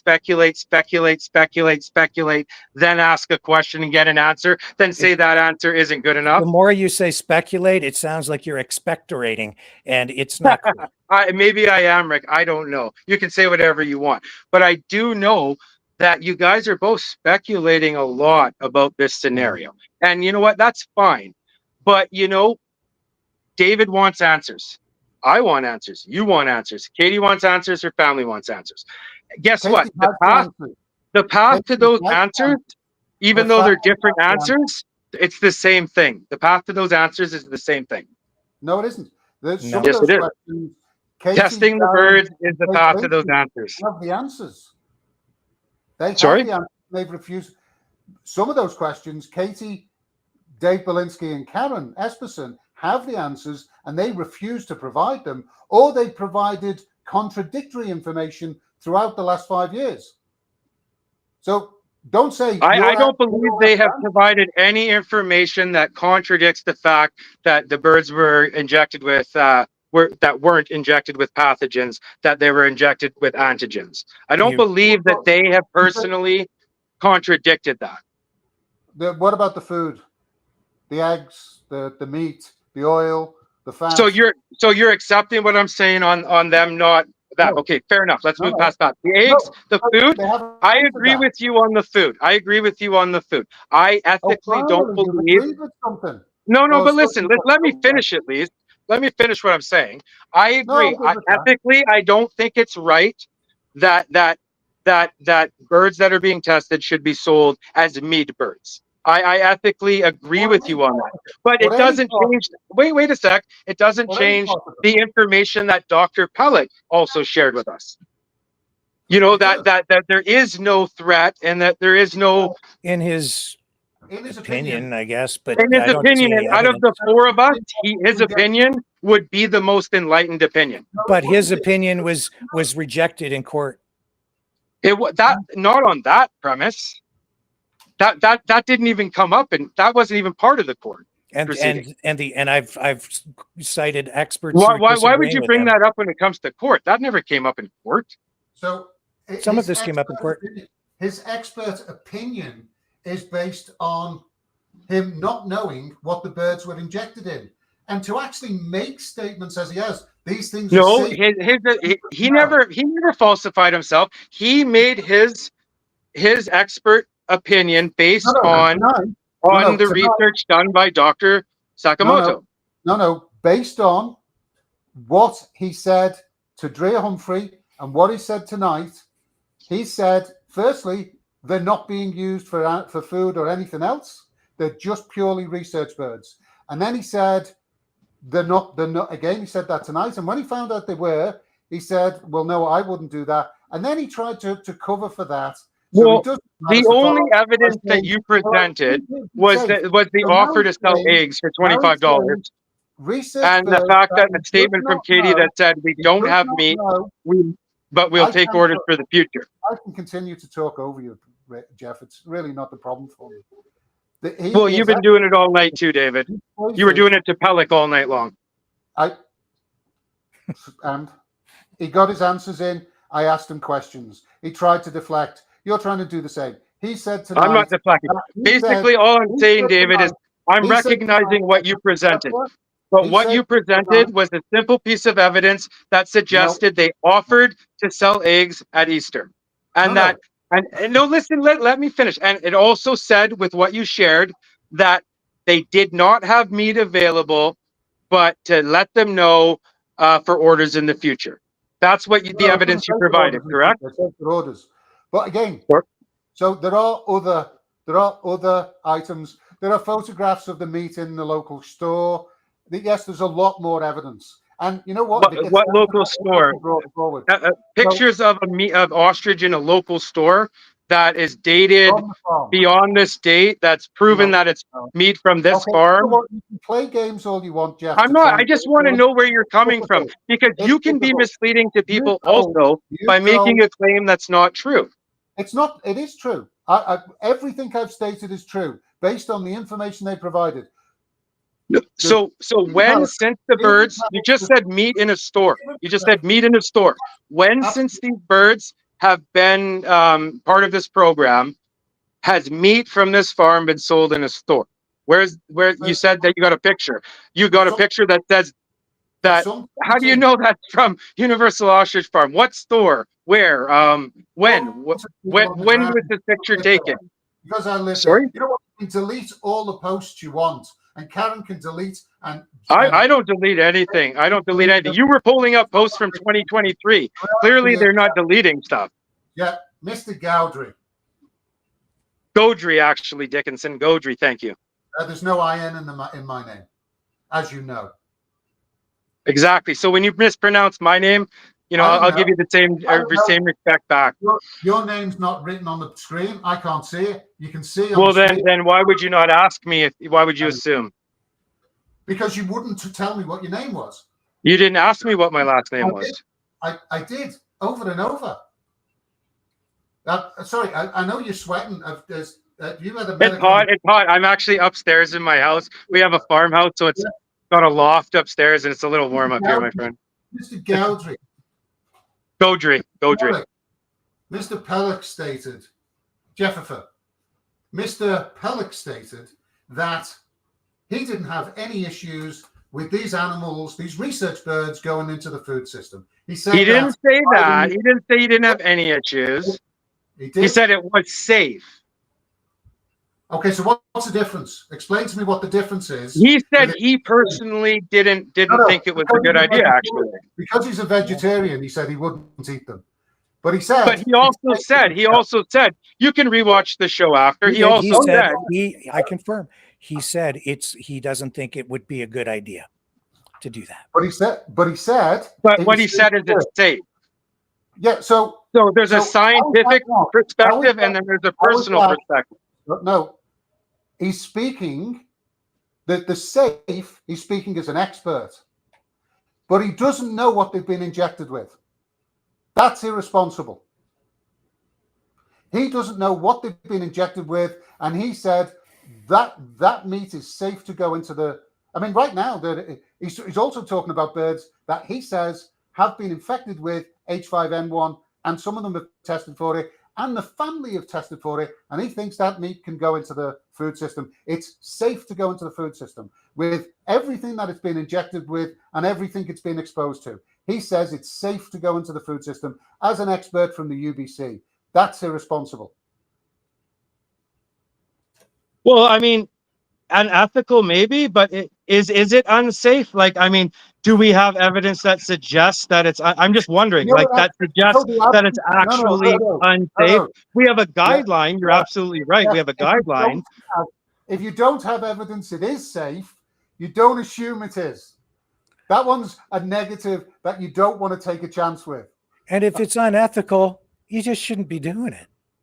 And well, fair enough. But still, at the end of the day, I question. I question the validity of if meat was actually sold. You're the after one. The fact. It's and you know what? I'm going to do some more research on the subject. I'm going to do some more research on the subject myself because none of us know for sure, right? It's coming from the farm. You don't know this, Rick. David. Again, did they sell the meat or not? Are you talking about meat from 2020 or are you talking about meat in 2024? About meat recently. Well, I think that's a fallacy. I don't think you can prove recently. There's no way you could prove recently that meat from that farm was sold in a store. Didn't you just put up on the screen the Facebook post? Yeah. Showing that was a statement. It didn't say meat was for sale. It said we have no meat available. Contact in the future. So yes, you would speculate that they're willing to possibly sell it in the future, but it doesn't mean that actually happened. That's not a speculation. They were basically advertising on Facebook. Do you know if it wasn't? You can advertise anything. It doesn't mean that it becomes a reality. Do you realize how incredibly stupid this argument is that you're making right now? I'm not saying that it's a great argument, Rick. And then you're taking pieces of information and making big claims on those pieces of information, and that's the truth. No, we're just showing the information. David just said they're selling meat in a store. Yes, that's I've got from people in the local store owner was selling the meat, absolutely. But regardless of that, Katie was taking orders for the meat. If she had no intention of fulfilling, she offered to take orders. Yeah, that's false advertising. If she's taking maybe, but you said earlier, David, people false advertise all the time, right? So you're saying she posted an ad I offer don't know. meat for sale, I'm not but speculating really it was just anything. A trick. All I'm saying is I won't speculate. It was just a trick, right? No, I'm not saying that at all, Dave. But what I'm saying is I'm not willing to speculate on all these things. I'd rather know. Speculate on her own words. It's not a speculation. It's a question. You were offering meat for sale, Katie. Well, to me, the question would be this would be my question for Katie, David. Katie, you offered to do this. You offered to do this. We would have asked her, but she left. Well, I mean, I can understand why she left at that moment. I mean, it was getting pretty brutal. Difficult questions, and I'm sorry that No. When I was watching, Rick, it wasn't just about difficult questions. Yeah, it was, and that's why I was trying to get on earlier because there was things you were kind of It's irrelevant now anyways, but I mean, you could have had a great conversation with her. You chose to take You just the wanted me to offensive let her approach that you talk took. and just spin her narrative again. No, And I didn't told her want anything. I yesterday wasn't even my involved in the private conversation, right? conversation with her that I told her, I will ask you difficult questions. I will ask you real questions. I'm not like the other social media influencers who are out there. I will ask you real questions. That's what I told her. And that's what I did. And it's uncomfortable for her. She obviously, well, you didn't actually let her actually just, like, I get you got questions, but you didn't even let her say half the stuff she wanted to say to you.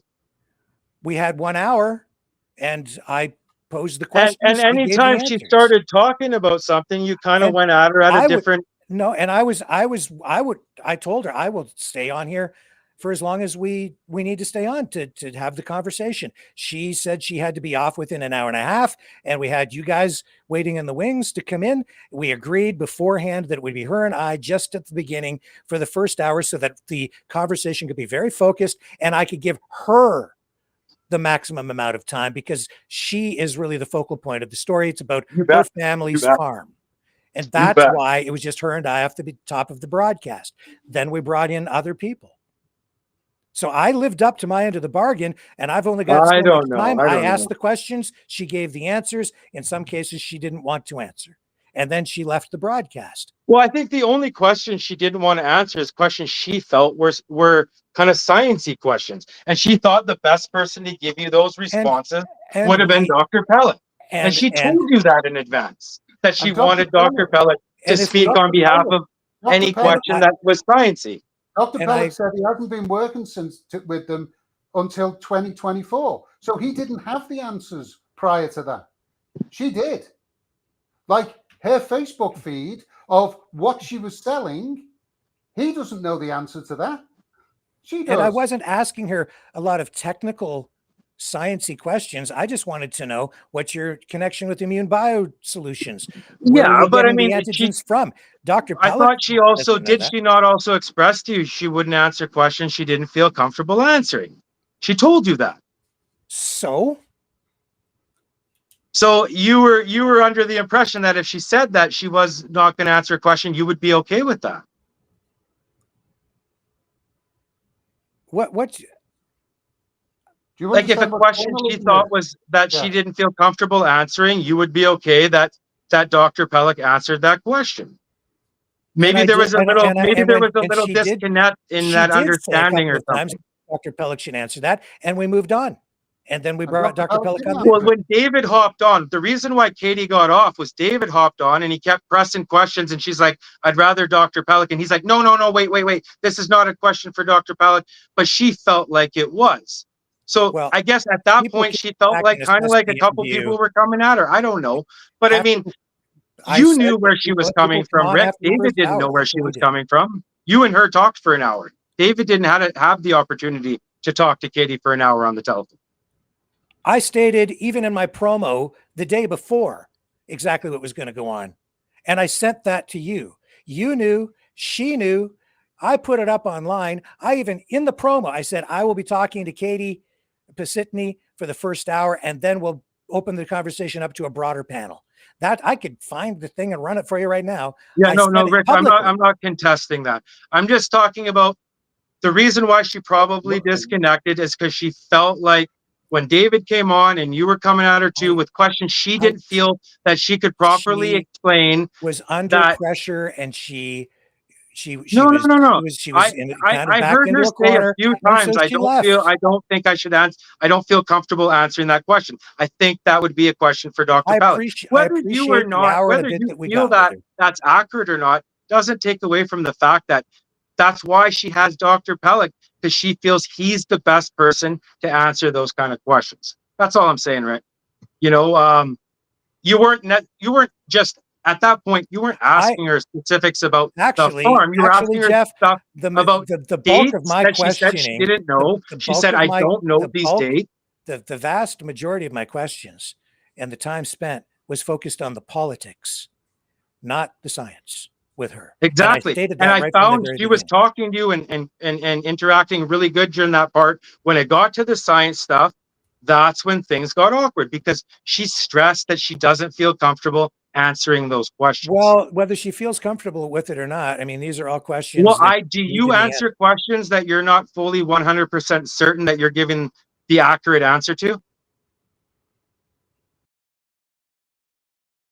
That's not a relevant question. It isn't? I No. generally don't answer questions that I know that I'm not sure if I'm going to be I'm not the accurate one in answer. I'm not the one with the research farm. That's not the issue we're talking about here right now. But I think it's quite professional for her to say, hey, this guy's more qualified to answer this question than me. He doesn't work. And when you asked her about dates, she said my mom would know those dates. I'd have to check with my mom on those dates. And I accepted that. What's your point? My point was, she got off when David hopped on and the pressure started coming on the scientific questions. What's that? I guess she doesn't even know David. She has no reason not to like David or anything. You guys talk for a second. Either way, David, I'm sure you have to get going pretty soon. At the end of the day, you have done a lot of great research in the past. I appreciate it. And I know a lot of people have in the past. And I'm glad that you and your wife have shared it over the years. I'm a little shocked, David, that, and this is just my perception, that really bang on with just presenting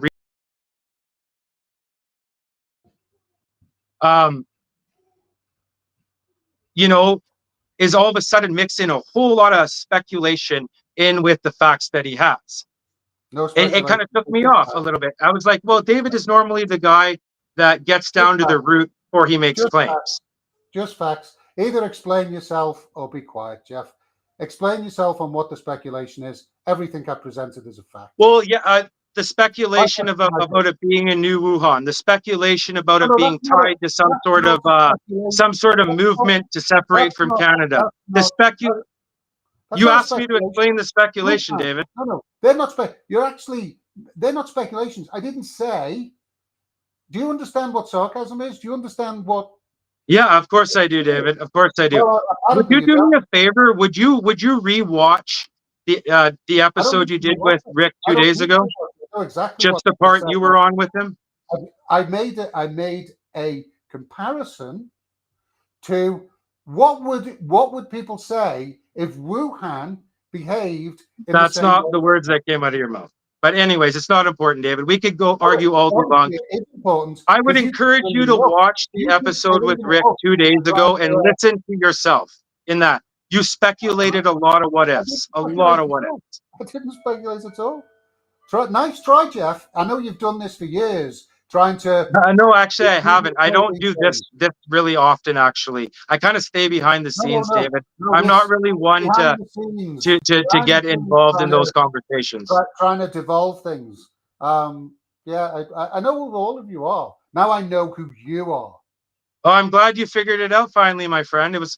I assumed you must. I mean, we haven't messaged much lately. But if you go back to 2022, I was getting messages left and right from Dave and Karen Dickinson account, right? Okay, again, you got the name wrong deliberately. It's up on the screen. I didn't catch that. Sorry.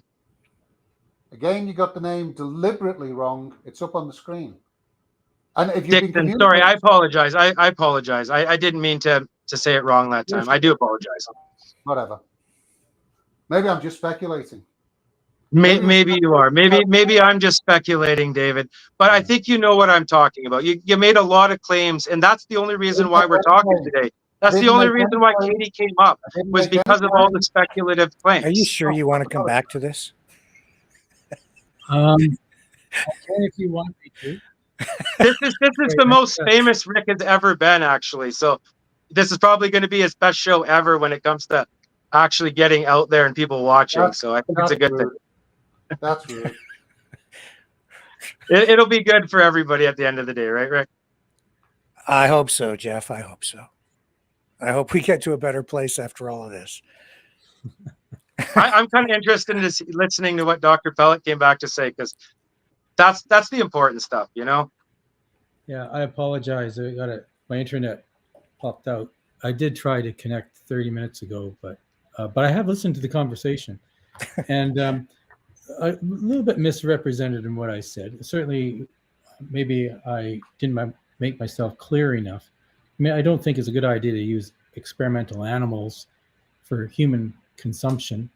At the same time, I did make it very clear that based specifically in the question of whether or not animals that have been injected with immunogens, or what we call antigens, that are themselves non-pathogenic, doesn't involve a virus, whether that would be safe, and the answer was yes, and I still maintain that. That wasn't a question. That we asked the question about these specific birds, and we made the point you didn't know for certain what they've been injected with, and because I asked you, would you eat an omelette, and you said I'm a vegetarian, and so we were talking specifically about these birds. But if you were asking me, even if they were infected with a virus, let's say they were vaccinated with a virus, I would argue that if those animals were, basically a month later, they would still be fine, because the immune system of the animal actually attacks the virus, gets rid of it. That's how we recover after we've been infected and become healthy again. And when the virus is gone, there's no threat, actually. So it's safe enough after a period of time. And certainly in the case of these birds now, if they've been infected with the H5N1 and they're fully recovered, they would be safe to consume. But you pointed out having an ad where these meat would be available in the future. That doesn't mean that these are going to be necessarily the animals that were being used for the research. That was in the future, was it, David? I think that they were offering it. They said they didn't have any at the time. So maybe they have for all we know, they were taking orders because they have to slaughter the non-experimental birds. They are taking names for food purposes.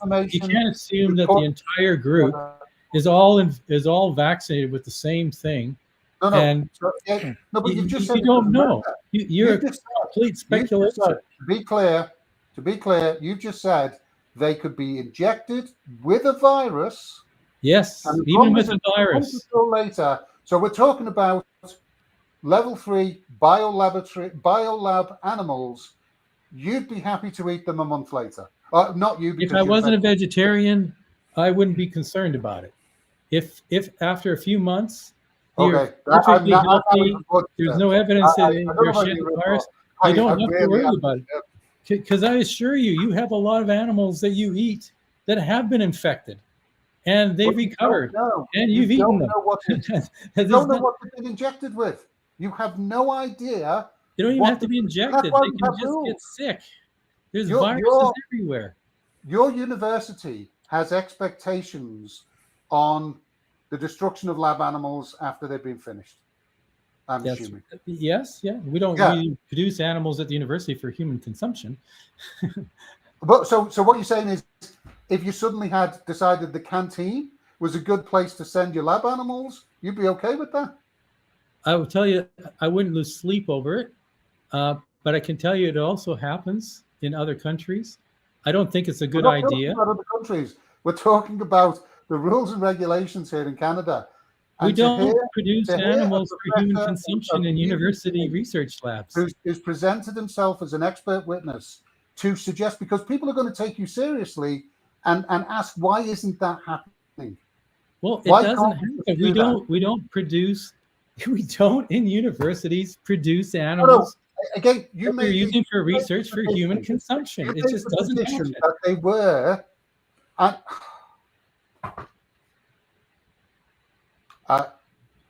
We just don't do it.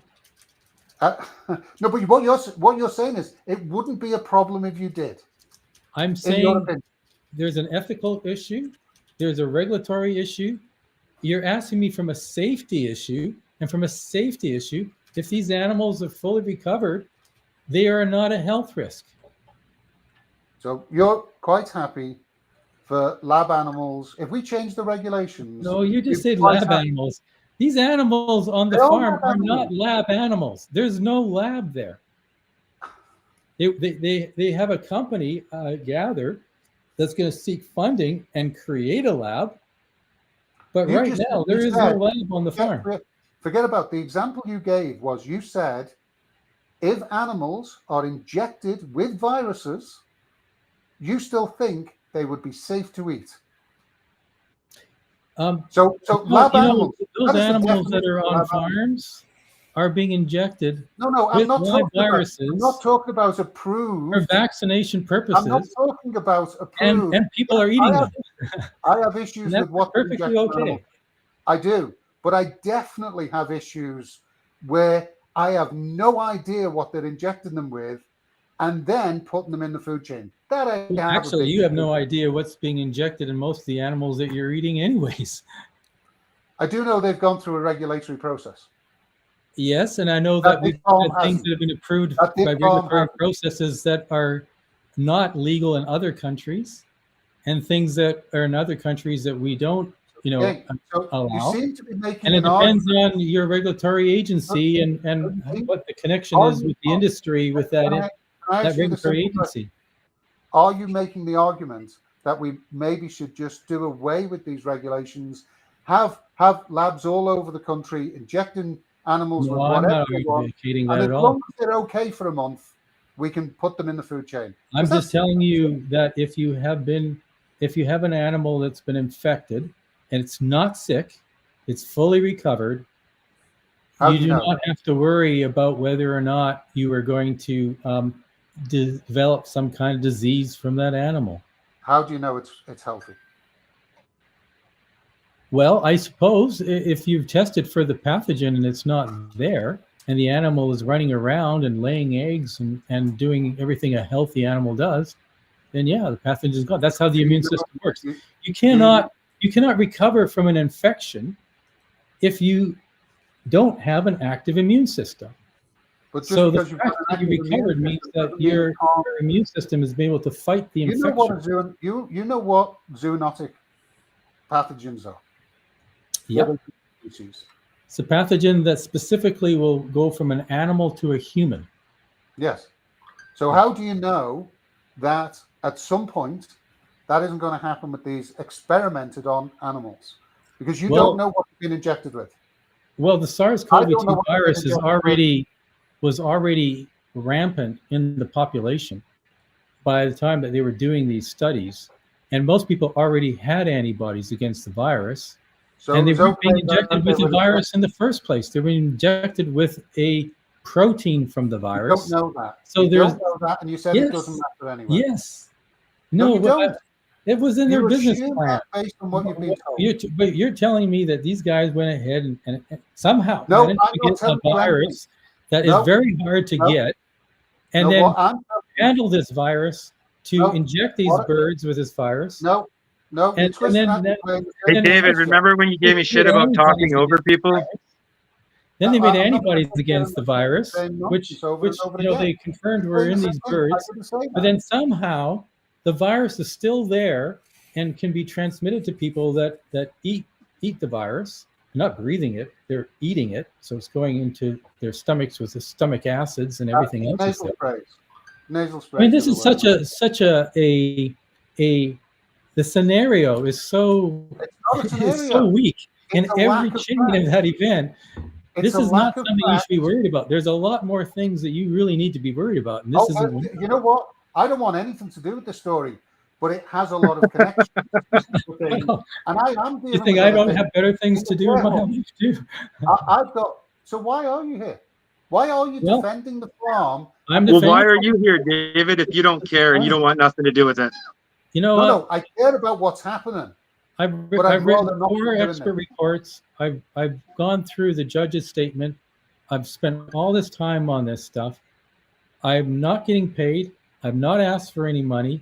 The only reason why I'm doing this is because since I have the expertise on this subject and since I've heard so much misinformation, I feel ethically responsible that I have to speak out as someone who understands this stuff to try to educate the general public. This is my role as a university professor, you so it's have not to be just to responsible. teach students, but to also educate the general population when it's So being on ethically subjects that I have responsible. some knowledge.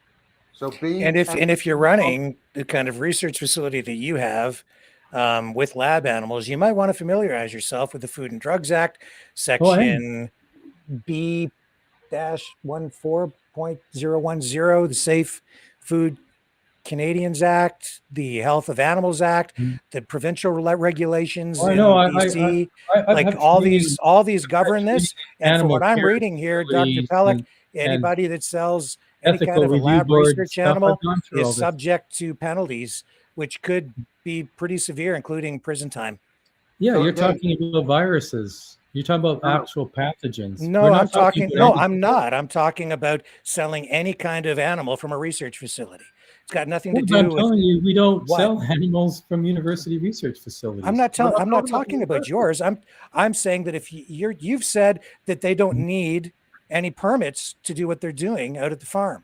That's right. With this research. That's right. I would suggest to you that the law that there are laws that govern these things, that they do need permits, and they were operating without any of that, without any oversight, without any real knowledge of government agencies. Although, and they say that some local politicians seemed to have some knowledge of this, and that their applications for grants, I guess, were supposed to be some information that was conveyed to the government to tell them that they were doing the research, but just applying for a grant, as Katie said, does not inform the government that you're actually conducting the research.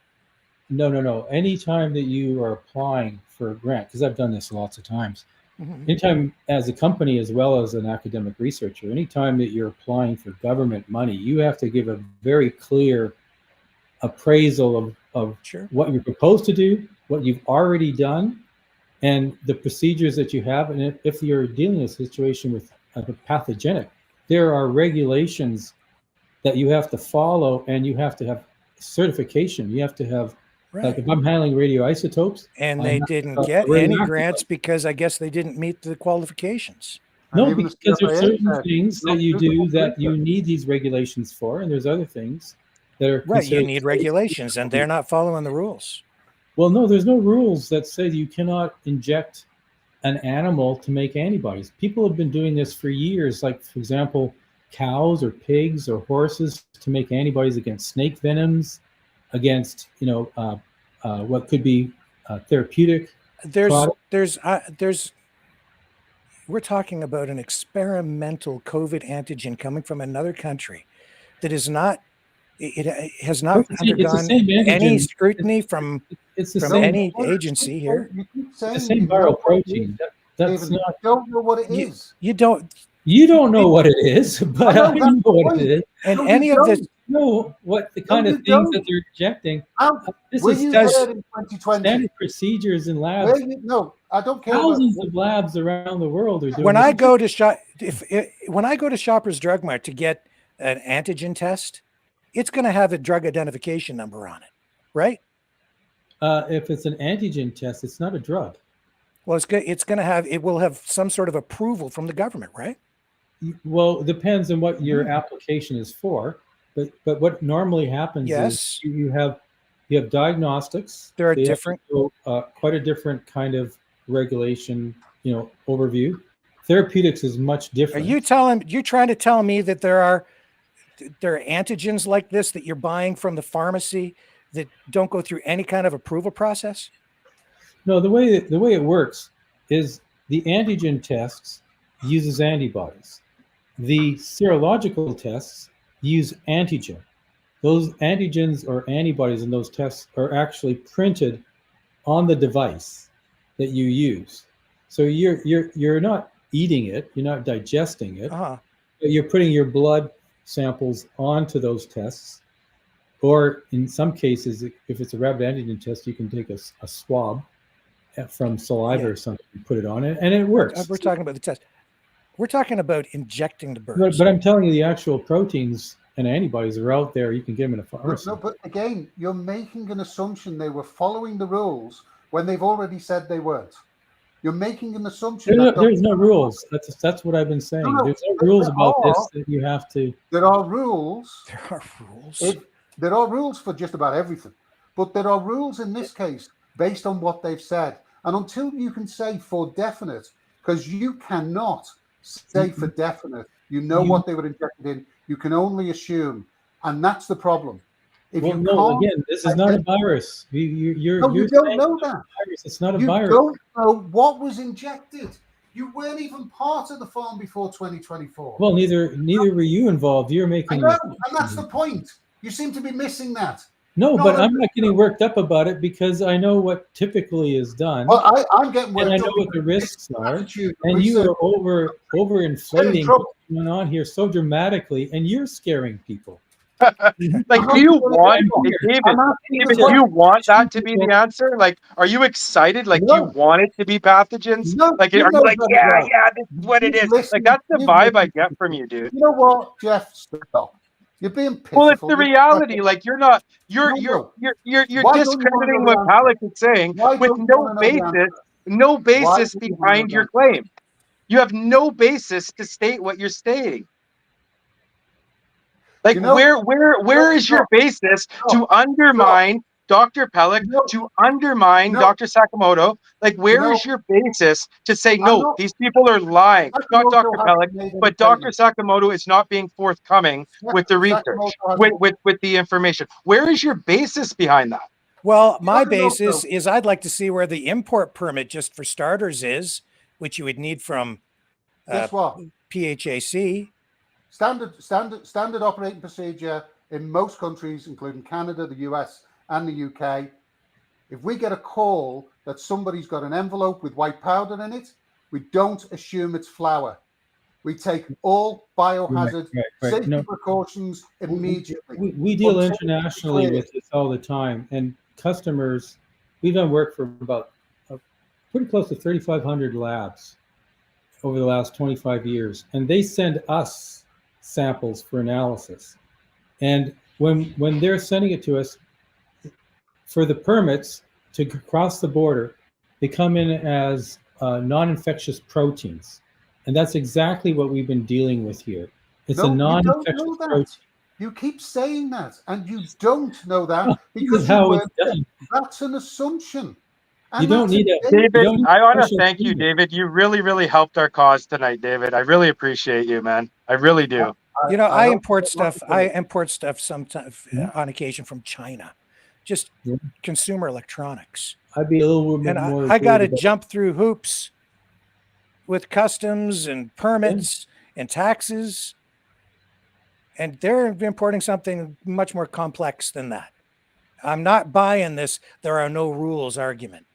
And then customs wouldn't let it through then, right? Follow non-infectious proteins and even extracts. Well, where are their permits?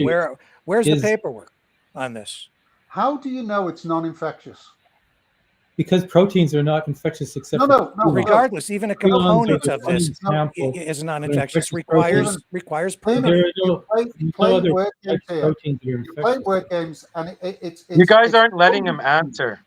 Both of you are talking over him. Your intelligence to play these word games. You don't know. They could have been injecting them with saline, and this could all be a con. You don't know what. There's the David I know right there. There's the David Dixon I know. You don't know. And that's I was waiting for it to come out, David. I was waiting. You have to purify. You have to purify the antibodies. I know what you're supposed to do. I know what you're supposed to do.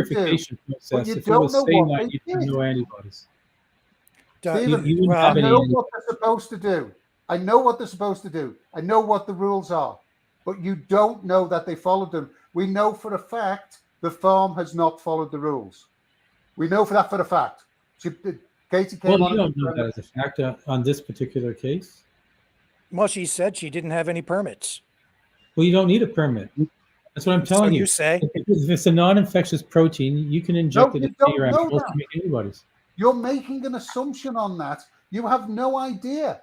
At the University of British Columbia, we had an animal farm. I used to make antibodies there, and I didn't need a permit from the government to do that. Guess what? I can tell you I've got viruses in my fridge. You don't know whether I do or don't. Well, I know you do. Take my word for it. Everywhere. Yeah, I know. No, but I've got purified synthetic viruses that I made. And Dr. Pelic, you have credentials and you are probably authorized to purchase some of these things. If I go to try to purchase some of this stuff, I'm pretty certain I would probably have some difficulty. No, you could get it because these proteins aren't the experimental stuff from Dr. Tsukamoto. They are not a health for something you don't know, Stephen. You keep making an assumption. No, I've only been in this business for I know you've been in this business. For about 30 years, and as a research scientist with my own lab, 38 years, and I've been following the regulations throughout the whole time. I know what's required. Dr. Tsukamoto didn't go to the pharmacy and buy this stuff. He made it. Yes, because he had the resources and it wasn't available at that time. Right. So just masks had to go through a certification process to be brought into the country in 2020. KN95 masks had to be approved by the FDA, stamped NIOSH, and nonsense. Approved. We've been using N95 masks in my lab. I'm using this as an example. Anything coming into the country related to COVID had to be approved and certified. They didn't just let it cross the border and go, no, okay, this one's safe. Don't worry about it. It's only a protein. Yes, an N95 mask has to meet certain certifications. Just like when I paint cars, I paint cars, and if I have a mask and a filter, it has a number on it. It still has to be certified. Anything that's going to be used in that kind of capacity, any product that comes from Canada has to have some kind of certification. Even a can of beans requires certification. Yeah. So according to the Government of Canada website, possessing antigens for the purpose as a biological substance is not inherently illegal in Canada. Possessing it may not be illegal, but taking an experimental antigen and doing experiments on the only time it's illegal is if it actually breaches another law. No, it's not. So again, yeah, it is, David. You know the law. No. So SARS-CoV-2 was categorized differently than all other coronaviruses in 2020. It changed. It changed as a virus, not as a protein. It would have to be classified as a controlled substance to be illegal. No, it doesn't. It was specifically classified separately. I don't think it needed to be, but the reality is it was. And right now, I have no idea what that farm was injecting in there. I know we have Tsukamoto saying that he was experimenting with everything from Zika virus to Ebola. Mm-hmm. I have no idea what he brought. You know what the reality is? He shouldn't be able to bring that in. That doesn't mean to say he couldn't. Because you know what? We've got bloody drones and billions of dollars being spent at the border here, wasting time and money at the Coots border with Danielle Smith to stop stuff coming over the border. It still gets over the border. We're making it here. It's kind of crazy, isn't it? So some of the biggest labs for fentanyl production are right in Canada. Until you know for certain, until you have actually gone in and verified the records. Typically in a research experiment, you know all the animals, you know what they produced, you know, because they're very valuable, these eggs. So you'd be able to track an egg and its antigens back to the pair. They can't even tell you how many animals they've got. Let alone, and they're taking eggs to the Parliament building. You know very well, research, you would expect research to be done very thoroughly with full records. That's not happening at the farm. So all this, you know, they would be, they couldn't do it. They're not doing that. And that's the point, is you can't make assumptions. And I really am concerned that you don't seem to think this is an issue. I think we're going in circles here. I think the reality is. Can I just ask you this, because I still don't know anything about this, Dr. Pelic? What is the connection to Immune Biosolutions? And they said that they were working with this company, and there was this $13 million grant from the government, and they were definitely doing stuff with ostriches. Then they got cut off. Do you have any information about any of this? From what I understand, and I don't know a lot of the details of this, but from what I understand, the grant went to that other company. Yeah. So that other company subcontracted basically the farm to produce, these ostrich eggs that would have the yolk from the birds that were essentially vaccinated with the protein. Mm-hmm. And then that material would go back to this other company. And what happened was, I think the other company got bought out and purchased by another entity, another company, and then they closed that research program with the ostrich farm. That was around November 2021. Yeah. And I'm not sure. Yeah. There seems to be some preliminary results that were very promising, but I think when that whole thing fell through, they weren't able to. They don't have the scientific capability on site to determine whether they have antibodies and how good those antibodies are, or even purify those antibodies. They were really reliant on this other company. So I think what they're trying to do now with this other company is they're trying to get investors together and create a lab facility where they can do that part on site. And right now they don't have that capability. All they can do is like what I do with using a farm in San Diego that has rabbits. I send them the antigen, they inject the animals, they then later send me the blood, and then I purify in Canada and do the testing. And I think. And do you know, you've valued each of these eggs at about $40,000 a piece? Yeah, they can be. So were they receiving? I guess they must have been paid something for the eggs coming from that. Well, this is based on a research. This is based on a scientific research market value. They weren't at that stage where they were selling ostrich eggs and the purified material from those ostrich eggs commercially. This was all in early R&D stages with a research company. So no, none of that money would have been available to them. And again, it's a potential. And it depends on having the right antibodies. And the market potential for SARS-CoV-2 antibodies could be very high a few years ago. Now it's not, because So do you know definitively what the relationship was there? Do you know? Because I did speak to a PR person who was involved in releasing the information, but I'm just trying to confirm what was going on. Yeah, no, I don't know. I wasn't involved in that. I haven't really, like I say, I'm not really involved in any of the operations of the farm. Mm-hmm. My questioning has been more along the scientific lines. Right. And whether or not these birds are a threat, whether they've been infected before, whether they have antibodies. Does the virus, if it was to be shed from these animals, how likely is it that it's going to be the source of a pandemic? How likely is it going to be that we will have mutations? And the risks for all of those is extremely, extremely low. And then just one other question related to that. Karen said that they were getting the antigen from the lab in Quebec initially because they couldn't get it from Japan. That could be. Yeah. That could be. And like I said, this antigen, you could have ordered it from SignalChem in Richmond, BC, if you wanted it. And that could be injected into the birds.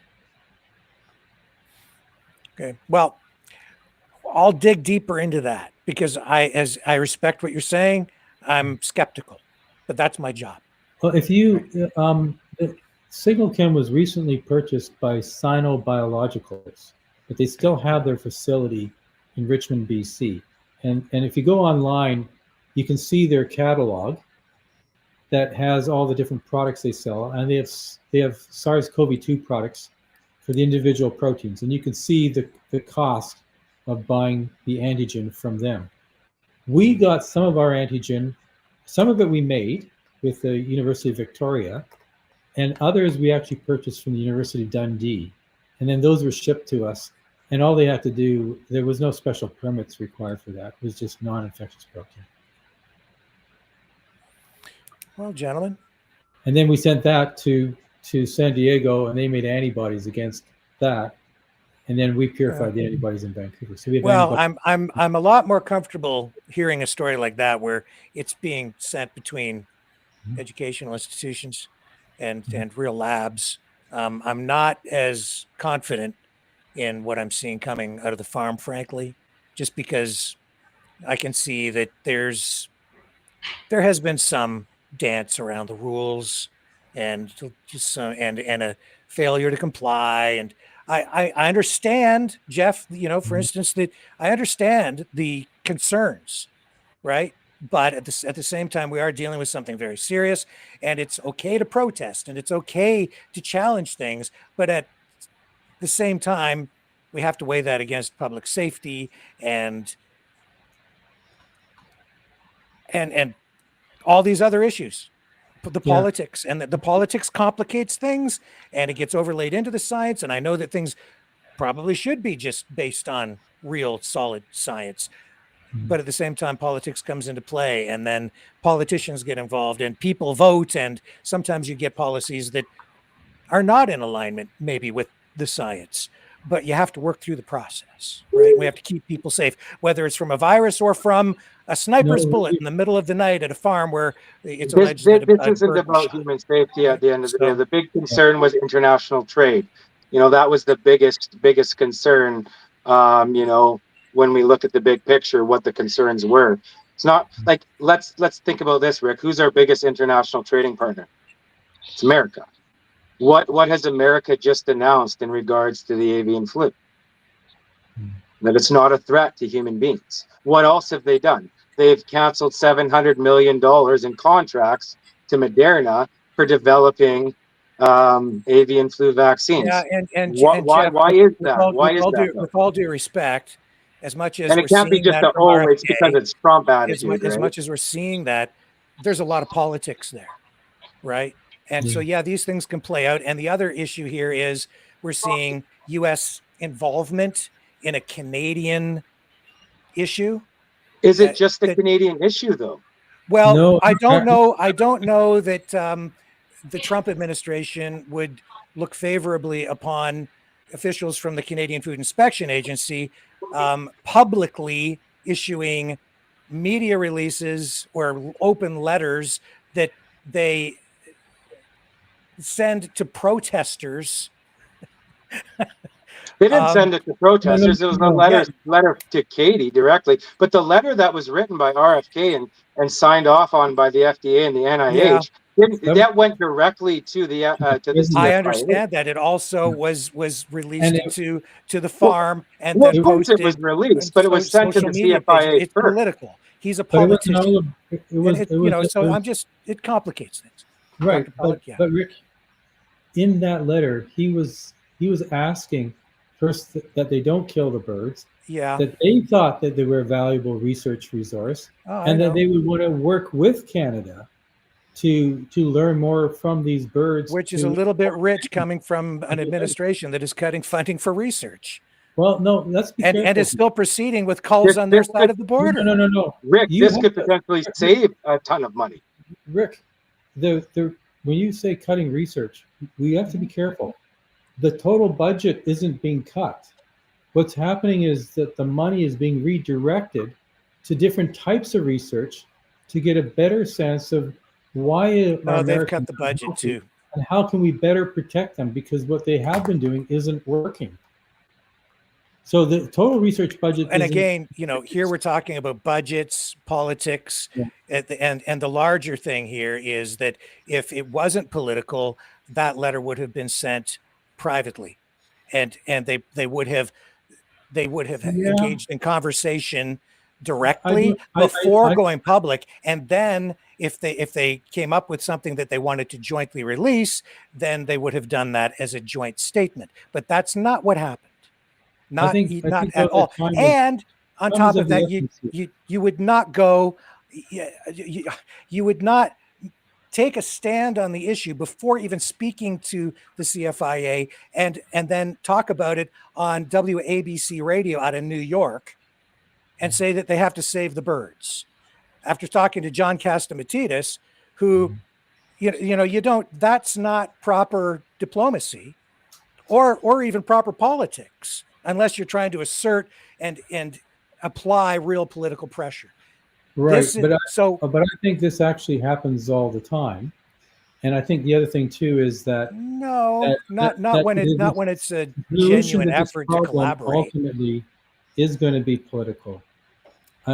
I think we had a lot of problems with COVID-19 in the first place. We approved experimental vaccines to be injected into, ultimately billions of people, with only 2 months human testing data. And that was this is another issue. Yeah. And I appreciate what you're saying, and I'm not in disagreement with you at all. But at the same time, it is absolutely a foreign government asserting pressure, a superpower against us at a time when we are going through a lot of, bumpy road politically, even here in Canada, right?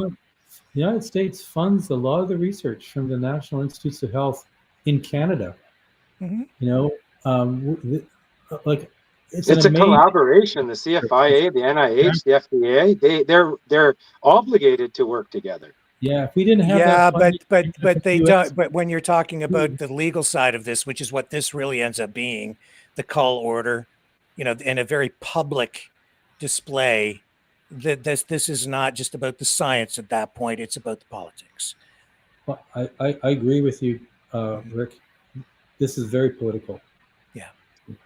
Yeah, and I wish it was based on good, sound scientific policy that has been informed by what we've learned over the last few years.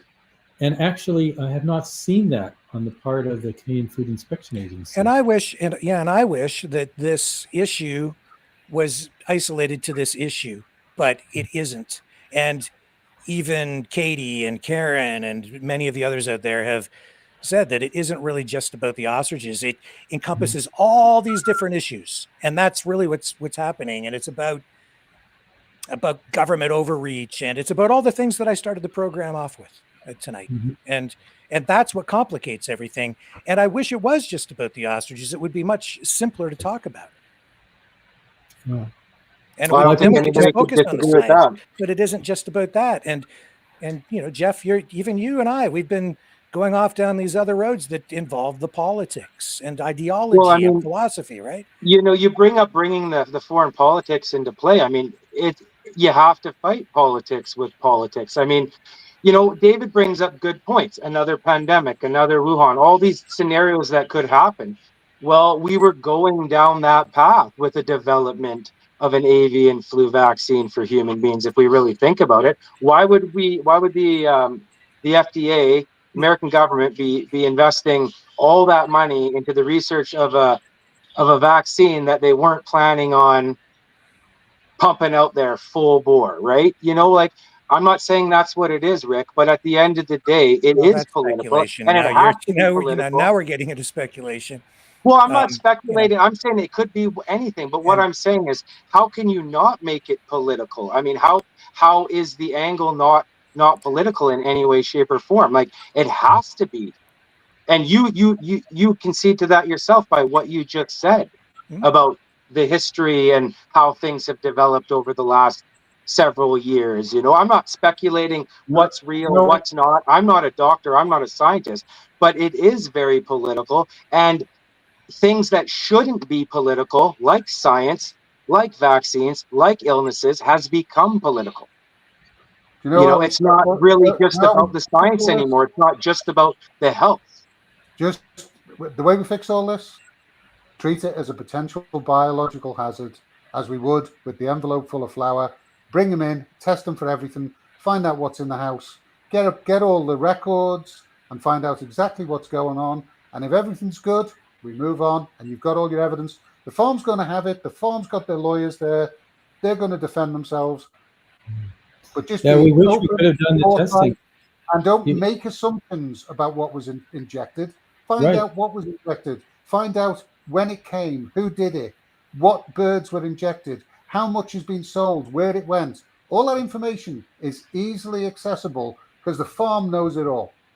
Yeah. And Well, I'll David, say this, Jeff, you you can know, do the protest, honestly, is one of the things that's preventing that, because you can see very clearly that the CFIA wanted to confiscate the samples. They wanted to take everything, and they were asking all those questions because, David, as a former investigator and police officer, you know the procedure, you know how it works. Yep. You go in, you start asking questions, and they say, well, are you interested in our research? Oh, yes, we're very interested in your research. And then but they're not necessarily your friend. So you have to be careful what you say if you want to protect yourself legally. They're looking for evidence because they were beginning an investigation into whatever it was that was going on at that farm. But now with But the if the farm protest went and the forward, politics overlaid, it really complicates No, things their because investigation was it's pathetic. done. Their investigation happened and was over just like that. Their No, investigation is no, simple. it wasn't. Their no, they're investigation is still very looking at simple. things, Birds are sick, we kill them. but now That's their they investigation won't process. proceed with the cull because you've got delays. And when No, they've had opportunity, when they no. legally could have gone in to do it, We went to court, legal Rick. days. We actually Yes, went it's to court delaying for a things. motion to test these birds. And in the court case, when we I'm were not discussing this in I'm front not of the, saying they want to test the birds, but they the certainly wanted to well, look at even other things there. we couldn't even test the birds, and Right. so we were going to put this motion forward. And as Yeah. it turns out, Justice Zinn happened to be there. He wasn't deciding, but he interjected, and he basically said that if this motion was put forward, he wouldn't support it. He didn't care about whether or not any further testing was done, even Yeah, at though, that level. Yeah. yeah. But we could have answered some of understand. these questions that David has raised. I mean, I would like to know the answers to these questions. Right? Well, I'm glad you would like to know them now, because you've been saying most of the night that you already had the answers, and now you're saying you'd like some answers. Well, I'd like Well, I'd some, like to and know that's if all these I have, birds, all the way along. is there any evidence that they're shedding, even No. with the PCR test, the virus? Again, Do they have antibodies? no. Are those Right antibodies now, against future infections? they are research animals that have been injected by foreign nationals on Canadian soil with unknown substances at this Well, point in time. you're assuming that people No. come from Japan. And what No, we've already that's what just I'm saying. established is that some of these antigens Katie are just coming said from that tonight. Jamaica. Katie just said that tonight. She was That actually asked that people came to inject their animals. Yes, it's in the. I don't see how they would have done that with these birds. These birds don't. You know, maybe that can be something that's clarified a bit. I get where David's coming from. It might have been taken that way. I don't think Katie meant that they literally came and injected. I think she said they came, Dr. Sakamoto came, and then the birds were injected. No, I don't think it's actually go read the email extract that's in yesterday's or the day before's update. Not my words, theirs. They produced an email that specifically stated that his students had come over from Japan, students and faculty members had come over from Japan and injected the bird. Can you bring that up on the screen? I think that was. I think what he's referring to was in the very first rebuttal to the CFIA. It was Frank's something, and it had exactly the clip that he's speaking of in it. The actual email in quotations from Dr. Sakamoto. Yeah, and it was redacted, which I would expect. Frank's facts, I think it was. You know, that little piece that she started releasing. One of them. I mean, I can throw it up on this. I can share it here if you want to. Just yes, throw please.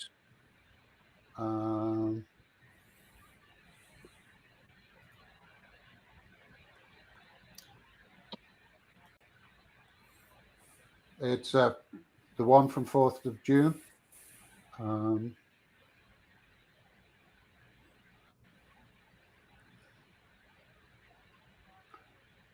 This is in 2025. That's what he was responding for the court case. I'm surprised you didn't see it, because this was a response to the lawyers, I'm assuming, for the court case. They'd been coming before this. This was him responding to a question where they were trying to get the birds classified as research birds because they'd been injected.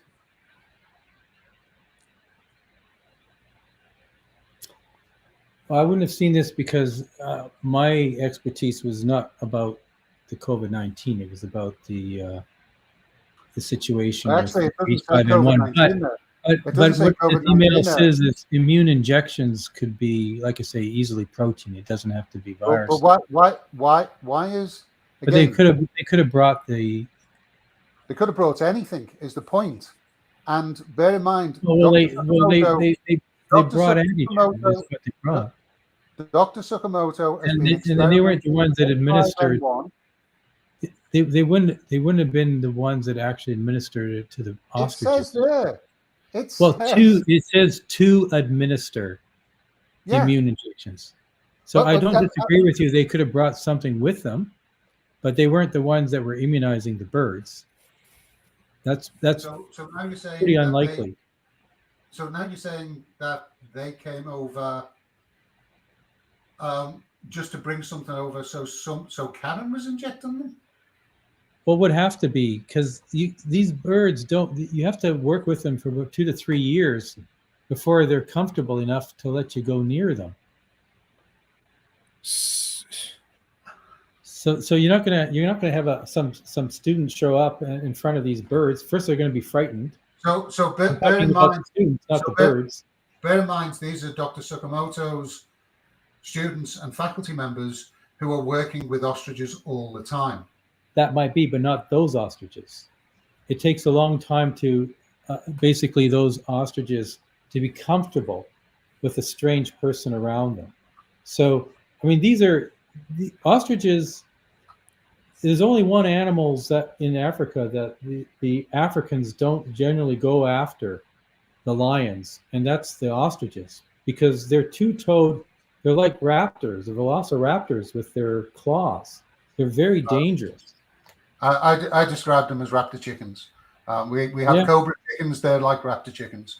The point is, they've made the statement that foreign students and faculty members came over here to inject the birds, to administer immune injections, not to hand over stuff to be injected, but to administer injections. If I ask a nurse to administer an injection, she doesn't hand me the syringe. Well, also be careful, because you're getting a translation from someone who doesn't. No, this was written in English. This is no, but that's not their native language. Sometimes when you have something written by someone from a different country that normally speaks a different language, their wording may not be actually as precise as. Like Dave, is there any potential that what they meant was that they were part of the process, like not necessarily doing it, but part of the process? Why did you always go to the most defensive position? It's not defensive. I'm just asking if that's a potential possibility. We're hearing your extreme potentials. Is that not a potential also? Rather than saying this is concerning, we should find out the facts. We should. But finding out the facts doesn't always mean assuming the worst. Can you just let Stephen answer the question? Well, you're being ignorant, Dave. You're all you do is you speculate from the most extreme perspectives every time. Well, I guess when I read that, firstly, again, I don't think this is virus. I think it's the antigens for the spike protein. That's what they were going after, was spike protein, none of the other antibodies. But you don't know. Secondly, I can't imagine how these students with ostriches that they've not worked with before would be able to go and inject, as you suggested, all of the ostriches. The 400. Karen suggested ostriches. Doesn't make any sense. Rick, I haven't suggested it. Karen suggested it to Rick. I didn't suggest it. Yeah, I don't think that's probably what she meant. You keep going to a defensive position of no, everything's fine. Why are you doing that? Why wouldn't you actually want to know what the real answer was? I'm trying to understand what makes sense. Like, what would I do? How would I do this as a professional doing this kind of stuff? How would I handle this? What I've heard what they've done. Why would the farm risk all these fines by breaking quarantine? They did. I mean, you can keep asking, why would they do that? You're saying they brought ostrich eggs. How do you know those ostrich eggs are from the farm? I'm saying what it says here needs to be investigated for clarification. And until we get clarification, we can't assume the best outcome. That would be irresponsible to assume everything was good because we don't know. So the clarification you want is from Karen to find out specifically if these people actually did the work themselves. No, I think I would be talking to David Belinsky and Karen Esperson these questions because they actually own the farm. They're the ones who have the business. Katie is just the daughter of the owner. She's why not is she the one speaking to everyone? Why isn't Karen speaking to everyone? Why is Karen just scrubbed their because social media? there's a small number of people and they've got a large farm to feed these animals. It's a lot of work. Karen is one of the people that works full-time taking care of these ostriches. She's out there like all day with them and working with them. Yeah, she's in the pen. I shouldn't laugh. Yeah, she's locked herself in the pen from time to time. Well, that's because these birds... putting all that aside, she's still either way out there. Her and Dave are out there. They're the one feeding them, taking care of them. I have to say, when I called and I interviewed her, it was a great interview, and I appreciate what she said. And I didn't feel like she was trying to hide anything. She was quite candid. I think they've been very upfront with me. But a lot of questions flowed from that, and I started right there with her, and it was a good interview. But harder questions. Right? Them is they're very genuine people. They have not. This has been a struggle for them to have this farm. It's not very profitable. They put all of their savings into trying to build up the farm. And and I've had a lot of discussions with them as we go over the science. They've been pretty candid. I haven't found them saying anything to me that I say, well, that doesn't make sense. So that's just my own experience. But I have, I've come across things that don't make sense. That's why I'm still talking about it. Yeah. Well, if I can clarify at least some of it, that's great. Some things I can answer. The first part was the Japanese students and faculty members coming to inject the birds. The second part, and the next day, was that the antigens and collection of the eggs on the farm, with the second part of the research occurring in an accredited university-based research facility in Japan. So because the eggs were collected at the farm, and you've said they have no ability or expertise or equipment to extract the antibodies at the farm. So these were being shipped back or taken back by the students to Japan. That's right. I think they would probably be sending back frozen egg yolks, because the yolk is where the antibodies are concentrated. And bear in mind that an ostrich egg itself is a sterile, whatever inside the egg. So there'd be no viruses, no pathogens that would be in the egg, only the antibodies that would be recognizing this, in this case, the spike protein of SARS-CoV-2 virus.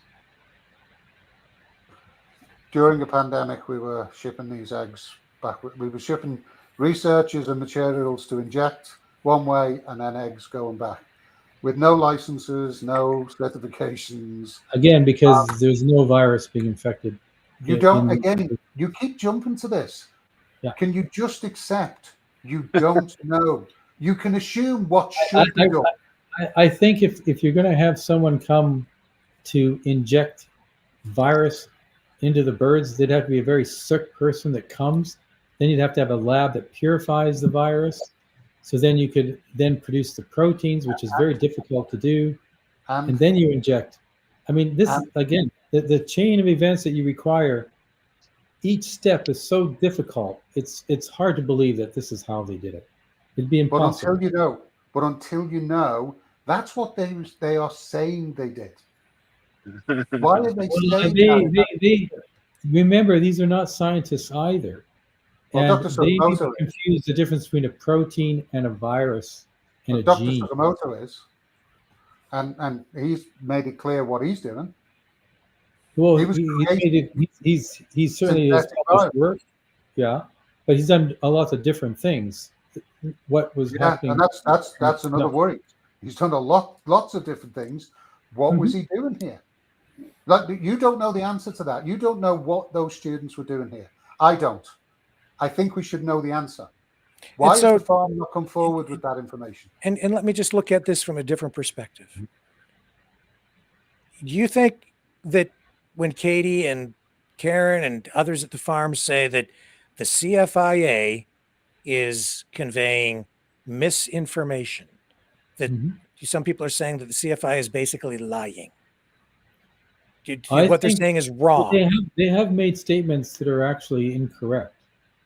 Can you give me some examples? Whether that's done on purpose, like a lie, as I understand it, is when there's a fact and you are knowingly saying something that is not in agreement with that fact. So that's an act of you're lying. I think what's happening with the CFII, they're caught in a situation where they have a policy, they've been mechanically implementing that policy, they've gotten some resistance now, and now they've gone back and tried to justify why it is that policy is necessary and what their concerns are, that this could affect the trading in products from live animals. It could potentially result in a new virus that can cause a human pandemic of H5N1, and that they think these viruses are still shedding, and that the site that's been contaminated with these ostriches is a site where birds will be able to come that are wild birds and somehow not get infected by the other wild birds that are around them in large flocks, but are going to be specifically infected by the ostriches. And each of those scenarios, the evidence is extremely poor. And they've talked about this 50% lethality rate. And that's not what we've been seeing in recent years with the H5N1, and certainly not in North America. So they've had selective statements they put together in their press release that actually convey essentially why they're trying to justify their actions that actually I think are really stretching it in terms of what the risk is to the public and to the country. Today, Karen or Katie or whoever's putting out the press release stated that the CFIA has lied about them breaching quarantine. Yeah, no, I did not write this. In fact, I didn't see this until after it was released. I did provide them with information on the science side of this, and then they put this together with the document. I would not say that they lied personally, because I don't think that's the intent of the government and the people the government stated. The government has stated that they're required to actually, in the quarantine order, and I can actually read it, because Katie put, as part of their press release, they put out the quarantine orders themselves, and in it explicitly states eggs cannot be removed from the property. Here on May 8th is them standing with eggs and feathers at the BC Parliament building. Yes, they have to have that egg is from that farm. Well, unless you picked it up at Safeway. I mean, there are a few other ways that you can get ostrich eggs, not just from that. Are you seriously trying to tell me that for the PR photograph, they went somewhere else to pick up ostrich eggs? I don't know. You can get ostrich eggs even from antique stores. I don't know where they got these. I don't know how old these eggs are. Do you know for a scientist who's got an inquiring mind, you never ask the question. You always provide a defense.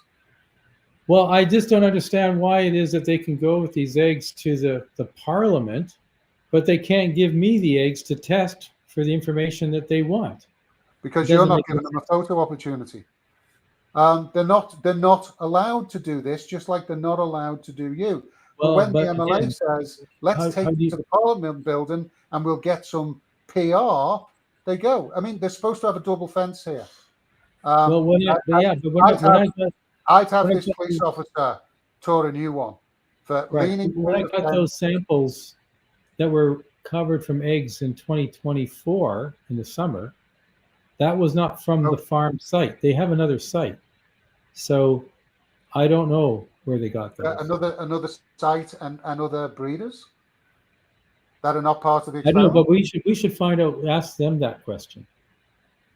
No, but you're the one who's brought it up, that they've got another site. No, you brought up that they brought these eggs to the Parliament, and I'm just saying. I said the assumption is they came from the farm. You said they've got another location where they've got eggs. They have another location, which is where they sent me the egg yolks from. Where's the other location? I don't know. So they've got eggs at another location, not at the farm, that nobody knows about other than you now. I don't know where it is, but why don't you just ask them? Just ask them. We tried, and they won't answer questions. Well, I started to, and we got a little bit of information about the eggs. She said that it was from 5 years ago. Okay. And they may have stored it somewhere else. But, the eggs themselves, you can store ostrich eggs. I mean, were they blown ostrich eggs, or were they intact ostrich eggs? Looking at the way they're holding them. They were selling blown eggs. She said that this was an egg that was tested and came back positive for antibodies that was from 5 years ago. And so which shows that the birds had been exposed to bird flu like 5 years ago. That's what she said tonight. And although I think yesterday the time frame was 3 years, but today it was 5. I don't know. She's maybe just a little confused. I think she's probably you probably got her so upset. Yeah, no doubt she's emotional. Yep. Yeah. I mean, firstly, they were testing, obviously, trying to put antigen for SARS-CoV-2 into ostriches, and they may have eggs from that. 5 years ago, that's when they had that infection that was diagnosed as Pseudomonas, because we didn't have tests for H5N1 at that time. They weren't testing for it. So we wouldn't have known if it was influenza or not. But you say you tested one. You tested one that was frozen from way 2024. before the latest, yeah. But but the egg you received was before this outbreak. That's right. It was in the summer. And that showed H5N1, showing they had been exposed before.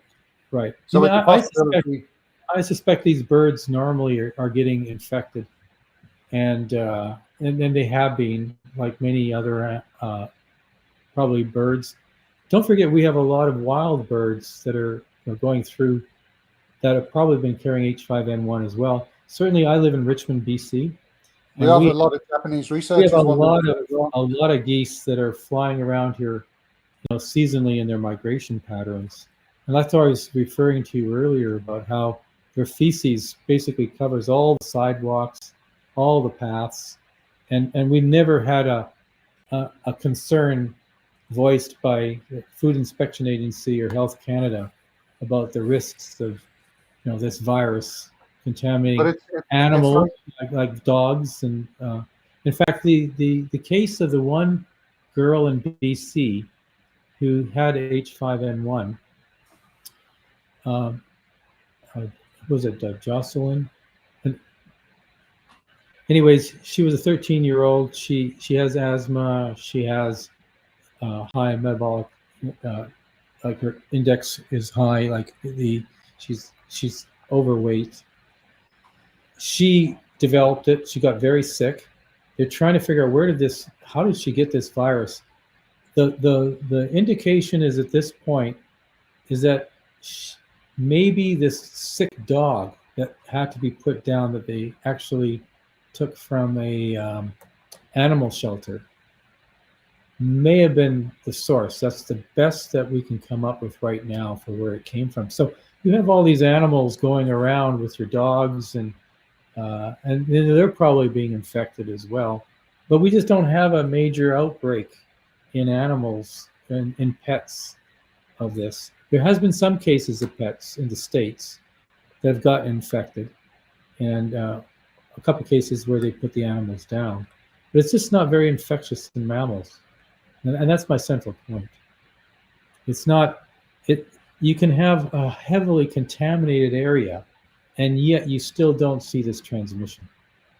Again, I'm not as concerned with the avian flu because we have so few cases. I'm worried about potential zoonotic jumps in birds that have been experimented on, and there is a more than 0% possibility that Tsukamoto students have injected these with some protein from H5N1 because that's what he's been. So it may not have been ducks. It may have been from injections. I don't know. And these are the answers that we need. CFIA is not going to get those answers because that's not their mandate. And the farm doesn't seem to want to provide these answers. I would think anybody acting as an expert would want to know the answers. So Health Canada, to my mind, is, as much as I don't like Health Canada, they are the authority that governs this type of response. And I don't see how it would. In fact, if everything is kosher at the farm, this would help the farm, and it would save them money because they wouldn't have to defend themselves, because Health Canada would be the ones defending them by saying. Well, Health Canada doesn't see this as a risk. You go to the website, they don't see it as a human risk. It's only the Canadian Food Inspection Agency. About H5N1. Yeah. I'm not talking about H5N1. I'm talking about everything else. If they've been injected with lots of other things and they've recovered and they actually are showing some positive things for COVID and Zika and God knows what else, then there may be a case for them being unique because of what has gone on with them. Why wouldn't we want to know that? Well, there's regulations for handling pathogenic viruses, and it doesn't matter whether you're in an academic lab or in a company site. You said that's not what they were doing. That they haven't really fallen under that jurisdiction. But you don't know that. You do know that they've said they've been doing that. They never said that they've been injecting virus into these animals. That's exactly what Karen said. No, well, Karen is not a scientist. Like I said, I don't think she. But you weren't there. The difference between a gene and a protein. But did the scientist tell her? Did the scientist tell her that? Because she gave a statement saying that's exactly what she was doing, and she's reiterated that on Rick's show. I mean, you can. Why is again? We keep going to this position of you never did that with the government, and I certainly don't do that with the government. So why are you doing it with this farm? Why are you not being inquiring, questioning, as opposed to defending? I can look at the documentation. If they so you've got all the documentation and the certification. No, if they have documentation, they can and they share it with me. I can look at it and I can tell you straight whether or not. So you haven't looked at it, so you can't tell me anything about it. And I'm pretty sure, like that information. They must have it. I can't imagine that they would be injecting virus. It just doesn't make any sense. So again, you acted as their expert witness, and one of the pathogens that potential pathogens that could have been, because Sakamoto was working on it, could have been H5N1. That would have changed your expert witness. Are you hypothesizing that the reason? No, I'm asking the question based on is because they were injected with. Actually, I don't know, but it's a reasonable question. It's a reasonable question when you have a scientist working on those viruses, and ostriches that his faculty members have been injecting suddenly come down with H5N1. That would be one of my first questions: is are we sure what he was injecting with? But nobody came down with SARS-CoV-2. No. He was also experimenting with H5N1. Oh, so you're thinking that no, I'm not thinking they injected them with H5N1? I'm not thinking anything. I'm asking a question. It's a question. Is that a possibility? It's the first question I would have asked. And in fact, it was the first question. Well, it wasn't in their business plan. Okay. I didn't see anything in their business plan where they were money launderers cook the books. They don't put it in their business plan. People who are not familiar with research don't necessarily have all the checks and balances in their research plan, deliberately or otherwise. Just because it's not there doesn't mean why would they inject H5N1 how would they even know? They're not researchers. To their birds. How would you know?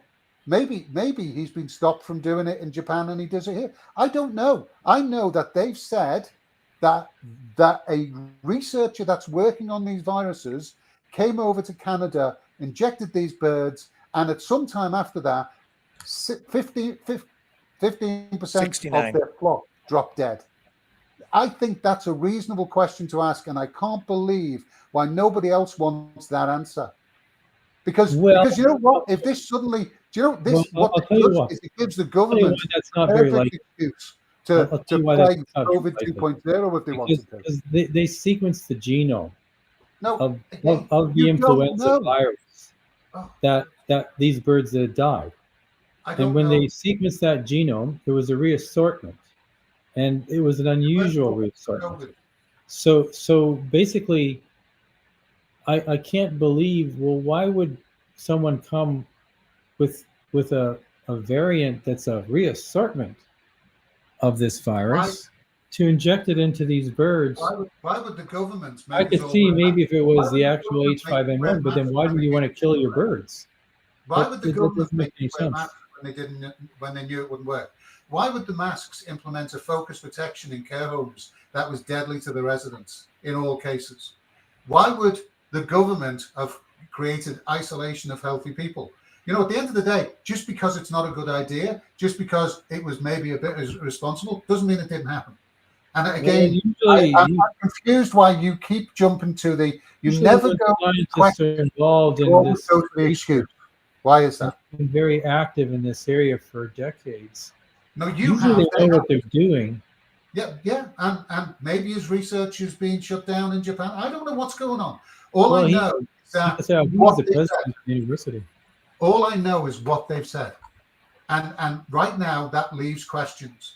And you don't seem to want answers. Jeff definitely doesn't want answers. Karen won't. Well, with all due respect, David, I'm not a scientist, so I shouldn't be answering scientist questions that revolve around the science and the virus itself. I'm there to fight against a policy, and I understand that this situation could potentially give us the opportunity to prove something that needs to be proved in order. Let me quickly finish. That needs to be proven in order to even potentially think about there being policy change. Because in order for the CFIA to ever have to entertain any sort of level of policy change, there has to be some sort of significant reason to do so. They're saying that they're fighting to keep farm animals alive, when the reality is what you've just argued and what they're arguing is they want to keep their valuable research birds alive. They're two different things. One precedent will not impact the other. If they win this case in court, absolutely it will, David. Because if we can prove that culling does not have, like, you know, culling is the most drastic approach, and there is no coming back from culling. Once you cull an animal, that is it. It's over. What I'm potentially saying is through this process, proving that you don't necessarily. Let me finish, and then you can. I haven't said much in a while. You know, proving or bringing up the possibility that this could potentially be a scenario, maybe in chicken farms or maybe in other scenarios, brings up the question that, you know, going to the drastic first approach of culling, is it actually necessary? Is there potentially other ways we could do business in this country? As Dr. Pelic presented earlier, we've culled millions and millions and millions of birds, not just in Canada, in North America, across the world, with little to no change in It's progress. irrelevant The to their legal same amount of birds apparently get sick. The same irrelevant things to their happen legal over and argument. over again. So wiping out millions of birds is not irrelevant to their essentially legal argument. is not essentially benefiting the situation with avian flu. So I understand what your concerns are, where you're coming from, but everything, unfortunately, David, has to tie together because these ostriches prove a lot, or potentially could prove a lot of different things, and be evidence and a case study moving forward to actually refer to. We don't have really any case studies that we can potentially refer to when we're seeking and advocating for any sort of potential change. Yeah, I want to make a couple points. Firstly, get all the freedom fighters out the way, get an agreement in place that they can come in and Health Canada can come and do their job. And if CFA have to do their job after that, then fine. But the reality is, nobody's stopping that from happening. That hasn't even been suggested, David. No, because there's a couple things to bear in mind here. This culling practice, when you're killing all the birds, you're replacing them with naive birds, and the problem is when you have a population where you've had an infection, but that's what you do with lab and animals. you have deaths, you have survivors. There's something in part genetic as well in the survivors, and if you're breeding those birds in the future, they're going to be less likely to actually be susceptible to dying and getting infected in the future. So there's the culling process where you're killing all the birds never allows that to happen. The second major concern that we have about this is these birds the idea for biosecurity that you've got to take these large animals and you're not allowed to let them go out of contained buildings.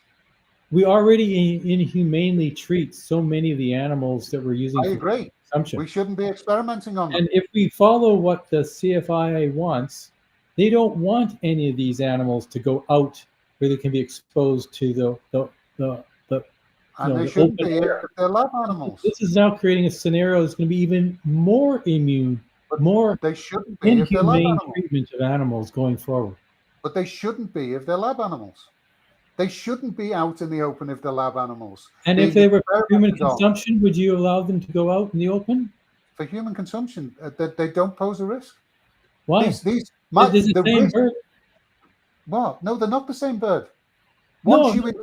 If you're breeding ostriches for human consumption and they're out there, they have the same risk of being infected as No. I don't know any Japanese researchers who are wandering around the country, jumping over fences, injecting farm animals. That's not happening. You've said yourself these are research animals. I don't think they're the ones they're research animals. The ostriches. You've sworn into court they're research animals. You've said it here tonight. You've said it to Drea Humphrey. That's my understanding. These are research animals. These are not farm evidence animals. that Don't they've create been involved in a research, false and that's why I call it.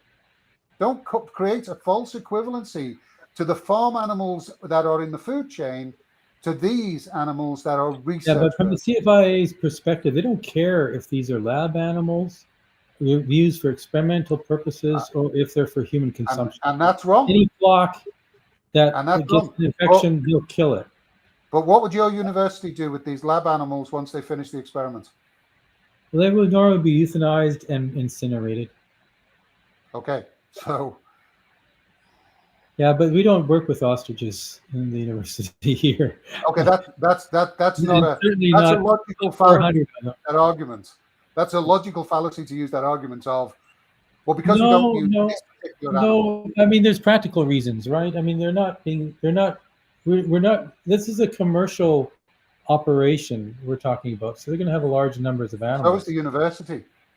University for research purposes you don't need to have large. I mean, we have a lot of mice and rats, and but it's we a commercial don't operation. Large animals, that many of them. You get funding for the research, and you file patents, and you make money. That's how the university is a business. Yes, I don't disagree. And so it treats the animals as a business, and in every research facility that I'm aware of. No, it's not quite like that. So as a principal investigator, I don't consider myself in the university job as working for a company. as an academic, we are trying to do research to expand human knowledge and to also train the next generation of people that will, replace us ultimately, and facilitate the development of new diagnostics, new treatments in the health science field, but also in other areas, advanced technology, and allow the country to be competitive. But this is the business. The university recently has been operating more like a business, but that's not the fundamental operation of a university. But the farm's a business, and labs, typically private or public, typically as part of their research, because they don't want to cross-contaminate their research animals. Well, at the end of the research, because they do pose a risk, they actually incinerate. They kill, use, as you said, euthanize them and incinerate them. So why are these animals different? You do actually have situations where animals can be used for other research purposes besides the ones that are originally intended. It just depends on the nature of the experiment. But typically, and like in this situation, we actually have now let's look at your mice. You're experimenting on them in a controlled environment, and somebody brings a bird in and they catch a virus, a natural virus. That's now ruined your experiment.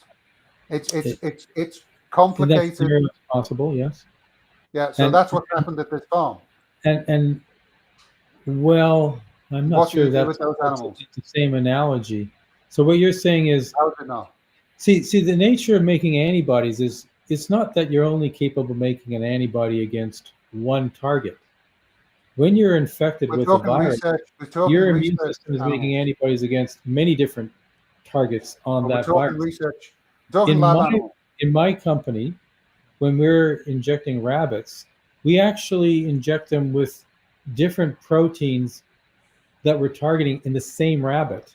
In this way, I minimize the number of animals that I need for my research. I don't get any less antibody, but I multiplexing. And that's if they got exposed to myxomatosis, what would you do with them? With which? Myxomatosis. If they have an infection like that, a fungal infection, then I would you give them with an antifungal agent. You don't necessarily kill them right off the bat. You look to see whether Has that not impacted your research? Has that not impacted your research? Well, we have that kind of problem in cell culture that we watch out for, and we use basically antibiotics and other antifungals in order to try to control that. But it doesn't mean that if the infection is really high, then that's it. We just have to destroy the cultures. Okay, if the infection is low and we can get a recovery, then we would continue. A fifth of your rabbits drop dead within a couple of weeks. What do you do? Well, if the rabbits are sick, they don't produce antibodies very well. No. So in your lab, a fifth of the animals got exposed to something natural and dropped dead. What are you doing? Well, it depends on the nature of the animal. If it was a cow's, I wouldn't just kill all the cows. I would see which ones recover. I would try to. They're all research animals. With research animals. Again, you just said that we don't really have that scenario with large animals very often in research, but those are very valuable animals, and we don't necessarily would kill them right off the bat. We'd have to see what the situation is, and that's again the situation with these ostriches. They've recovered. It is, well, no, you don't know they've recovered. Because you actually said earlier, you actually made the statement earlier that you don't actually know whether they're sick or not because they can't talk. That was actually a comment you made. They have signs. They show no signs of illness. But that isn't. The thing is, if this virus is going to take its course, either they're going to die or they're going to recover. If they recover, it means that they've mounted a successful immune response that has eradicated the virus. What's your view on the long-term survival rate of people who have been given COVID vaccines? Well, I think most people, maybe 1 in 500, might be permanently affected, and maybe to the point where they may suffer. But 499 out of So the what we're 500 saying is fine. They'll So fully what we're recover. saying, so again, what we're saying is there's a possibility that there's a long-term impact that we do not know. Again, you don't know what was being injected. You don't know when it was injected because you weren't there. That's No, a question. you have be to answered. answer these questions when you don't have the actual experimental results to look at. You have to then go on first principles and past experience and what the scenario has been with related viruses. If you haven't got any research material and you haven't been tracking it, these are not valuable research animals. If you can't trace No. where everything's come from, So these they're are not valuable research animals for a variety of different reasons. One is we now know the virus that infected them because that was sequenced. We know that they have antibodies. What we want to know now is how long can they maintain their immunity. But in addition, these animals themselves, because they produce eggs where you don't have to kill the birds, we can tell from the eggs, whether they're continuing producing these antibodies. And these antibodies themselves can be useful for therapeutic and diagnostic purposes. They actually have a value. And these birds are producing this product. Okay, and so that you product tested- can actually accelerate research in the area. You tested eggs from the past. Yes. And they do have antibodies against H5. And they had antibodies for H5N1, and yet they still died. Well, don't forget that, like on the farm, this is very interesting.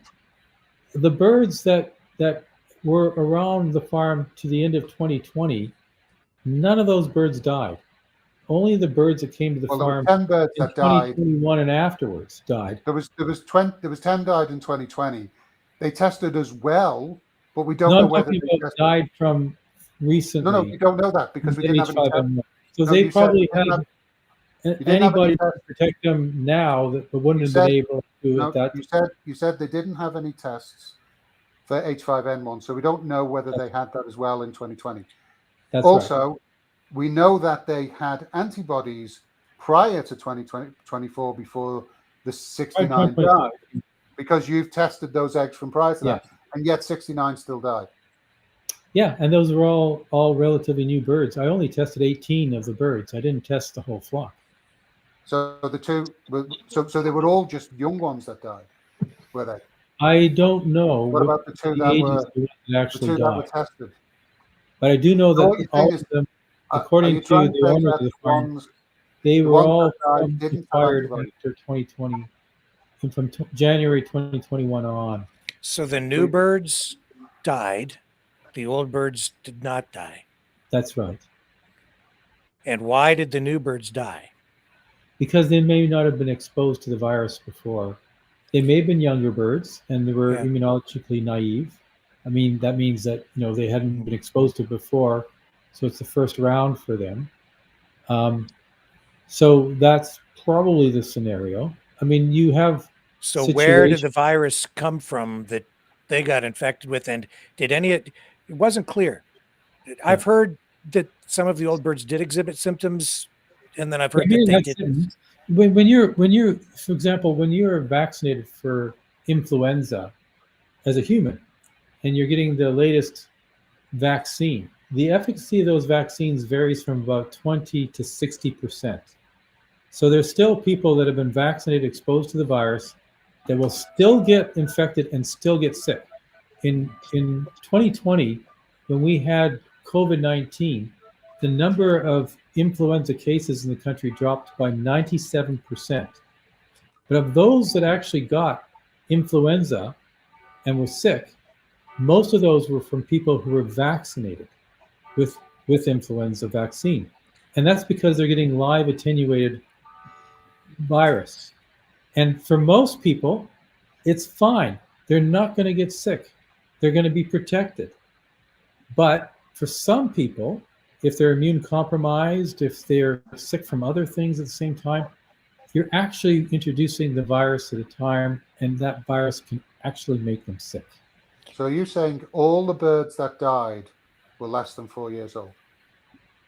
That's right. Well, no, age. What I've asked them that question: are they all young birds? And apparently, some of the birds that did die were birds that were not necessarily young, but were acquired from another place. Right. So this is the question I have. Well, and this is the unanswered question, and I don't think we can answer it.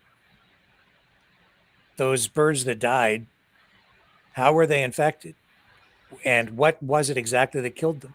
So was it ducks again, exposure to ducks, or was it exposure to these older birds? No, it's more. Or what was it that killed them? And when you've got these birds that have been experimented on, it's not really clear what impact that's had.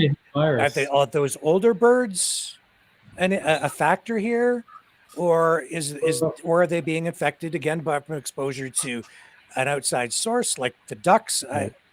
I think everybody agrees. The Canadian Food Inspection Agency, myself, people on the farm, that it came from the wild ducks that during the migration pattern basically intermixed. That's based on assumptions. Well, it's also based on the sequencing information of the virus too. Which is it had see, the virus has it's a very small virus. It has very few genes. It only has about 10 genes, and they're present on 8 segments. And that's the reason these segments, when you package the virus, when you're packaging the virus, you have to bring these 8 segments together. And if you get 2 separate strains infecting the same cell in the same bird, you can get this reassortment. And we can see from the genome sequencing information that from the H5N1 high pathogenicity genes, that this is what we were finding in the wild birds.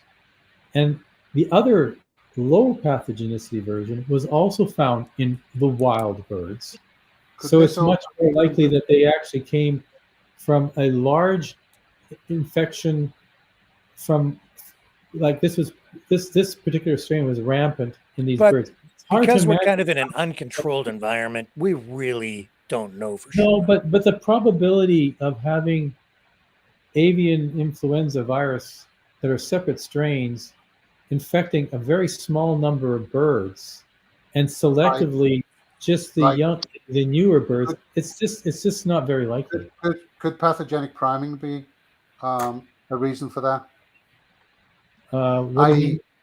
If they'd already been injected with a strain of H5N1 that was it'd be the opposite. It'd be the opposite. They would already have this very strong immune response to recognize the proteins on the surface of that virus. So when it comes in again, they're actually protected. You get a different strain. One doesn't matter. When you look at the proteins themselves and their amino acid sequences, they're essentially in the order of like 95% identical in structure. So you'll make antibodies that are unique against 5%, but you're also making antibodies against the other 95%. And those other antibodies for the other 95% will be sufficient to actually provide protection against the new. It's highly unusual you get 2 strains, a high and low, that would naturally occur at the same time. That's highly unusual. No, not at all. The nature of when you have a pandemic in the environment, we saw there was SARS-CoV-2. You start with a pure strain that, like the Wuhan strain, excuse me, and well, we've been talking a lot. So what we saw in the progression with SARS-CoV-2 is as time went on, it mutated to a more infectious form and a form that's more benign, less likely to cause you from being ill. So it was easier to transmit because people didn't know that they were necessarily infected and they sent it to other people. About 40% of adults were completely asymptomatic. Could ostriches not know they were infected? Like people? Could ostriches not know they were infected like people? Like you just described asymptomatic. No, but you're saying that it's being infected in this. I'm giving you an example, though, of how this works. In the wild bird population, you'll have I'm just trying to bring this back undergoing mutations and spreading, and the ones that are more spreadable don't kill the birds. Yeah, they're more likely to transmit. So you get this progression. versus highly pathogenic. And then what happens is, as we saw with the Omicron strains, we now have about probably more than 40 different strains of Omicron out there now, and they keep evolving, but they're not more deadly. They're all about the same now, and they're all about the same infectivity. So that's a natural progression in a pandemic. That's why, for example, when we had the 1918 influenza pandemic, Spanish flu, within 2 years, without any drugs, without any vaccines, it completely disappeared from the human population. That's the nature of the evolution of a virus. Your population develops immunity, and at the same time, the virus becomes a form that's less likely to evoke a strong, response that people get sick. So let me play devil's advocate on that. The majority of people who have been diagnosed as cases and deaths relied on PCR tests, which you said was overcycled, and so we don't actually know how many people died of COVID and how many people. That's correct. So you talked about all these different things as a fact, but based on this, for example, the BC Center for Disease Control acknowledged that when we had SARS-CoV-2 half of those people that went to hospital were not in hospital for COVID. They only found out they had SARS-CoV-2 virus with the PCR test after they got to the hospital. But you said the PCR test is not reliable because they were cycling 45 cycles. So how do you know they even had it? That's correct. So those numbers are not. You've created a scenario. I'm assuming that they're there right. We go with the assumptions again. And so you're absolutely right. The situation is even worse. We don't even know that many of those people actually even had COVID necessarily. They could have had something else. I mean, it's very. Couldn't we say the same There's no about good reason why the influenza count cases dramatically declined. We have no good explanation for that. The only thing I've got all the data. I know what happened. I know how the data has been manipulated and what the actual categorizations were for what a COVID death was and how the numbers are manipulated. But the point is, I haven't made any assumptions about that. I've actually said I don't know what the answer is because I know they haven't provided accurate data. Right. Why can't we say the same thing about the ostriches? Well, they won't allow us to test them. With the benefits of the doubt with the ostriches. We can't test them, and we don't know what the cycle threshold number was. No. I'm not talking again. You keep defaulting back to H5N1. We're talking about these birds have been injected with something. They could have been. Antigen. They could have been Coca-Cola, and we used to have students on field trips. I don't know. You don't know. The point is, somebody needs to know. I think somebody knows, and the people on the farm should know. So why haven't they come forward with that? Well, I think that they have. No, they haven't. Because I've asked them. You've read what they've said, and you can't actually. No, I've talked to them about this. But I've talked to them about this. I don't think that they fully understood what they were using when they were. You said you weren't talking about that stuff. You weren't familiar with it. You were only there for the H5N1. No, I talked. Now you talk to them about all the other stuff. Because don't forget that I'm trying to understand: are these research birds? Have they been used in research? What was the research that was being done? So I asked some questions about that. Yeah, you were very specific about not knowing anything about other than H5N1. I was not involved in the actual, production of these antibodies. You haven't reviewed any documentation that shows what was being I've injected, reviewed their business who and when. The business plan. The business plan is nothing. I can get ChatGPT to create a business plan. That means nothing. Yeah, but I don't think these people are using ChatGPT for what they're doing. Yeah, no, I'm not saying they are. What I'm saying, there's stuff that I saw there that frankly could be a bit more professional. But the reality is, they're relying on outside parties for the science. There's more than the science. Somebody has to keep track of which bird's been injected, when they were injected. In fairness, we're getting other messaging. I played that video, which is just recent. They're working with the family, these media whatever they are, people. Mhm. This is the information that's being conveyed in a produced video. It's not like on the fly, it's scripted. They've been going over this stuff. And I grant you, they may be confused, but this is what's being said. And they're saying that they were, what was the word, inoculated with other substances. It's experimenting with these other illnesses. So I don't know.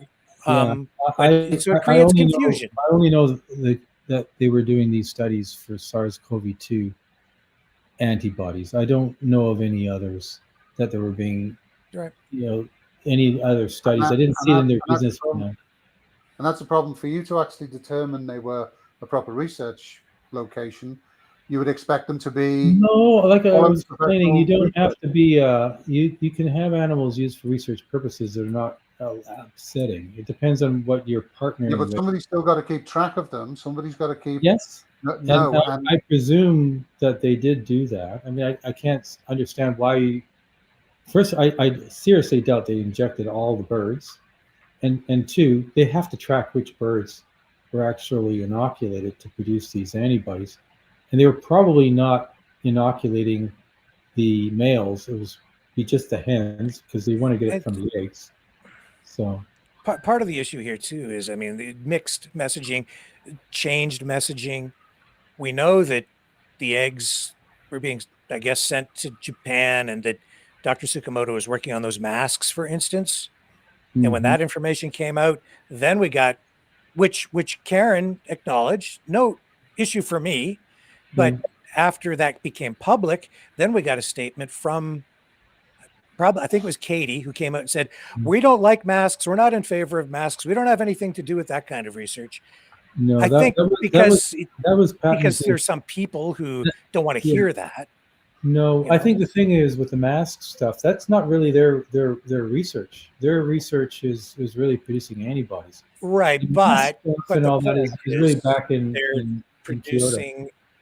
The eggs and the antibodies to go to Dr. Tsukamoto to use for that research. So they're supporting it. They're involved with it. Well, they're not. Well, I understand. No, but they're involved with it. That's not quite how it works. For example, with my company, those 3,500 labs that we've been working with, or individuals in labs, in 35 countries around the world, they send us materials.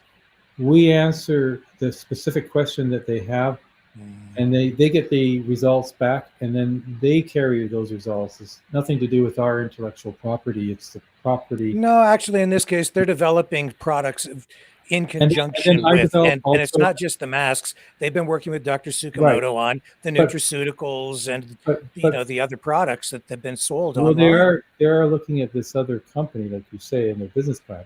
But for example, we also they were doing antibodies in my company, about 1,600 antibodies, and we send them to people, and what they do with those antibodies is their business. We don't. Yeah, but not in this case.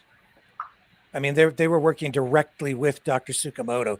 They talk about the nutraceuticals, the lozenges, these other products. Right, so it's very clear that yes, they are aware and they're looking at these products. But you should be aware though that those patents and those activities, the Universal Ostrich Farm is not part of that. And like they don't develop those products. They're not. She talks about marketing them.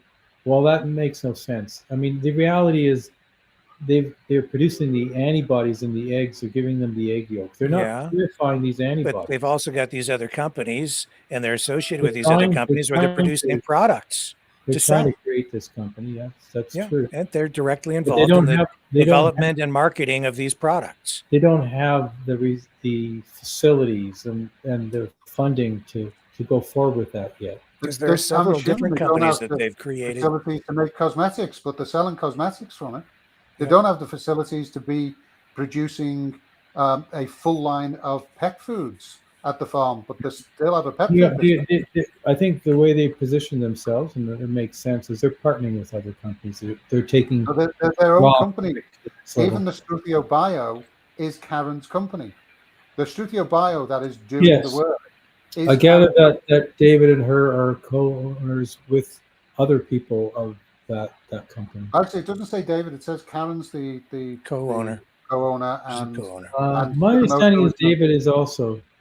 It's an not owner. on likely. I believe that's correct, Dr. Pelic. And the odd thing is that in the court documents, they state that if the birds are destroyed, they won't be able to fulfill a contract. They'd be in breach of contract to Struthio because they won't be able to supply eggs to Struthio. So that's kind of, it seems odd because they'd be in breach of contract to themselves. Well, in part, yes, but remember there's other investors possibly and owners of that. So in a sense, if they were 100% owners, I completely agree. That's really queer, but not in a scenario where you have many other investors. Yeah.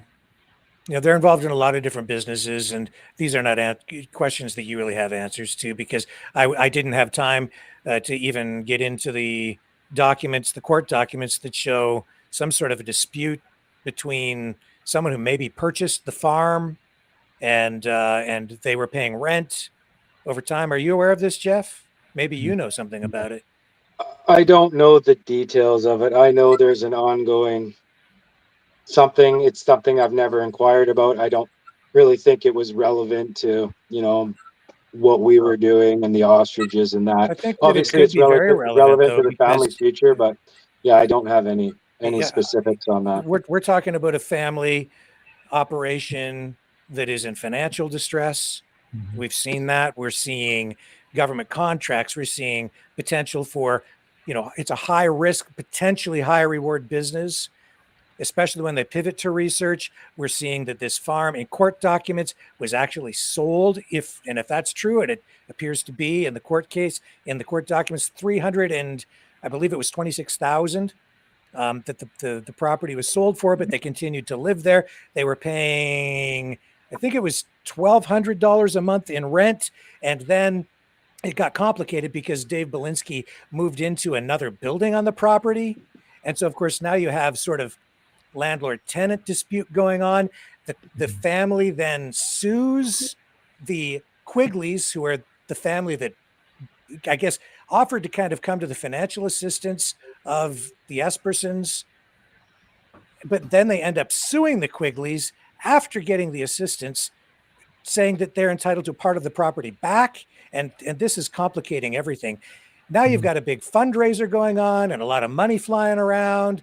And I just a lot of questions, right? So I don't that was a question Katie was going to answer for you, Rick.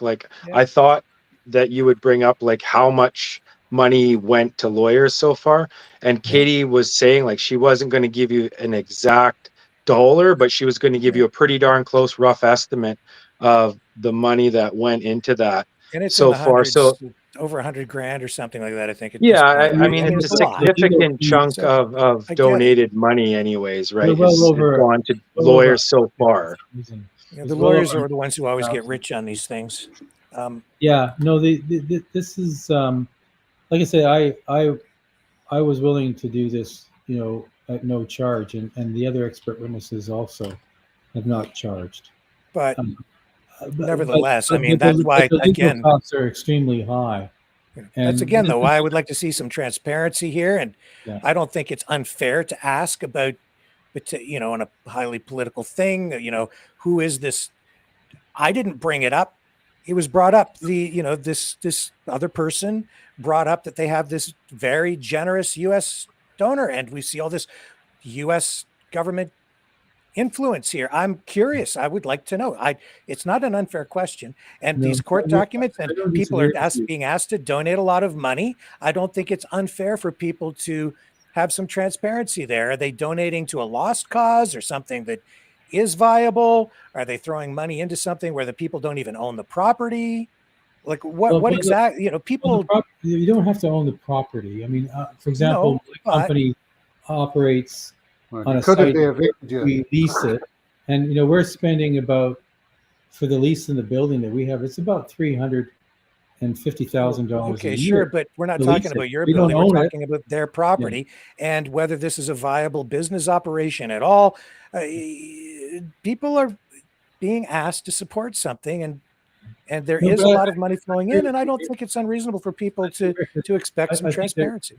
I think that there there should be a financial accounting so people can see where the money went. Yes. And I think my sense of it is because there's a lot of people that are actually watching this, that are supporting them, that are also, getting this information. Mhm. They're involved in the fundraising to do this in the first place. I think that accountability should be there, and you should be able to ask those questions. And I'm pretty sure that they would give you a straightforward answer. Yeah, and hopefully we'll get something like that. Just the interview ended before we could get to that point. But it's just honestly, Rick, those were the questions Katie said that, like, we talked. I was like, he's probably going to ask about, this. And she's like, I have no problem telling him how much the lawyers cost and this and that. I just think the way you guys kind of got into a good conversation, but it ended up going long a certain way. And that hour just appeared like that. I can't help where the information takes us. And I understand why she got uncomfortable. But that's the stuff that's in front of me. That's what I'm asking about. It's not about me. I told you, I avoided this story for a long time. If you went right for those questions. I'm sorry, what? I said you probably would have got at least transparent answers if you went for those questions. Like, I know, like, that's what I think she was assuming it was on my that list. You wanted to know. And then I think her impression was Dr. Pelic would come on to answer, questions that, maybe she knows somewhat the answer to, but Dr. Pelic would be way better at being able to translate and explain it. Kind of thing. That's why Dr. Pelic's here right now. And I'm sorry. And I was ready to go at 5:00, but unfortunately, I never got the link until. And I apologize for that. I thought they would forward it to you. I didn't have your address, so I couldn't send it. But in any event, I promised her the first hour, and everything went the way that I promised. And I can't help it if people don't like the questions. I don't even like asking them because I'd rather have people like me. Everybody likes you, Rick. Nobody would be talking to you if they didn't like you. I apologize if I took it the wrong way. I just thought that there was an insinuation that, this rich donor was a couple people in particular. And when Katie was like, no, it's not those people, I thought that was kind of what you were pushing at. Well, prove to me who it is so that I know it's not them. That was my assumption. And I shouldn't be calling people out for assuming if I'm throwing assumptions out there too. So, I've left it with her. If we get it, we get it. If not, we don't get it, I guess. Well, I hope we've been able to clarify a few things. And I think the audience should not be as concerned about this virus as it's been portrayed. I mean, there's lots of other things to worry about. But the threat that comes from the H5N1 virus to humans, while you can't eliminate the potential for some pandemic in the future, the likelihood is extremely remote based on the experience we've had over the last 70 years when it comes to H5N1 since it was first discovered. And most of what we be much more concerned about is the H1, the H2, and the H3 versions of influenza. And they're quite different from the H5. And the H5 is important because it's involved in recognizing the cells that it will infect, whether they're avian ones are different from the ones that affect mammals. We are seeing H5N1 infect mammals, but it's not causing them to become very, very sick. It's very rare. But we must remember, this is not just about avian flu. It's about a operation that has been acting since 2020 as a research facility, working with a foreign government, doing things that are still unclear. Yeah, I think, if this farm is able to survive this threat to their business, and they can go forward with this studio, that they can get good scientific partners, then I think we'll see the kind of standards that we would expect for a biotech. They've had 5 years to do that, Stephen. It's not that easy. It's not that easy running. I know, they've had 5 years to do that, and there's no indication they're going to go any better. The first thing that needs to happen is transparency in what exactly has been going on for the last 5 years. At the end of the day, if I was would you invest in a company if you had no idea what they were doing? Just take their word for it. Well, no, I don't. And actually, biotech is not for faint-hearted. It's a very difficult industry to invest in because it's high-tech research, and you just cannot anticipate what's going to work. There are a lot of, and in this particular family of businesses, there are, and I'm not as worried. I'm not as good about that. There are a lot of failures over the last 20 plus years.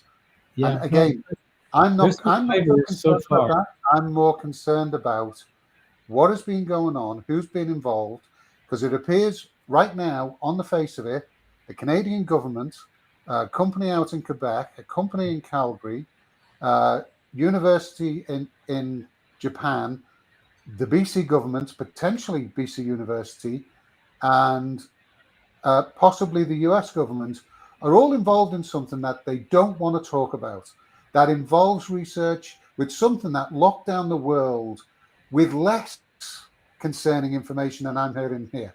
Like the government locked down the world with less evidence of questionable actions than we currently have at this farm. And nobody wants to seem to ask a question. In fact, everybody just wants to keep making excuses. I think people. Well, I think David, I think you would admit. I mean, I know that you were quite critical of the government through COVID-19. I think you kind of answered part of the question, or part of your question right there. I mean, they clearly went overboard and did things with little to no supporting evidence. That doesn't excuse what's going on in the no, farm. I'm not saying it does, but I'm just saying, like you're setting a threshold based on something or believe to be somewhat of a hoax. I didn't say it was a hoax. I've never said it was a hoax. I mean, again, nice try playing games.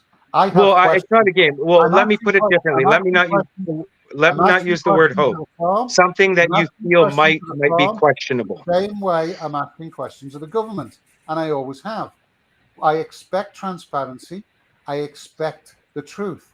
And if I don't get it, then I become suspicious. And in this case, I see a lot of people, a lot of the usual players, a lot of them that came out through COVID, that suddenly have been elevated to some very high positions, that are suddenly involved back in this farm. Some little farm in the corner of nowhere in Alberta. Most people, if you ask on the streets, haven't even heard about this farm. But RFK, it's not in Alberta, it's in BC. The company that actually does the bio side of it is in Alberta. And that's the company that's doing the experimentation, allegedly. Nice try. Well, I mean, there's little information about anything that they've actually done since these initial agreements were made back in. We've got enough troubling information that has been repeated in these press releases that since 2021, they've been saying they've been injecting the birds. Karen said in 2021 they were injecting the birds the previous year, and that hasn't changed. There is story after story going on. The 6 birds that were sent. I don't think anyone's ever denied the fact of injections. 6 birds that were sent out to the Swanky farm. Yeah. The Swankies were told those birds had been experimented on and were part of research. They shouldn't have left the farm.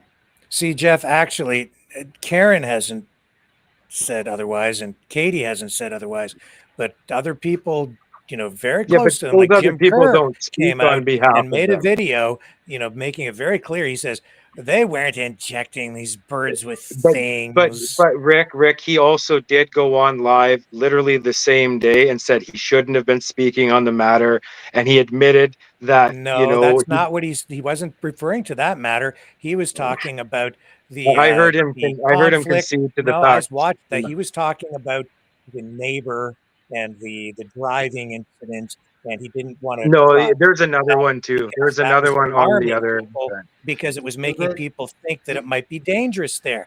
Which, frankly, I wouldn't if I was a parent and my kids were still small, I wouldn't take them anywhere near a place where you've got a neighbor driving erratically and almost smashed into cars. You've got a protest going on. You've got stuff going on with research. Well, I've been there. I've never taken my kids there, but I've never seen anything remotely apparently shot in the middle of the night. in close proximity to where people we're told are sleeping.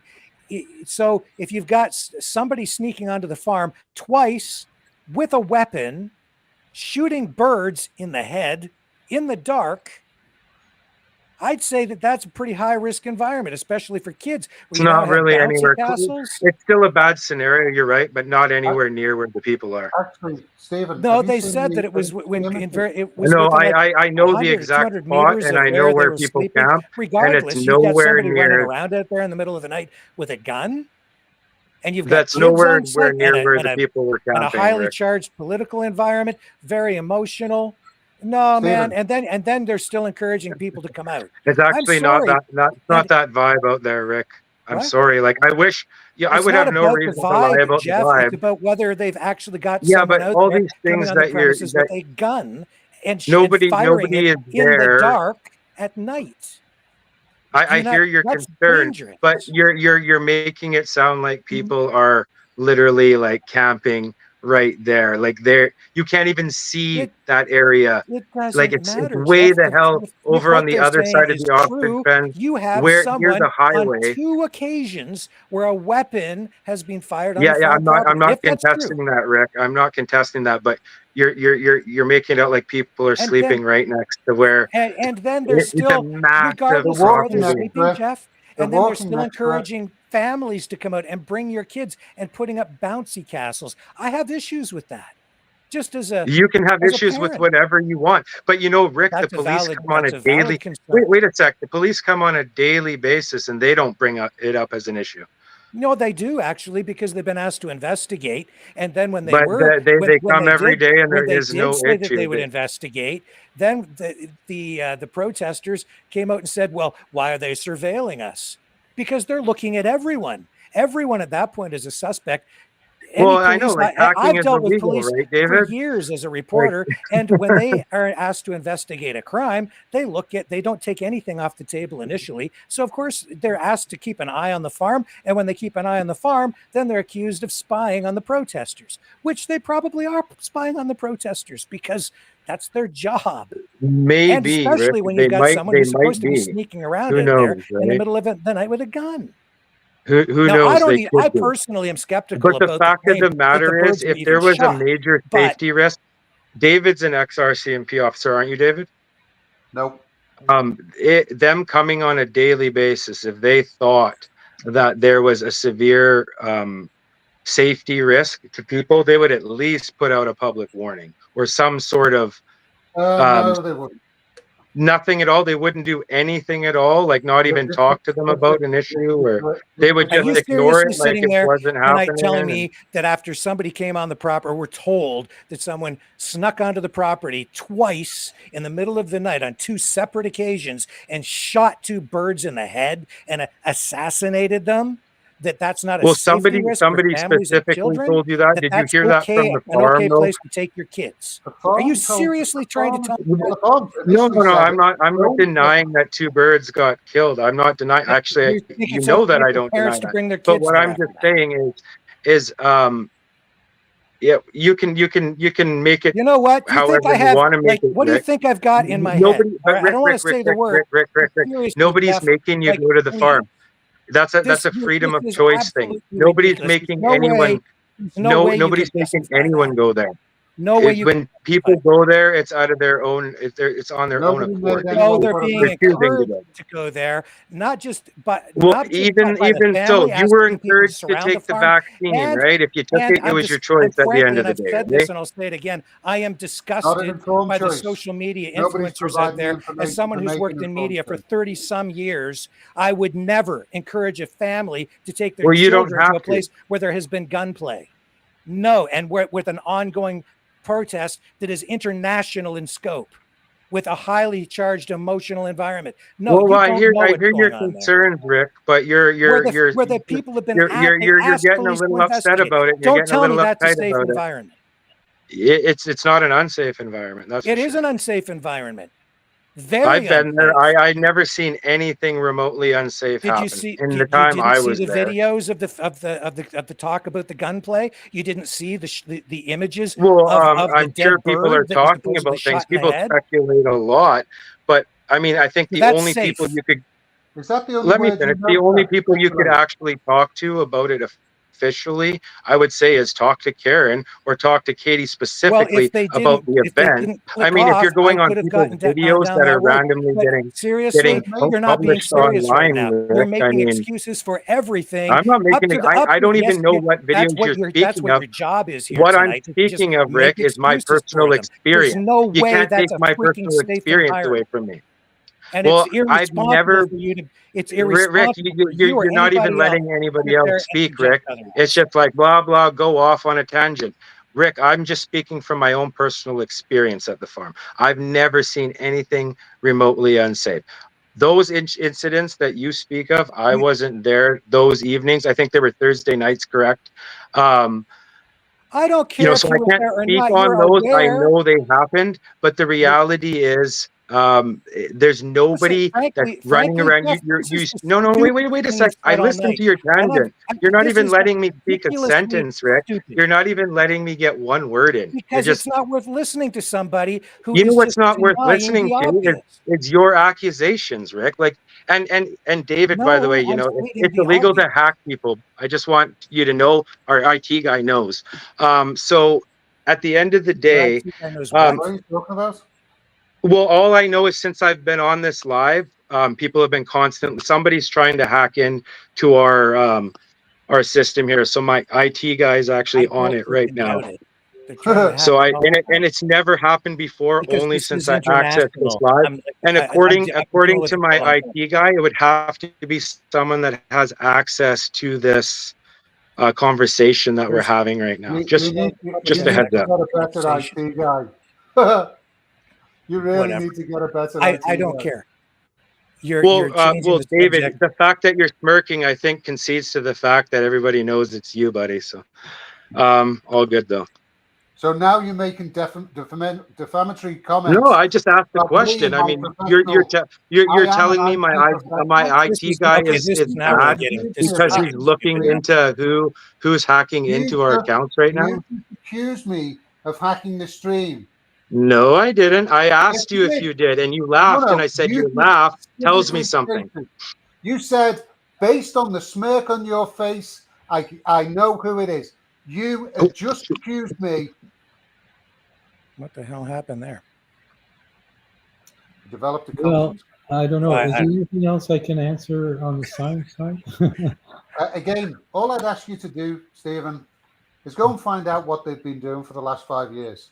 Open and honestly. Maybe reach out to the Kyoto University. I've tried. They've not responded. Yeah, I've not tried to correspond with Dr. Tsukamoto and I'm sure your university. Again, I have to be very careful as an expert witness not to get too involved. Then just ask your university to read the email I've sent them. I've sent an email asking for some clarification on some of the stuff we've been talking about tonight. All I'm looking for is, you know what? Here's the answers. You don't need to be worried. This is what has actually been doing. It's all above board. These are the people that know about it. And yes, the licenses or whatever is going to be sorted out. Right now, I don't know any of that. All I know is that some questionable practices that have a potential high risk, including potential firearms going on, and the people who were involved in this farm right now have some very questionable backgrounds. And that concerns me. It concerns me that we are encouraging. You don't set up an environment and bring in bouncy castles and candy floss to encourage protesters. You do it to encourage children. I this is the farm that's currently under quarantine. You're not for the bouncy castles, but and your point's very interesting, Rick. I mean, I think the reality is, I doubt that the Canadian Food Inspection Agency or the government is responsible for the killing of these two birds. I think it doesn't seem like a reasonable scenario to me. Have you seen the photographs of the second one? That doesn't help their case. But I do believe that a lot of the fervor and concern that's been raised about these birds and the threat that they have has encouraged some local person to take the matters into their own hands. I don't think that individual would have any intention of actually harming another person, but they feel that they're probably empowered by what they've been doing. That's irrelevant, though, Dr. Pelic, and you know that if someone's firing a weapon in the middle of the night in the dark, you don't. Yeah. It's not safe. But that scenario could exist in all kinds of places. You have like no. I haven't seen anybody firing a weapon anywhere in my neighborhood ever since I've lived here. Well, I mean, there's been incidences that have occurred with indigenous, land rights and deforesting. So you think that's cool? Everything's fine. I know. I did not say that at all. I don't think that's cool. But what I'm saying is that the people that are there, as pointed out earlier, they feel strongly enough that they want to be there to protect these birds with their children. With their children. Well, they don't gunplay. They in the middle of the night. They personally don't feel that there's a risk. Those that do have obviously probably not come. And do you think it's okay for social media influencers to encourage people to continue to go there after 2 incidents like that? Oh, I can't speak for social influencers. I mean, it's going on daily. I don't know. Daily. From people saying like they're literally encouraging people to come. They're supporting people to help them. That's true. And creating an environment to attract families and children. I don't think they want to have people that are coming there that are violent. No, they don't. That's not what I'm suggesting at all. What I'm suggesting is they don't. If you're right, and it is somebody who doesn't like what's going on there, regardless of who it is, there has been, according to the allegations, a weapon discharged on 2 occasions at night in the dark. Yeah, from above. Well, so they claim it on the one occasion, but not necessarily on the other. And regardless, a weapon discharged on 2 occasions in the dark, that's not safe. Well, no, but when they go forward, if they do decide to cull or execute these birds, that's what they're going to do. They're going to shoot the birds. They're going to shoot them all. No, not necessarily. Well, they won't necessarily. Well, the company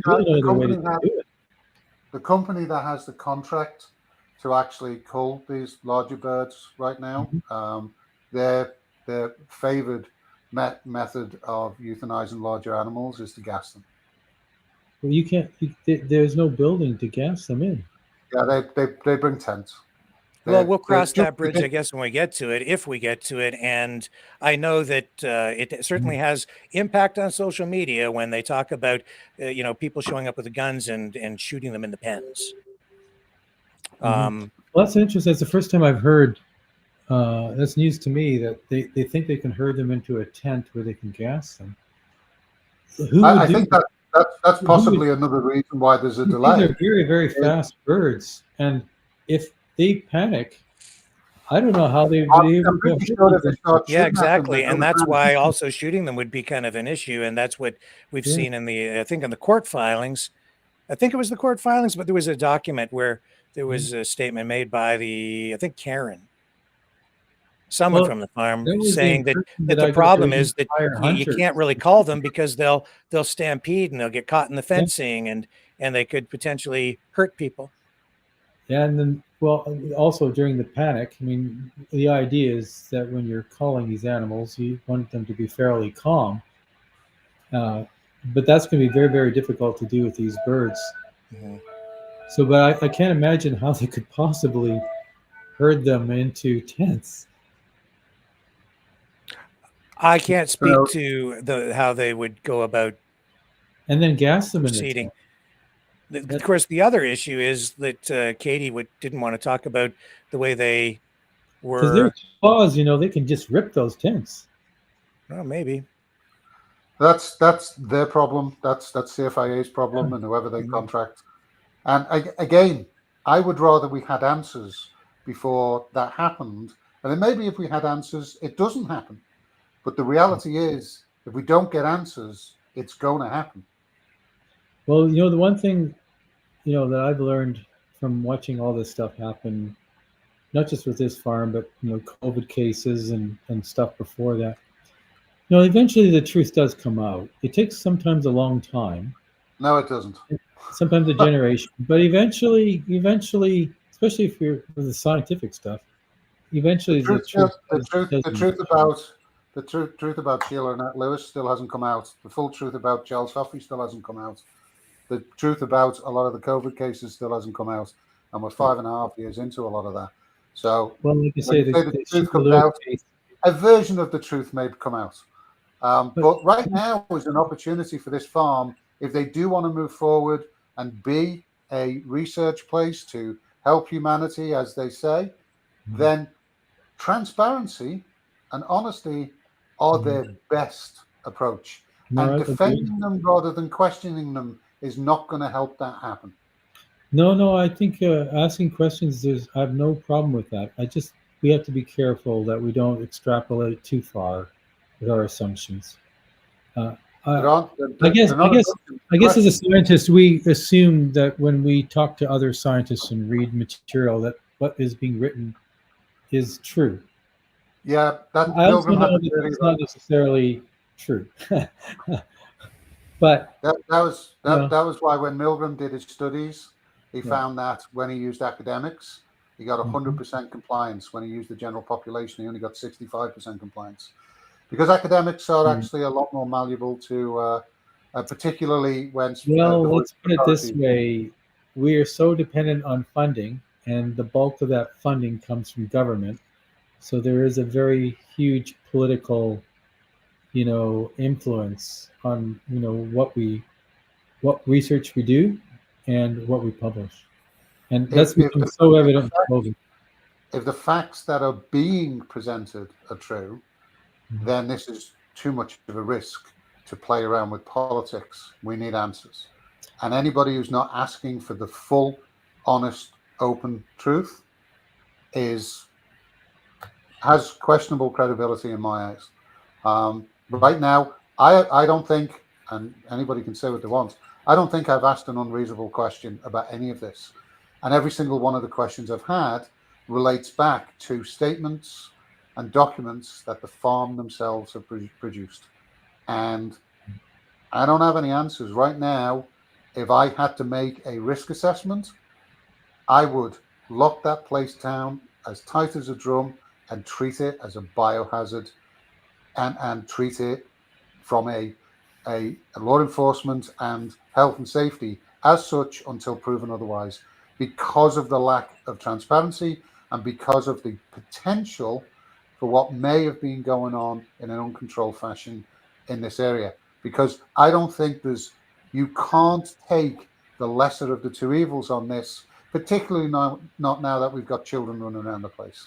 It is irresponsible to do anything otherwise. This is another issue with respect to the children and the Bounty Council stuff. But in terms of the actual risk that these birds, have at this time, you don't know. From my understanding of influenza, of antibodies, of immunology, of the risk of the virus, of mutations, I completely disagree with your stance on this. So you're completely familiar with injecting ostriches with a very unusual immune system with multiple different potential pathogens and exposing them to natural pathogens, and you know exactly what's going to happen. I know how the scenario goes when we do this with animals in experimental conditions. I know what happens in the wild. Yeah, I know how the immune system works. And you don't know what happens long term because you destroy them. If the birds recover, it means that basically their immune systems are working just fine and doing what they've evolved to do, over millions of years of evolution. And so I don't see the threat that you're concerned about, and that the CFI is amplified, which I think based on the information they have. So do you know what materials they've got in the farm? Sorry? Do you know what materials they've got in the farm that they've been injecting? From what I understand, even if it was what you're citing, it was the work that's being done in Kyoto that would involve a pseudo virus. Again, it's not an actual replicating virus. It's a delivery system, like a lipid nanoparticle. This is a novel virus that's been. I suspect that what it actually is recombinant spike protein, which is completely non-infectious, non-replicating protein.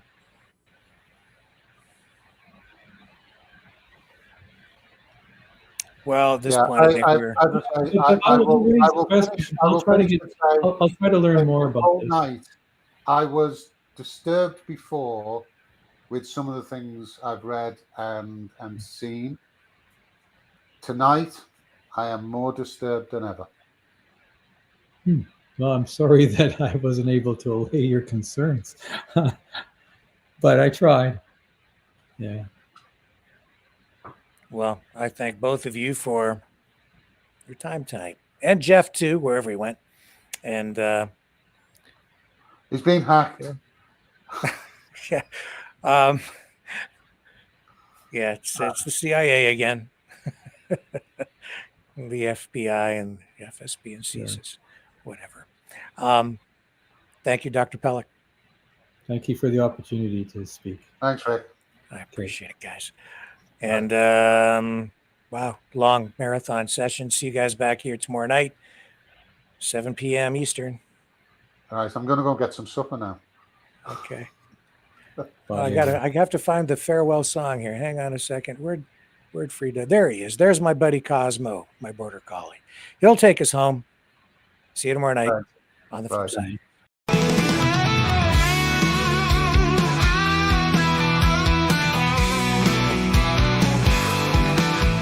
Well, I heard old Cosmo howling last night up on the hill where the moon shines so bright.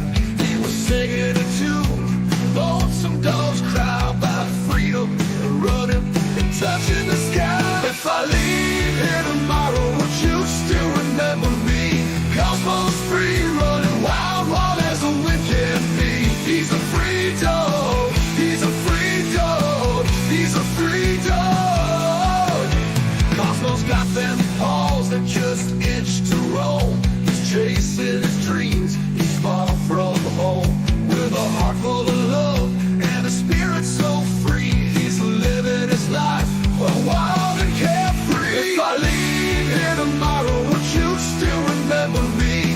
Cosmo's free, running wild, wild as the wind can be. He's a free dog, he's a free dog, he's a free dog.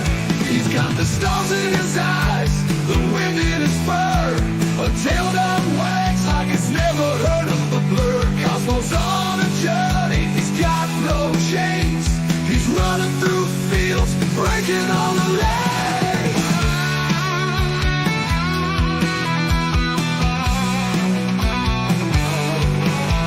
Now the night's getting cold and the sky's turning gray, but Cosmo's still out there, he's miles away. He's not looking back, he's got his path to tread. With every step, he's leaving his bed. If I leave here tomorrow, would you still remember me? Cosmo's free, running wild, wild as the wind can be. He's a free dog, he's a free dog, he's a free dog. So if you're feeling lost, just think of Cosmo's run. Remember his spirit, his freedom, his fun. And maybe one day, when you're feeling alone, you'll find your own freedom and let your spirit go. If I leave here tomorrow, would you still remember me? Cosmo's free, running wild, wild as the wind can be. He's a free dog, he's a free dog, he's a free dog.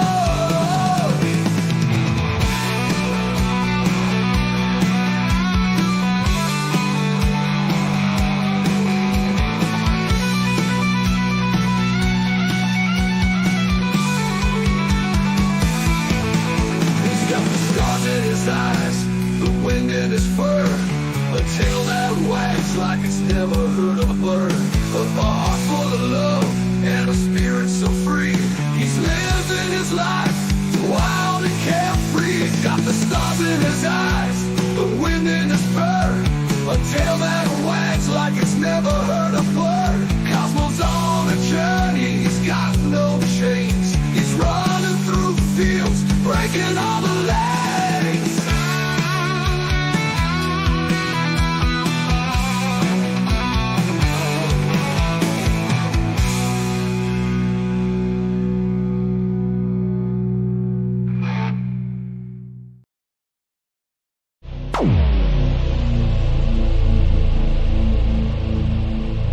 This has been a Maverick Multimedia production.